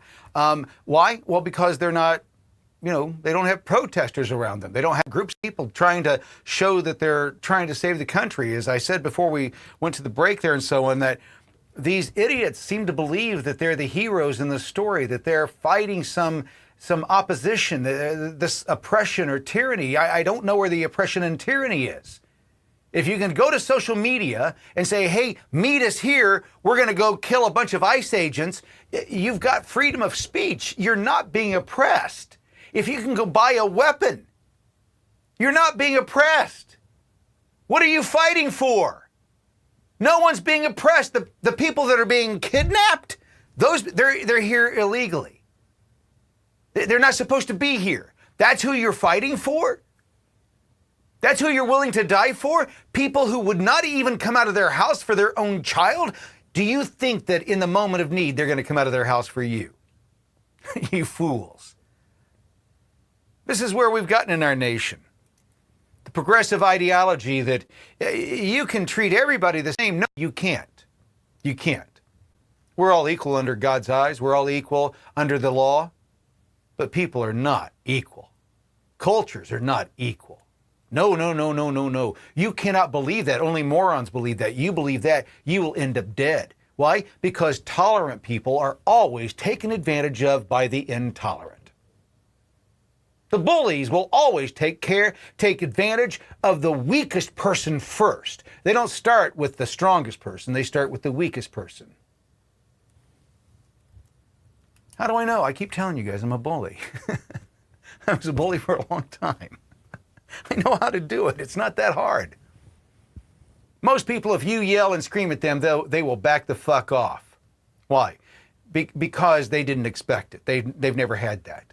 The next level is getting a slap in the mouth. You don't have to beat them up. You don't have to bruise them. You don't have to make them bleed. All you have to do is make their stars, the stars in their brain bounce around a little bit and their lips sting. That's all you have to do. That's what's happening right now in Minneapolis. They're getting smacked around. They're acting the fool. They're getting smacked around. What's happening is the universe is saying, hey, you got it coming. We told you what the rules were. These are the rules of the playground. We're out doing our job. Leave us alone. Let us do our job. If you don't let us do our job, oh my God, there's a gun. Boom, you're dead. What the fuck? This is how stupid this is. Here's what's going to happen. This dude is dead.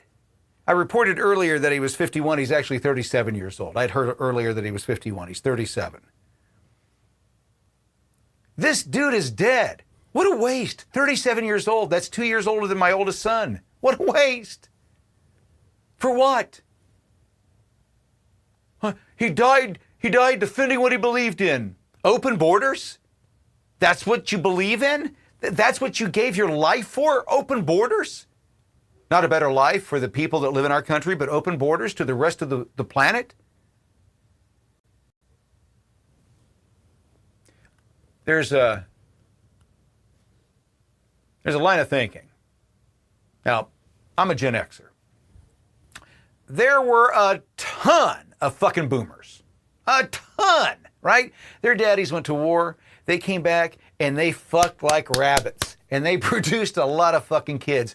There were a lot of fucking boomers. So they could be stupid as fuck, and it didn't matter. There were still going to be a lot of them. A lot of them. Gen Xers, man, there was less of us. Not nearly as many of us. And we were reckless as fuck. Right? But we got these new kids that are stupid as fuck.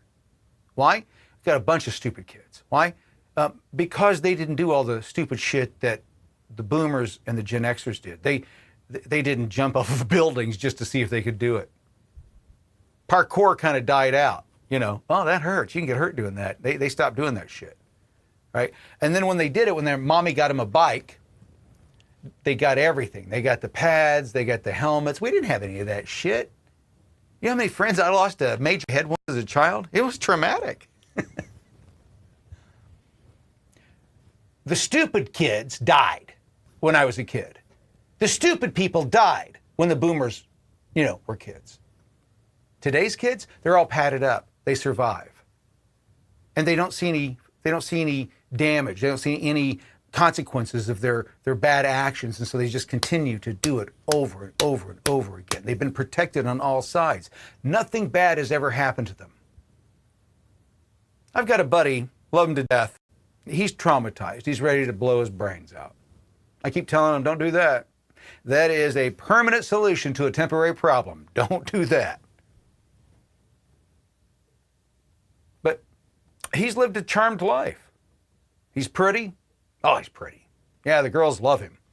He's been through, I don't know how many marriages, probably 7, I would say, safely. 7 or 8, somewhere in that ballpark. Got a bunch of kids, right? He's successful. He's one of those guys that he walks into a room and closes a deal, doesn't have a problem with it. He's good, like I said, he's a good-looking guy. Okay? And to this point, he's never had any problems. Life has given him everything that he's ever wanted. It's been easy. He's never been smacked in the face. And in the last couple of years, on a number of different levels, he keeps getting slapped in every way. You can't help him. You can't jump in. There's nothing I can do for him. I can't help him. I can just tell him it'll come to an end at some point. It'll stop. It'll get better. He doesn't see it getting better. He's never seen it this bad. He's never been in a hole this deep. He doesn't understand. All he sees is that little dot of light at the top, and it just gets smaller and smaller and smaller. The hole gets deeper and deeper and deeper. Keep telling him it's going to get better. Eventually, the hole will drop out from underneath you. I mean, you're going to come out in China, man. At some point, you'll be on the other side of it. That's how it works. But if you blow your brains out now, that's not going to do you any good. That's not going to do anybody any good. It's a permanent solution to a temporary problem. I know it's painful, but that's where you learn all your lessons. Everything that I ever learned that was of any value, right, that was a lesson learned, it was painful. You don't learn anything from doing it right. Nobody learned any lessons from doing it right. All the lessons learned in engineering, I mean, the building is doing this. Oops, we fucked up. There's a building in New York I heard about. It's swaying. They're trying to figure out what the fuck they're going to do with it. They may have to take the fucking thing down, right? They did everything right, they thought. Nope, did everything wrong. That's what the kids of Minneapolis are about to learn. They're about to get that slap in the face, like my friend's been getting. They've lived in a culture. Their culture is different than the culture that I was raised in. You see, that's what we don't understand is we've got Americans that live among us, but they live in a completely different culture, in a completely different bubble, and they don't believe the same things that we believe, but they live among us. They're walking among us. They get to vote just like you do. They got free speech just like you do. They got all the rights that you got, but they think that you're evil. They've been taught that that we're evil for some reason. In particular, white people are evil. If you're conservative, even worse. By the way, if you're a black conservative or a Hispanic conservative or an Asian, you're just confused. And if they would, get the opportunity to speak with you long enough, they could convince you to come to their side, to cult. I'm sorry. That's who we're dealing with. And this culture, one of my sons is part of it. Can't convince him. He thinks that Dad's a conspiracy theorist. I keep saying it's going to get worse before it gets better. He says, oh, you're a doom and gloom naysayer. No. That's not what I do. I'm successful. You're the one that's always begging for money. I'm successful because I look at the shit and go, oh, wait a minute. I better buy some silver at 85 before it hits a buck 13. Yeah, I think I'm going to do that. Paying attention to the writing on the wall. That sometimes it ain't reading the tea leaves. They tell you what they're going to do. They're telling you. Tim Walz is telling you what he's going to do. Trump is telling you what he's going to do. What's he going to do? Well, I think he's going to wait for one of his agents to get shot. That's what I think. I hope they're not killed, but I think that's what they're waiting on.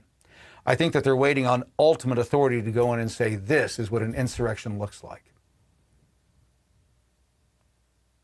When federal agents are harmed. Now, we had one today that got his finger bit off. Not sure if you heard about that.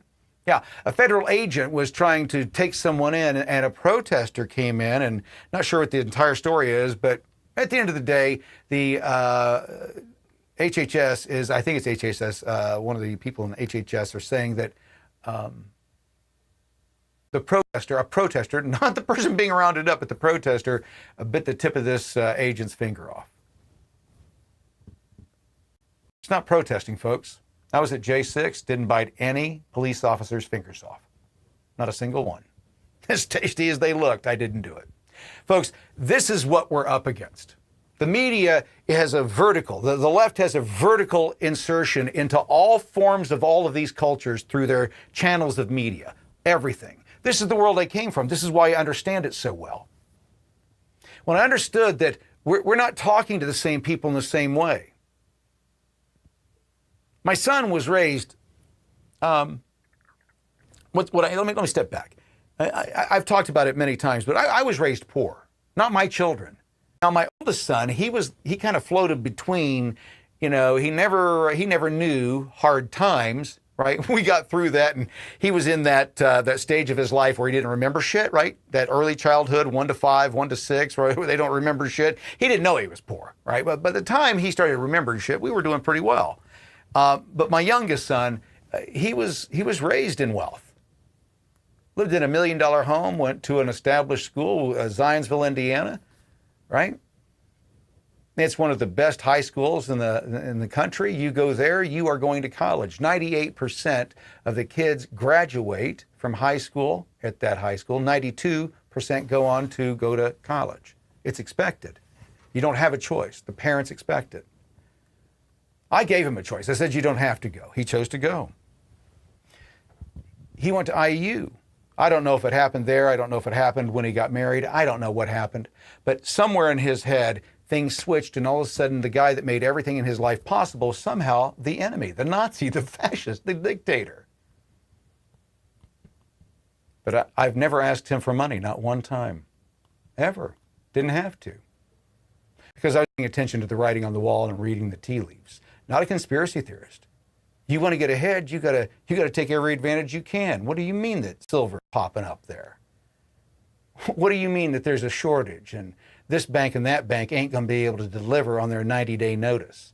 What do you mean that means there's going to be a run on silver? Ooh, I better get me some silver. It's not reading the tea leaves. That's being at the craps table and knowing that here we go. We're on a run. Let's jump on it.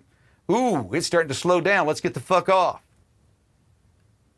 Now, the reason that I say all of this is because these kids in Minneapolis, they don't have this experience. They don't understand how the world works. They understand everything from theory and what they've been taught in school. They've never been slapped upside the face. They live in a culture that is different than mine. In my culture, when I was raised, if dad didn't pop you in the mouth for something, for smarting off, some bully did. It was commonplace. That's why we're so give a fuck. We don't give a fuck what the fuck you say. I'm going to say whatever the fuck I want to say. I got all the pops in the mouth that I needed throughout my life. I've beat up all my bullies now. You want to have a problem? Let's have a problem. But you're not going to tell me what I can and can't say. I've earned the right to say everything that I want to say. Because what we're getting to in this nation is the or what stage of bullying.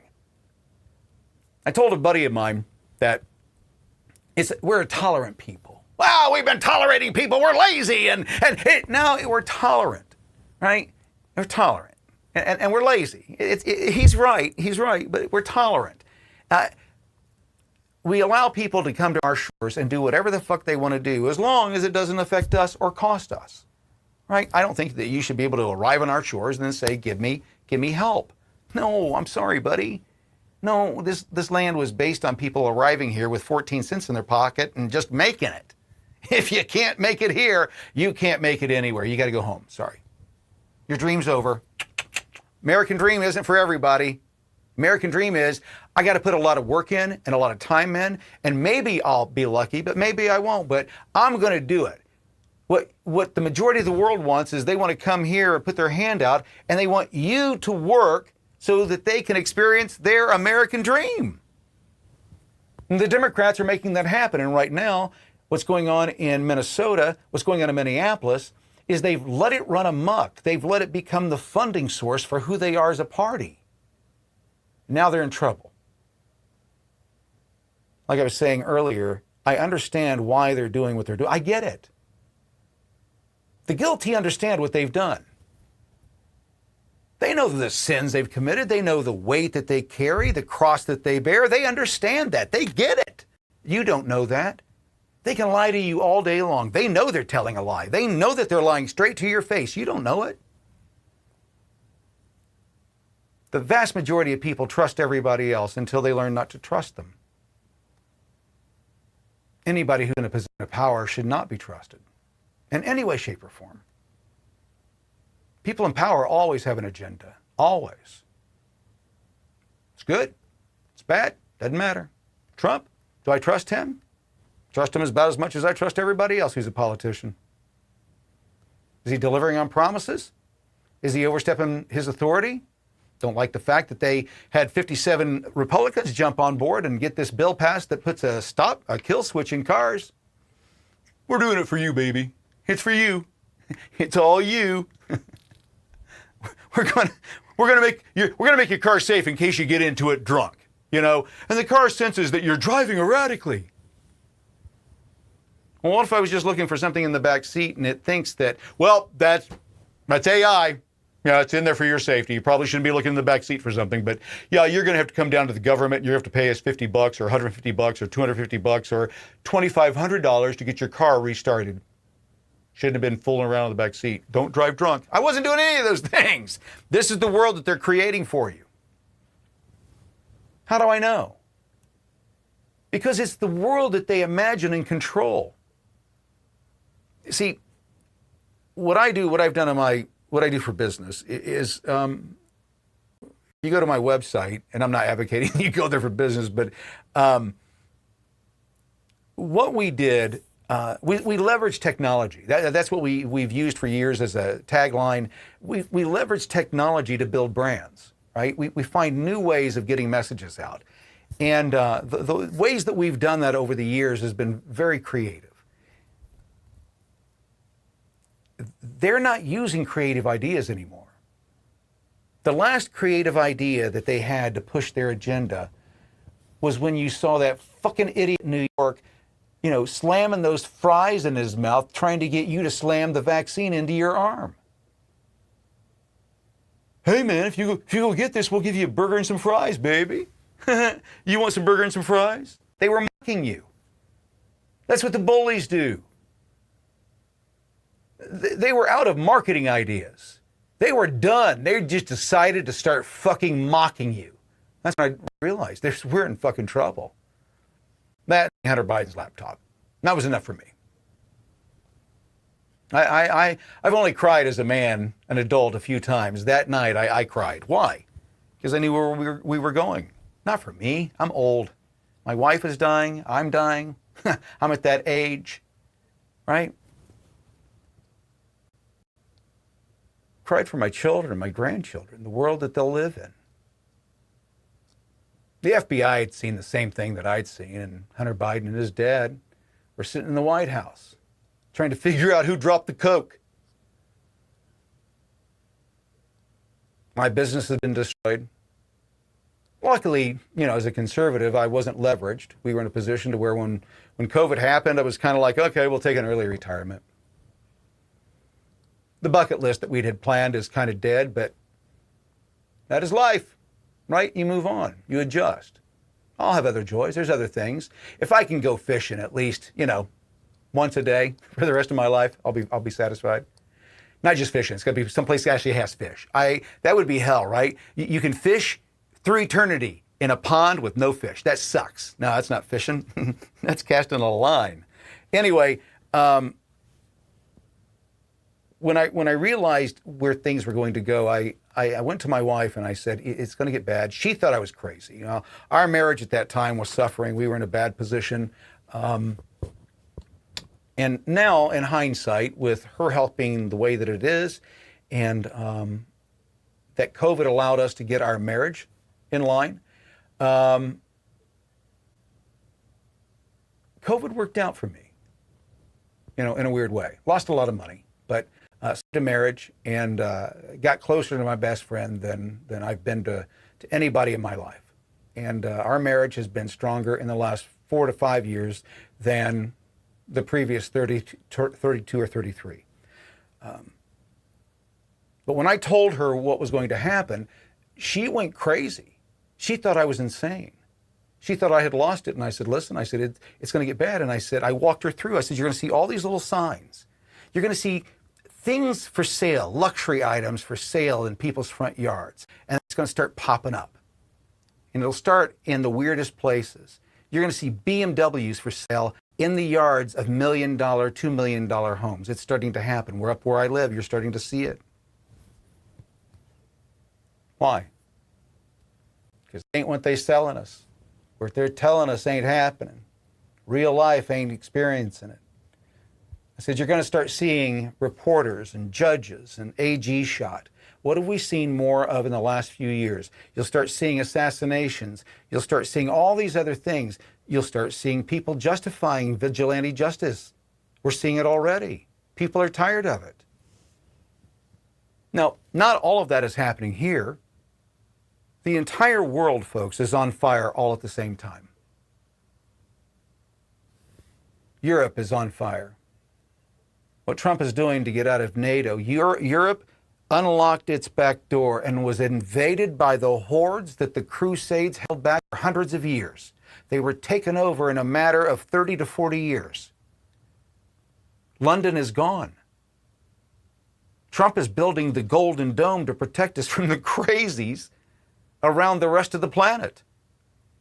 Getting Greenland is to protect North America and South America. That's what he's trying to do, is to protect our hemisphere from the rest of the fucking globe that has gone crazy. And what is he getting fought by? Our people inside. Citizens that think he's the enemy. There has been a push for the last 50 years by Mexican elites to retake the Southwest. Are you aware of this? No? Well, you should read more and post less then. There's a new book called I knew I'd forget it. It's Kurt Schweitzer, The Invisible Coup. I knew it'd come to me. The Invisible Coup. It's amazing, folks. The things that our nation is fighting on a daily basis. The things that you'll never know about, the wars that are happening behind the scenes that you're not privy to. Because if they try to explain it all to you and let you know everything, by the way, you're too bored. You don't give a shit. You don't want to know. Because if you wanted to know, you'd already know. How do I know? Because I research it. I'm reading it. Most people don't do that. They wait for somebody else to tell them. By then, it's too late. That's where we've been for the last several years in this nation. As I said earlier, my dad said the hardest thing to tell the congregation, he was a minister, he said the hardest thing to tell the congregation is that the congregation is screwing up. You have a culpability in your own freedom. There's nobody on this planet that has any responsibility to go fight for your liberties or freedoms any harder than you should. Nobody. You think the soldiers go do that? No, they're fighting for their freedoms. The freedoms of their family. That's who they're fighting for. They couldn't give two fucks about yours. You get your freedoms and liberties as a side effect of what they're willing to sacrifice. But your freedoms and liberties are yours to defend. When your rights are being infringed upon, right there, then in the moment, who are you waiting on? You waiting on the cops to come show up and defend those rights? Or are you going to defend them yourself? I'm armed. I defend them myself.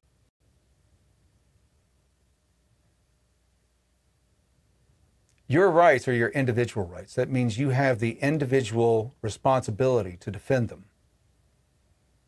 Now, here's the core thing that you have to understand is that rights they're made up.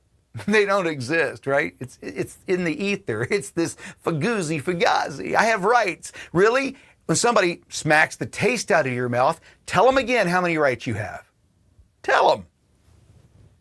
What'll happen? They'll slap you in the mouth again. Tell me again about your rights. Keep telling me. Tell me one more time. Tell me one more time. You know how I know how this works out? Because I'm a bully. That's what I'd do to somebody who told me they have rights. You don't have any rights. Years ago in an interview, there was a group of us. We were on the stage and somebody told me they had rights. I said, you don't have any rights that you can't defend with your life. Yes, I do. No, you don't.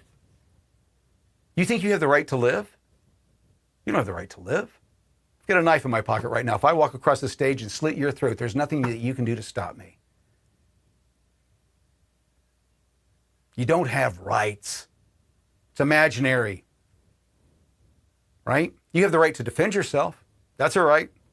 But you don't have the right to life and all that bullshit. No, a bully can come take that from you. And he has the right to do that? She has the right to do that? No. But that's what's happening around the planet. Why? Because you don't have rights.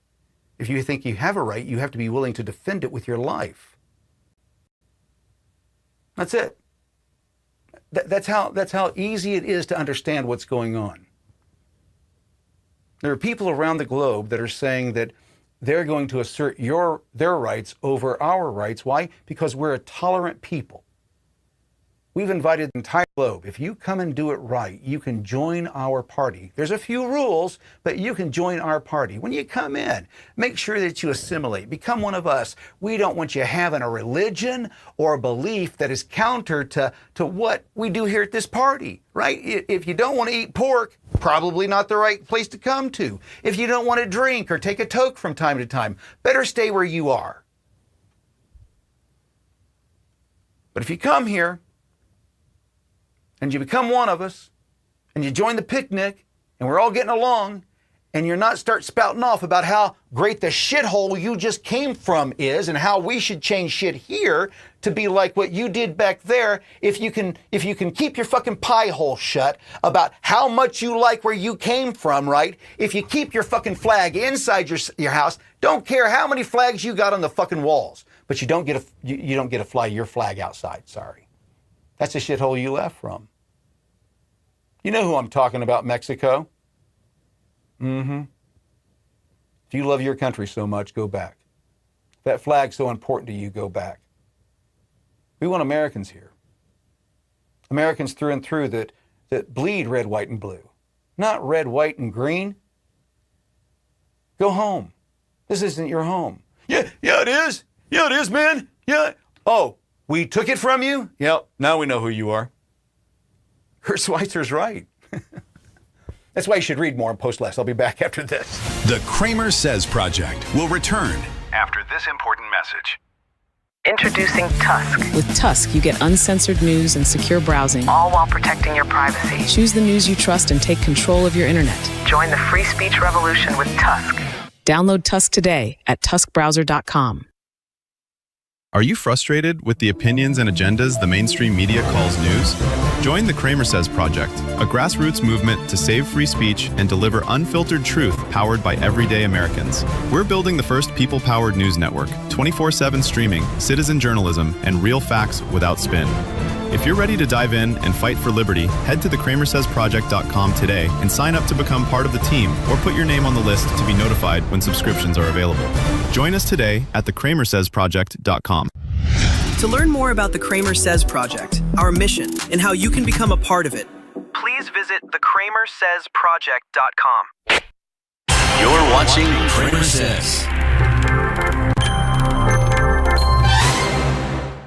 Let's take a quick moment and jump back in and see what they're doing over on Fox News. Let's see if there's here we go. Every major city right now does not have uprisings except in Minneapolis because guys like Tim Walz, a heartbeat away from the presidency, if they won a couple of swing states with Kamala Harris, called obviously ICE agents and federal law enforcement the Gestapo, and he did it at a college commencement speech, and that's why you're seeing what we're seeing on our screen today. The leaders, I say that in scare quotes, like him and Jacob Fry, fueling this fire, while other leaders in other cities, including Democratic mayors, ain't doing the same thing. Yeah, Joey, the more that we learn about this situation in Minneapolis, I'll be really curious to see if there are any communications that come out from state officials like Tim Walz or city officials like Jacob Fry to local law enforcement. Steve has been on the ground and has said that cops are basically ceding the territory to protesters. Do you think that that's because they've received orders to do so? I think absolutely that's what they've received orders to do. And I don't think that's going to be hard to find.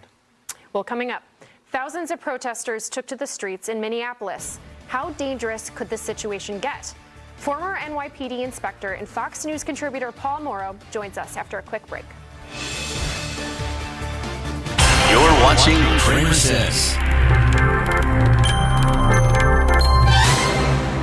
Okay, well, we'll jump back in real quick. It's interesting what we're seeing happening nationally. We'll go back here in a second. And can I do that? I think I can.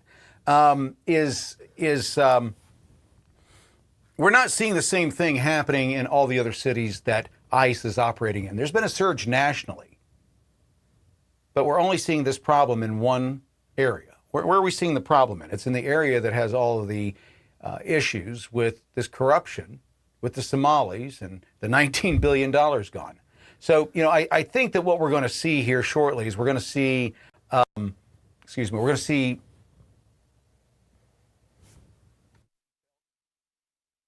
sorry, I had a belch there. I took a drink while we went to break, and there we go. There, Ed, come on. I'm so sorry about that. Yeah. Anyway,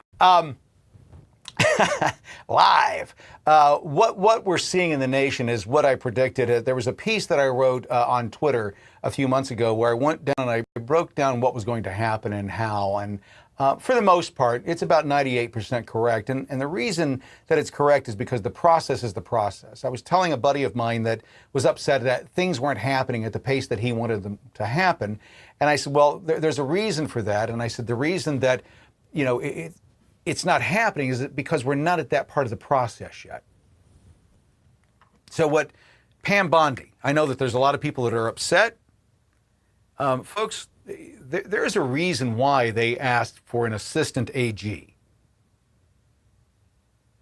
Now think about this. Why would they have somebody come in that could be the assistant AG unless they needed somebody who could look at stuff that was the day-to-day stuff, as Pam Bondi was looking at more, important stuff? Did you watch what Trump said at Davos? I keep telling you, it's important to understand the game that's being played here. It's bullies talking to bullies. One of the clients that I have, it's very interesting.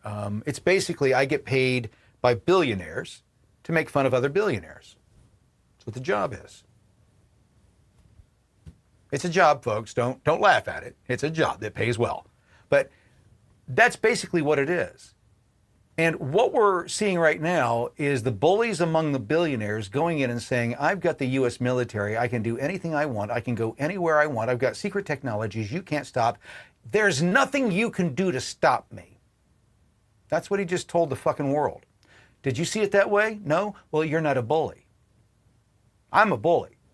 I heard what he said. That's why he's telling Mark Carney, don't fuck with China. Fuck with China, you're fucked. We will take you. That's what he's telling Mark Carney. There's other solutions. You don't have to do what you think you're doing. Just bow, right? That's basically what's happening here.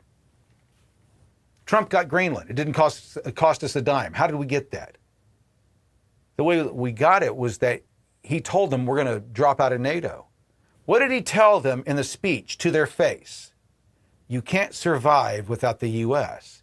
Everybody laughed and mocked him. Then he went behind the scenes and he said, we're going to pull out of NATO. And suddenly, all their pants dropped. Where do you want to fuck us, Donald? Go ahead. Take your pleasure. That's what he did to them. That's why the deal was done. That's what bullies do. They always tell you what they're going to do to you first.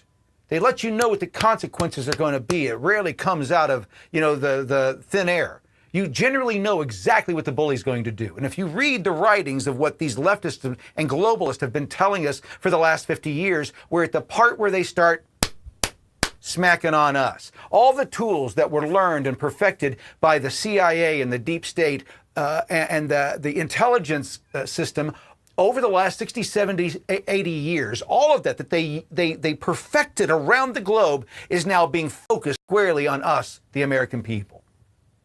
The gaslighting on a daily basis. They lied to you about Leon Ramos. I think that's his name, right? Leon Ramos. The little 4-year-old. They detained the 4-year-old. Oh, what has our nation come to, you fucking lying cunts? That's what it's come to. We don't trust anything that you say. His daddy ran. His mom wouldn't come out of the house to take him. Oh, if I come out, they'll arrest me. I'm illegal too. So they abandoned their son. He wasn't detained. He was abandoned, then saved by ICE. ICE saved that young man from two parents that cared more about their freedom than about the welfare of their own son. This is who the left is defending right now. So since they couldn't tell the real story, they told you a story in such a way, it's legally true. I guess he was detained. He was taken, into custody. I guess you could say that's detained. But they want you to believe that he was detained, that little boy was somehow detained for some crime. Oh no, they're rounding up 4-year-olds. Yeah, Leon, he's known for coloring outside the lines. He's a real problem out there at the luring center. They will tell you any lie possible. They will tell you the truth in such a way to make you believe a lie. The lie that you make up in your own head. And then when you say, well, wait, you said this, they go, no, that's what you believed. Like when we said it was mostly peaceful. You could clearly see that the whole city was on fire. What the fuck are you talking about? Are you insane? Yeah, it was a fucking riot. We couldn't say that. They would have fucking killed us. That's the media today. You can't believe anything because everybody wants to belong to a clique. They want to be part of the group, right? They want to go in and they want to feel special, feel virtuous, feel righteous, feel belonging. They don't want to do anything for it, but that's what they want to feel. Today, what you're seeing is a ton of influencers that are flying out to Minneapolis. Why? So they can be part of Woodstock. That's what it is. Fear of missing out. Oh, everybody's getting a lot of clicks and a lot of likes on this shit. I'm going to take off to Minneapolis. Nope, not me. If I head to Minneapolis, I head to Minnesota. It's because I'm talking to officials going, okay, here's what we got on you. When are you going to give your resignation? Thank you. Those are the kind of games I play. I don't play the games in the streets. Those are for young men that can withstand the cold. No, I would rather do the cold revenge in the dark shadows. It's coming, folks. I know that you don't think so. And there are some of my listeners who go, well, nothing's ever going to happen. I think we've gone over that. Things are happening. But we need more support in what we're doing. The support, folks, I don't ask you. I don't ask for money. Everybody asks for money. I don't ask for money. Like, share, click that shit through. I don't care. I found out the other day that General Flynn took one of my videos and somebody downloaded it and then re-uploaded it to his on X. Perfect. Nice. I don't give a shit. Well, aren't you upset that he didn't even put your name in there, Kramer? I don't give a fuck. It was the message. Listen to the fucking message. Do you know what that does? Flynn sending out what I claimed was going on. If you go back and listen to the video, listen to what my claims were. They were very specific. What he's doing is reconfirming what I'm saying. That's why I don't give a fuck.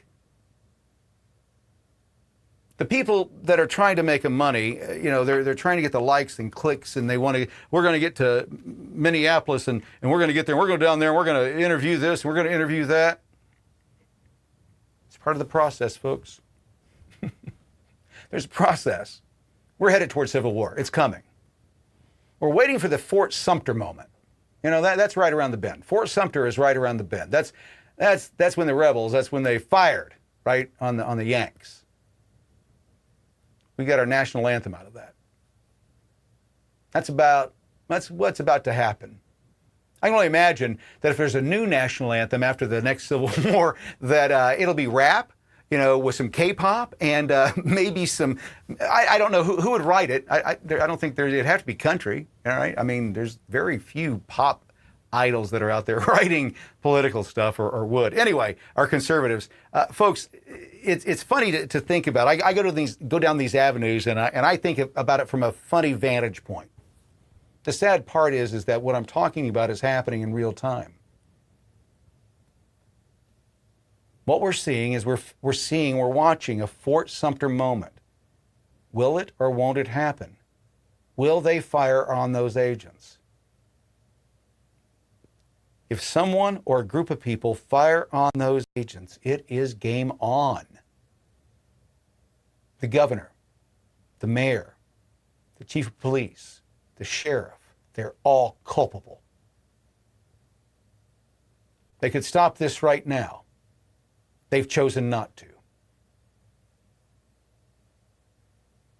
It'd be easy. All they have to do is allow ICE to go into the jails and take the criminals that are already there out. They can't. Why? Because their ideology says they can't.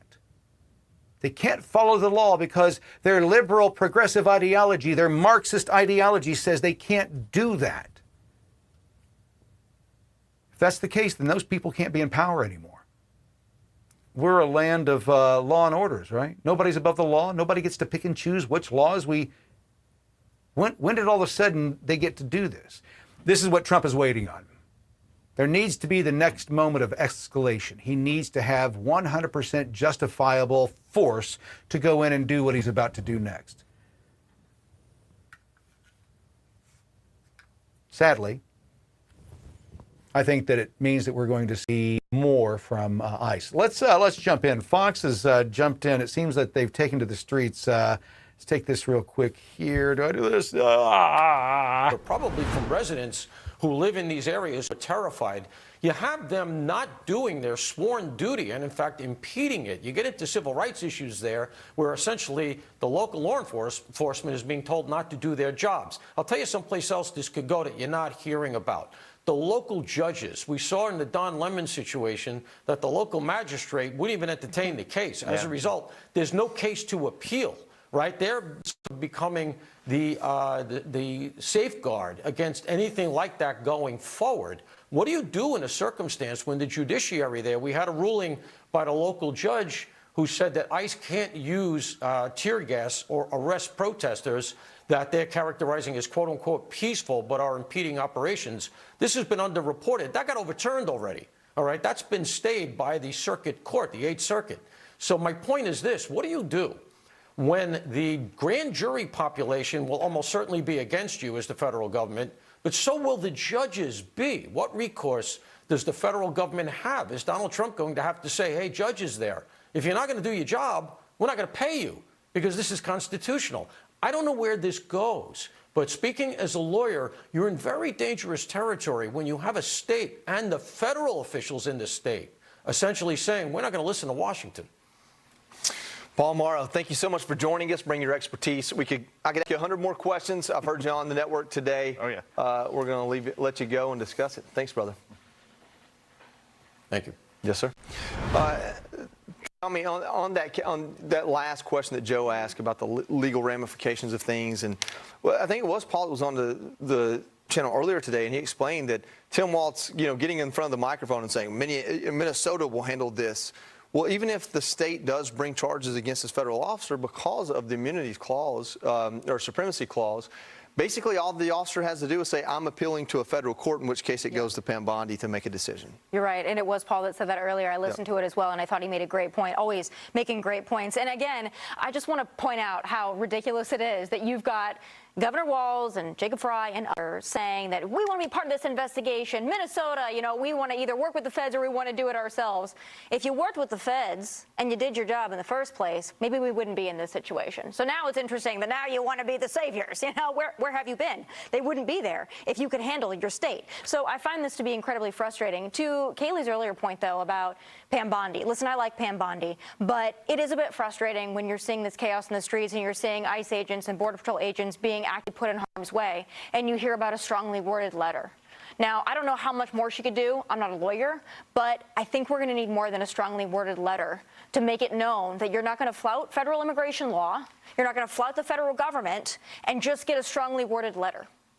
Joe, that is something a lot of Americans don't have an opportunity to sit and think about, is like who has jurisdiction, who can do what. But it seems to me like the citizens of Minneapolis, even if there's just a few, maybe those in that church can file a lawsuit against the city simply for not keeping them safe, for not doing the job they're elected to do, paid to do, and mandated to do. They should. And Lemon, I find, to be unintentionally hilarious when he says, "Oh, I was just doing journalism." Yeah. This guy who has, basically his own area code on Long Island on the water suddenly had this urge to fly to Minneapolis and found the one church where this was going to happen. Of course, he interviews the person beforehand, gives her a kiss in the cheek, serves donuts and coffee, then goes in. To your point, there was no protection there. Most churches, at least in my neighborhood, you always see a cop car outside either a church or a temple. They were able to go there, and again, chaos is a ladder. They obviously were very, very rude and right up in these people's faces. And now 3 are at least facing charges. Don Lemon should be a 4th, no question. Kelly, we talked earlier about how these Democrats are attacking ICE officers specifically and like how that must affect them. I can only imagine how Minneapolis police officers feel right now, feeling absolutely unsupported themselves and like they can't keep their own city safe. Yeah, and like I said, it'll be really interesting to see if there are any communications that come out, any orders that have been given to those police officers in regards to how to handle the situation. I want to touch on a point that Paul made towards the end, which is the breakdown of the trust in the judiciary and its ability to actually handle these cases in a neutral and fair manner.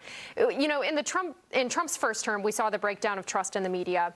This is the breakdown of the judiciary in Trump 2.0. And quite honestly, that has far more troubling implications for our society, because if you cannot trust the arbiters of justice to actually apply the law neutrally, then we don't have law anymore. And that's what the Trump administration is up against. So they're going to have to do something. And you know what? They're going to have to rely on congressional Republicans to pull their weight here and start impeaching some of these judges who refuse to do their jobs.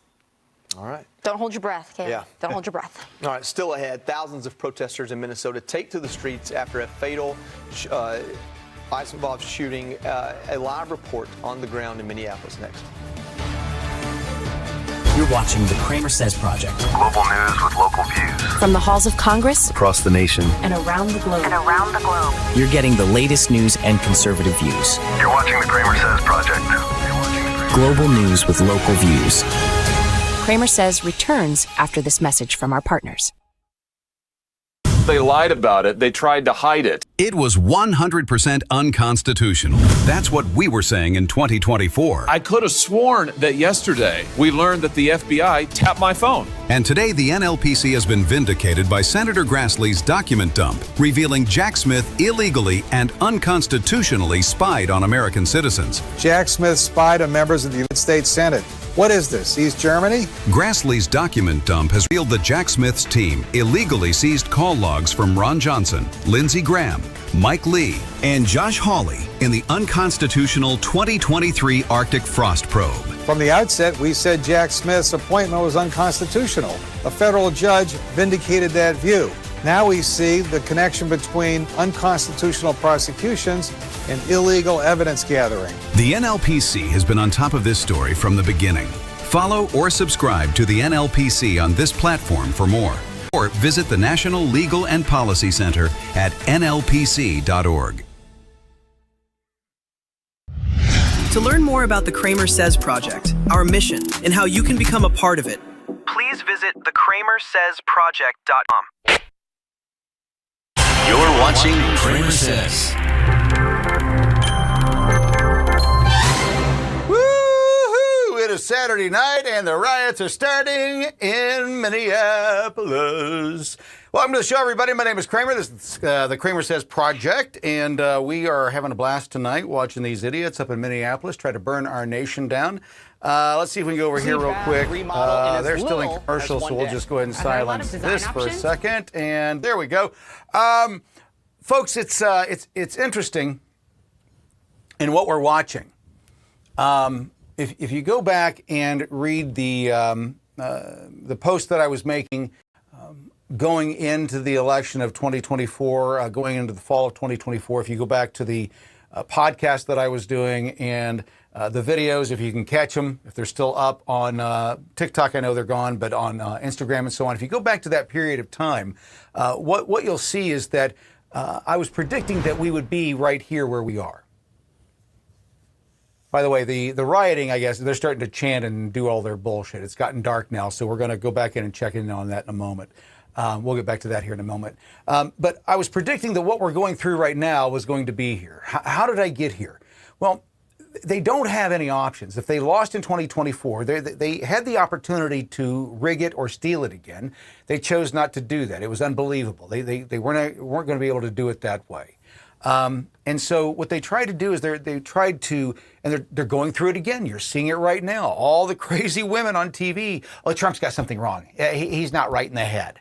This is the new narrative they're trying to build, that somehow Trump is making all of these weird, oh, that looks gorgeous. My wife just brought me, look at that, pecan pie. Yeah, we're going to have to take a break to dive into that. She made a homemade pecan pie. Very nice. Anyway, they didn't have any options left. The Democrats only had violence available to them. They have no power. They have no leverage. They have no money. The DNC is in trouble. Kamala didn't do anything for them. And then, all of a sudden, Trump comes in and starts shutting down all the channels on the outside. USAID is a part of funding, right? That's what we're finding through research, is that money was coming out of USAID back straight into the DNC. That's why they don't want investigations. These aren't actions of people that are doing what's best for you and I and our nation. These are the actions of people that are protecting the crimes that they've committed. They know what they've done. I keep talking about that. I know that from personal experience. I know what I was willing to do to hide what I had done. So I know exactly how they feel right now. They see their lives dwindling away. Have you seen the videos of the guys that get picked up by Chris Hansen or some of these other pedo busters, right? They go out and they find the child sexual offenders. What do these men always do? They deny, deny, deny, and then they cry, cry, cry. They see their lives disintegrating in front of them. Well, Tim Walz sees that. Jacob Fry sees that. The rest of them see that. Why? Because they know what they've done. They know their guilt.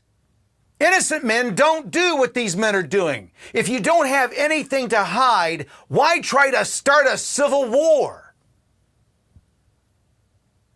You don't go in front of a podium and say that the federal government is an enemy inside your state. You don't say that you're at war with the federal government.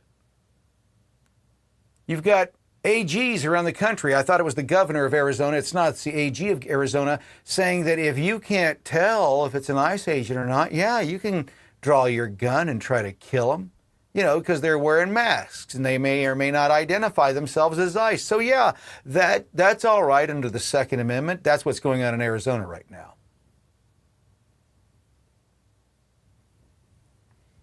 Folks, it doesn't get any better anytime soon. As I've been saying for the longest time, it only gets worse before it gets better. It gets worse before it gets better. A lot worse. Let's jump back in with Fox and see what they're having to say right now. Keep forgetting to hit that. An organic protest. People are being sent by other organizations whose only goal is leftist revolution. It doesn't really matter what kind of form it takes. That's what they are there for. And Joey, I asked the question earlier when it seemed like a couple of weeks ago it was mainly liberal wine moms that were out as far as the protests were concerned. Now this appears to be mostly men, young men. The dynamic has changed. And to Kaylee's point, how many is this in terms of it being organic people of Minneapolis out in minus 15-degree weather, real feel? And how much is this, do you think, is organized from outside agitators? Well, I mean, there's no such thing as an organic protest anymore because social media exists. Great Facebook point. groups exist. People communicate. Yeah. People associate online. That's how they become friends and become groups. But the question is any of that pushed by groups with an agenda outside of being upset about this? I mean, what happened today was tragic. I think everyone across the board has at least said that. Nobody wanted that young man to die today, to include the person that shot him.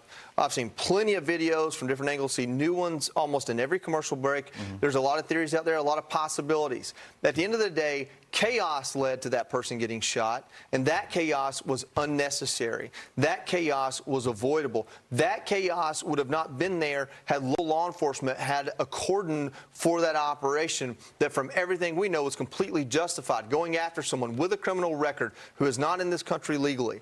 And if your stance is you're willing to let people who care, regardless if I agree with them or not, but people who care in their community, if you're willing to let them die because you don't want to pick up a finger and help make this happen, get bad people out of your community, then you need to reevaluate your priorities. Maybe it's less about your political future and more about the lives of the people in your city. And this chaos, Tommy, appears to be fueled by the rhetoric of Tim Walz, the governor, and the mayor, Jacob Fry, maybe to distract from other problems in the state. 9 billion reasons to distract in terms of the fraud that we're seeing out of the Somali community. Yeah, we just had Dr. Oz and some other folks on the ground there saying, hey, there's more where this is coming from. We got a lot. Unfortunately, we're being distracted by all of this. We're not talking about the fraud and the waste of the American tax dollar. I would just say to the point that Paul made earlier about the police chief, and I asked about it because I think it's very important.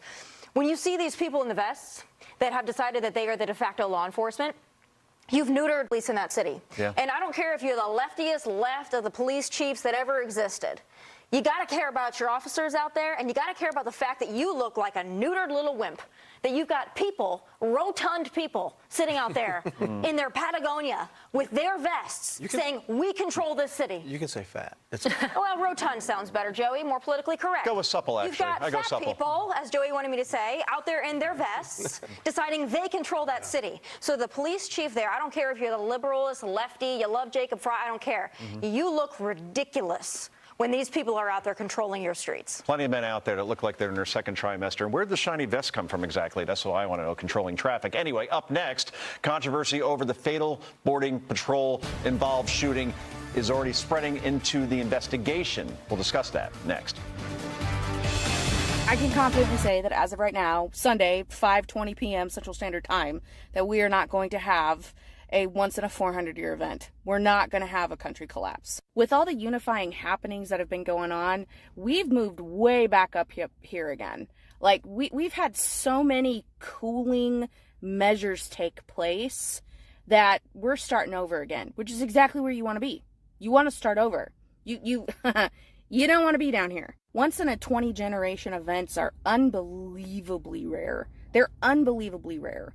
And thankfully, it takes a lot. It takes a very specific set of circumstances to be able to have one of those events where an entire country implodes. That peace treaty that Trump just had a hand in, that is a cooling measure. That's a unifier. Cooling measures are unifiers.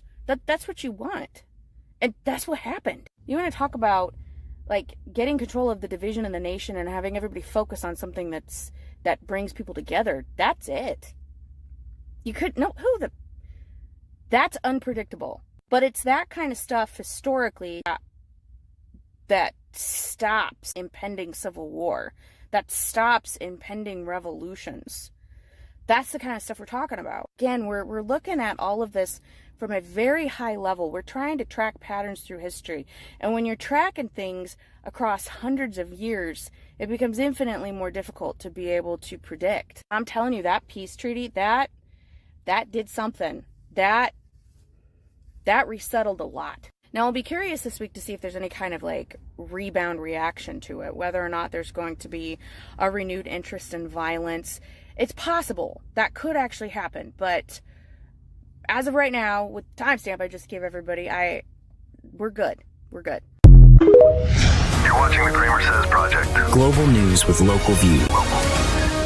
CramerSez returns after this message from our partners. Franklin D. Roosevelt said, In politics, nothing happens by accident. If it happens, you can be sure it was planned that way. I don't make a habit of quoting FDR, but on this point, he's 100% right, which makes Vice President Vance's comments from last night even more important to pay attention to. The only way to honor Charlie is to get to the bottom of exactly how this person was radicalized and who else was involved in it. Hi, I'm Peter Flaherty, chairman of the National Legal and Policy Center.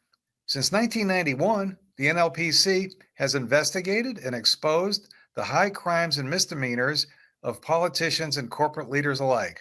Our mission is about one thing: accountability, not partisanship, just like Vice President Vance was talking about last night. that is political terrorism. But it's not just the people who are killing the cops. It's not just the people who are engaging and throwing the Molotov cocktails and in the riots. Where was the money coming from? Who was organizing this violent activity? That is not going after Democrats unless, by implication, you're saying every single Democrat is involved in planning political violence. For the past several years, NLPC is focused on who's funding the violence on our streets and the radicalization of our kids. Oddly, the same names keep popping up. Names like Soros, Hoffman, and Gates. The protests and the riots aren't happening by accident. The violence is not spontaneous. The left's strategy is clear. Encourage arson, vandalism, and looting, and then blame the violence on the law enforcement response. The protesters are well-funded and equipped, and the NLPC is digging deep into exposing those responsible for supplying these groups with the masks, shields, and other devices being used to perpetuate violence in the name of social justice. To learn more about our mission or to join it, follow and share us on this social media platform or visit our website, nlpc.org.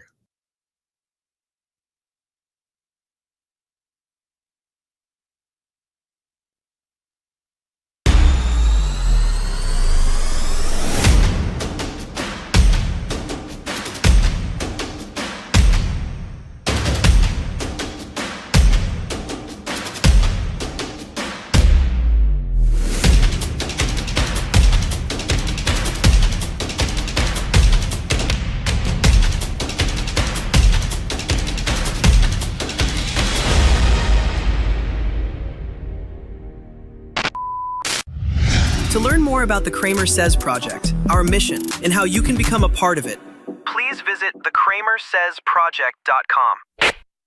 You're watching CramerSez. Welcome. My name is Kramer. This is the CramerSez Project. It is Saturday night, and the riots are getting underway. It looks like things are starting to pick up there in Minneapolis. We're going to go back into Fox here in just a moment. And let's see if we can do this here real quick. I'm going to see if I can do this. I don't no, I haven't done this one yet. We'll see if I can do this. I actually want to go over and see what they're saying on CNN. One of the things I like to do is I don't like just to stick with one group and just listen to one side. I like to see what the other guys are saying too. So let's jump and see if they're not in commercial break. We'll jump in there. Yeah, let's see. They're there. Let's go ahead and take that feed. Let's see. Here we go. Pull a weapon like that and threaten somebody. That's not something you see in a movie. That's not something that you actually see in real life and with the trained American Police Department. The issue, John and Commissioner Davis could talk about this. These individuals are not trained for this kind of an environment. I don't care what Kristi Noem says. Every law enforcement official will say this. All the ones that have spoken publicly over concerns with their tactics will say to you that they are not trained for these kinds of environments. The protesters have gotten under their skin and have irritated them, and this is how they have been reacting to them with such force and just indiscriminately with the tear gas and the pepper balls and the flashbangs. And then Kristi Noem will stand and she will tell us that they are responding according to their training. And so then you have to question their training. Well, you do. Oh, my God. Are please, you listening to John. this? I mean, can you believe that these idiots, have you seen what they've been going through? Have you seen what these leftists have been doing? Imagine. I mean, here's what I like to see. I would like to see a patriot go up to one of these CNN feeds as it's going on and get in their face with a bullhorn or whatever and blow, blow, blow. Now, you got to have your MAGA gear on. You got to let them know that you're MAGA, right? You got to let them know that you're a conservative and blow the horn in their face as they're trying to do their job. And when they finally say, "What the fuck are you doing?" you say, "That's the same exact thing that's happening right now to our ICE officers." You find it a little hard to do your job? You little snippy there, Bob, Carla, Marla. Yeah, we're done with the bullshit. We are now back in adult times. This is going on right now. We are done with the games, the little girl games that we're seeing across our nation, because that's exactly what it is. As I've been talking about for the last several months in my content, this is the feminization of our country, the feminization of our nation. Rush Limbaugh warned us about it. He called them feminazis. He said they would be the downfall of this country. He was absolutely right. He called it 30 years ago. He got called a misogynist for that, but he was right. It's feminism that got us here. You see the crazy fucking bitches out in the street? It's not men out there. It is tonight. They got the men out there now. But it's been the women. It's been all women. Because that's the suffragette. No, it's because they're going through a mass formation psychosis. They're in a downward spiral, no different than what happened when they were drowning women that they thought were witches. It only stopped when they started saying the men were witches. The men let it happen. Let it happen when the women were doing it to each other. When they started blaming the men goes, okay, we're no witches here. Nope, that's not happening. Nope, you're not putting me on a fucking end of a chair. I will kill you first. That's why that shit stopped. The same thing is happening now in our nation. It's happening worldwide, in fact. Not just in this country, but worldwide. Why? Mass formation psychosis. Same thing happened during COVID. These same exact idiots. The ones with the worst cases of TDS, the ones that were the biggest Karens during COVID, are the ones out in the streets now. They're lonelier, angrier. They finally realize that their life is not going to turn as they thought, so they're bitter and angry at everybody, and they want to suck the life of anybody that's having any fun at any party. They are fucking Karens. You know who you are. They're in the streets. Them and their beta cuck men. Yep. You know who you are too. I'm out here fighting the fight. I'm a feminist with the women. No, you're not. You're trying to suck up close enough and hoping that one of them will lower their standards enough. That's the problem with all these women. Their standards are so high that no man can possibly meet them. That's why so many of them turn to lesbians. Yeah, I said it. Why? I got it in my family, folks. I've known these people for years. I've heard their reasoning. I tell you, everything I talk about is in my family. It's in the world that I live in, the world that you live in. And to ignore it and say, oh, you can't say that because that's hateful. It's not hateful. You may hate to hear it. Facts are facts. Sorry for what they are. The problem we have in our nation right now is the feminization is off the charts. We're so deep into the feels, right, that we can't get real shit done. We can't get the real things that need to be done in our nation because the women and the feminine men are so deep into their feels. Now, it's not all women. It's on a spectrum. Where are we having the majority of our problems? Who's shooting up our schools? Who's doing that?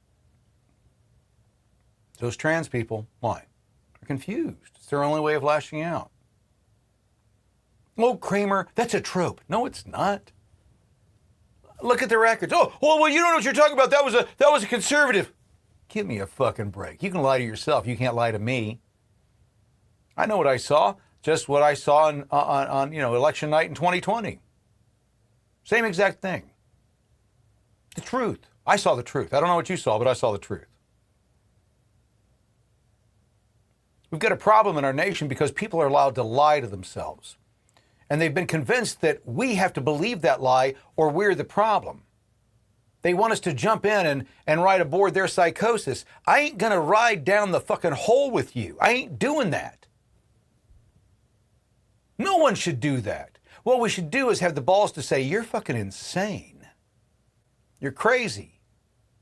You should be in a loony bin. Did you hear what Trump said? We're bringing them back. Why? Because we need people that are crazy and a threat to society to be locked up. Yes, it may be against their will. Are they Listen, do you know what the threat when I was a kid was? We didn't have the threats that we have on the streets. When I was a kid, you know why? Because they had insane asylums. That didn't really start happening until the 80s. By the time the 80s hit, I was out of that phase where I was going to be a potential victim of one of these crazy lunatics. We didn't have that problem. We had insane asylums, right? The biggest threat that we had back then was from our government, still is. But then they started closing all of the insane asylums. Why? Because there were horrific conditions. The system that we had in place was horrific, right? The government that was supposed to take care of these people, they weren't. And so the answer was release them onto the streets. We have medications. The pharmaceutical companies came in and convinced government you can let these people go. We've got things that manage it now. Yeah, shouldn't be a problem.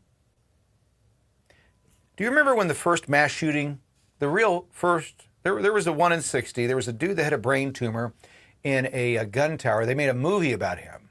This is how rare it was, folks. A guy had a brain tumor. He was a sniper. He got in the bell tower on, I think it was TCU, and I could be wrong about that, don't quote me, but it was down in Texas, and he started firing at people on the campus. He dissected his brain, he had a brain tumor, had a problem. By 72, it was starting to become a norm. That was in the 60s. By 72, the first big one happened. Remember that? I think it was 72. 72, it could have been 74, 75, but I think it was 72. The guy walked into the McDonald's and blew all those people away. That was the first big one. Mm-hmm. And then the milk carriers went crazy, and they started doing it. Folks, we started to see this downward spiral. We've been in this spiral. We've had guns in our nation for a long, long time, and we didn't have any problems until they closed up the insane asylums. They closed up the insane asylums. They trusted these drugs to be able to keep people, peaceful enough to live among us. They can't. I'm sorry, they just can't. They're too dangerous. So Trump realizes that. They're on our streets right now. They're walking among us. We didn't have people setting people on fire, for waiting, on a bus. We didn't have women with their slits, their throats being slit on buses by strangers. We didn't have that when I grew up. Why? Because the insane were insane asylums. It was very rare. You seen any movies about some insane person doing something crazy? No. It's become so commonplace, we walk past it. Young lady gets her throat slit on a train and nobody does anything. Why? We're immune to it. It gets a lot worse before it gets better, folks. It gets a lot worse before it gets better. You better get ready to suffer, and you better get ready to say, this is exactly what I voted for, because what's going to happen next, to clean this up, what has to happen next, is going to be very painful for everyone. Everyone in this nation. No one is going to come out of this without loss. What I mean by that is your families are going to divide. It's going to get worse. They're going to say Trump's a dictator. He's going to have to put the Insurrection Act in place. When it happens, it's going to happen because they killed one of his. They harmed one of his. They shot one of his. If that officer had been seriously wounded, the Insurrection Act would have happened with Renee Good. The protesters, they're not using cars anymore, folks. They're armed. Those aren't protesters. Those are insurgents. Those are rebels. Those are a threat. Like I said, it's going to get a lot worse before it's any better. Thanks for watching. We will be back again soon, and I will see you then. Thanks so much. Thank you for watching Kramer Says Live. This concludes this broadcast. Please follow, like, and subscribe to be notified the next time The CramerSez Project goes live.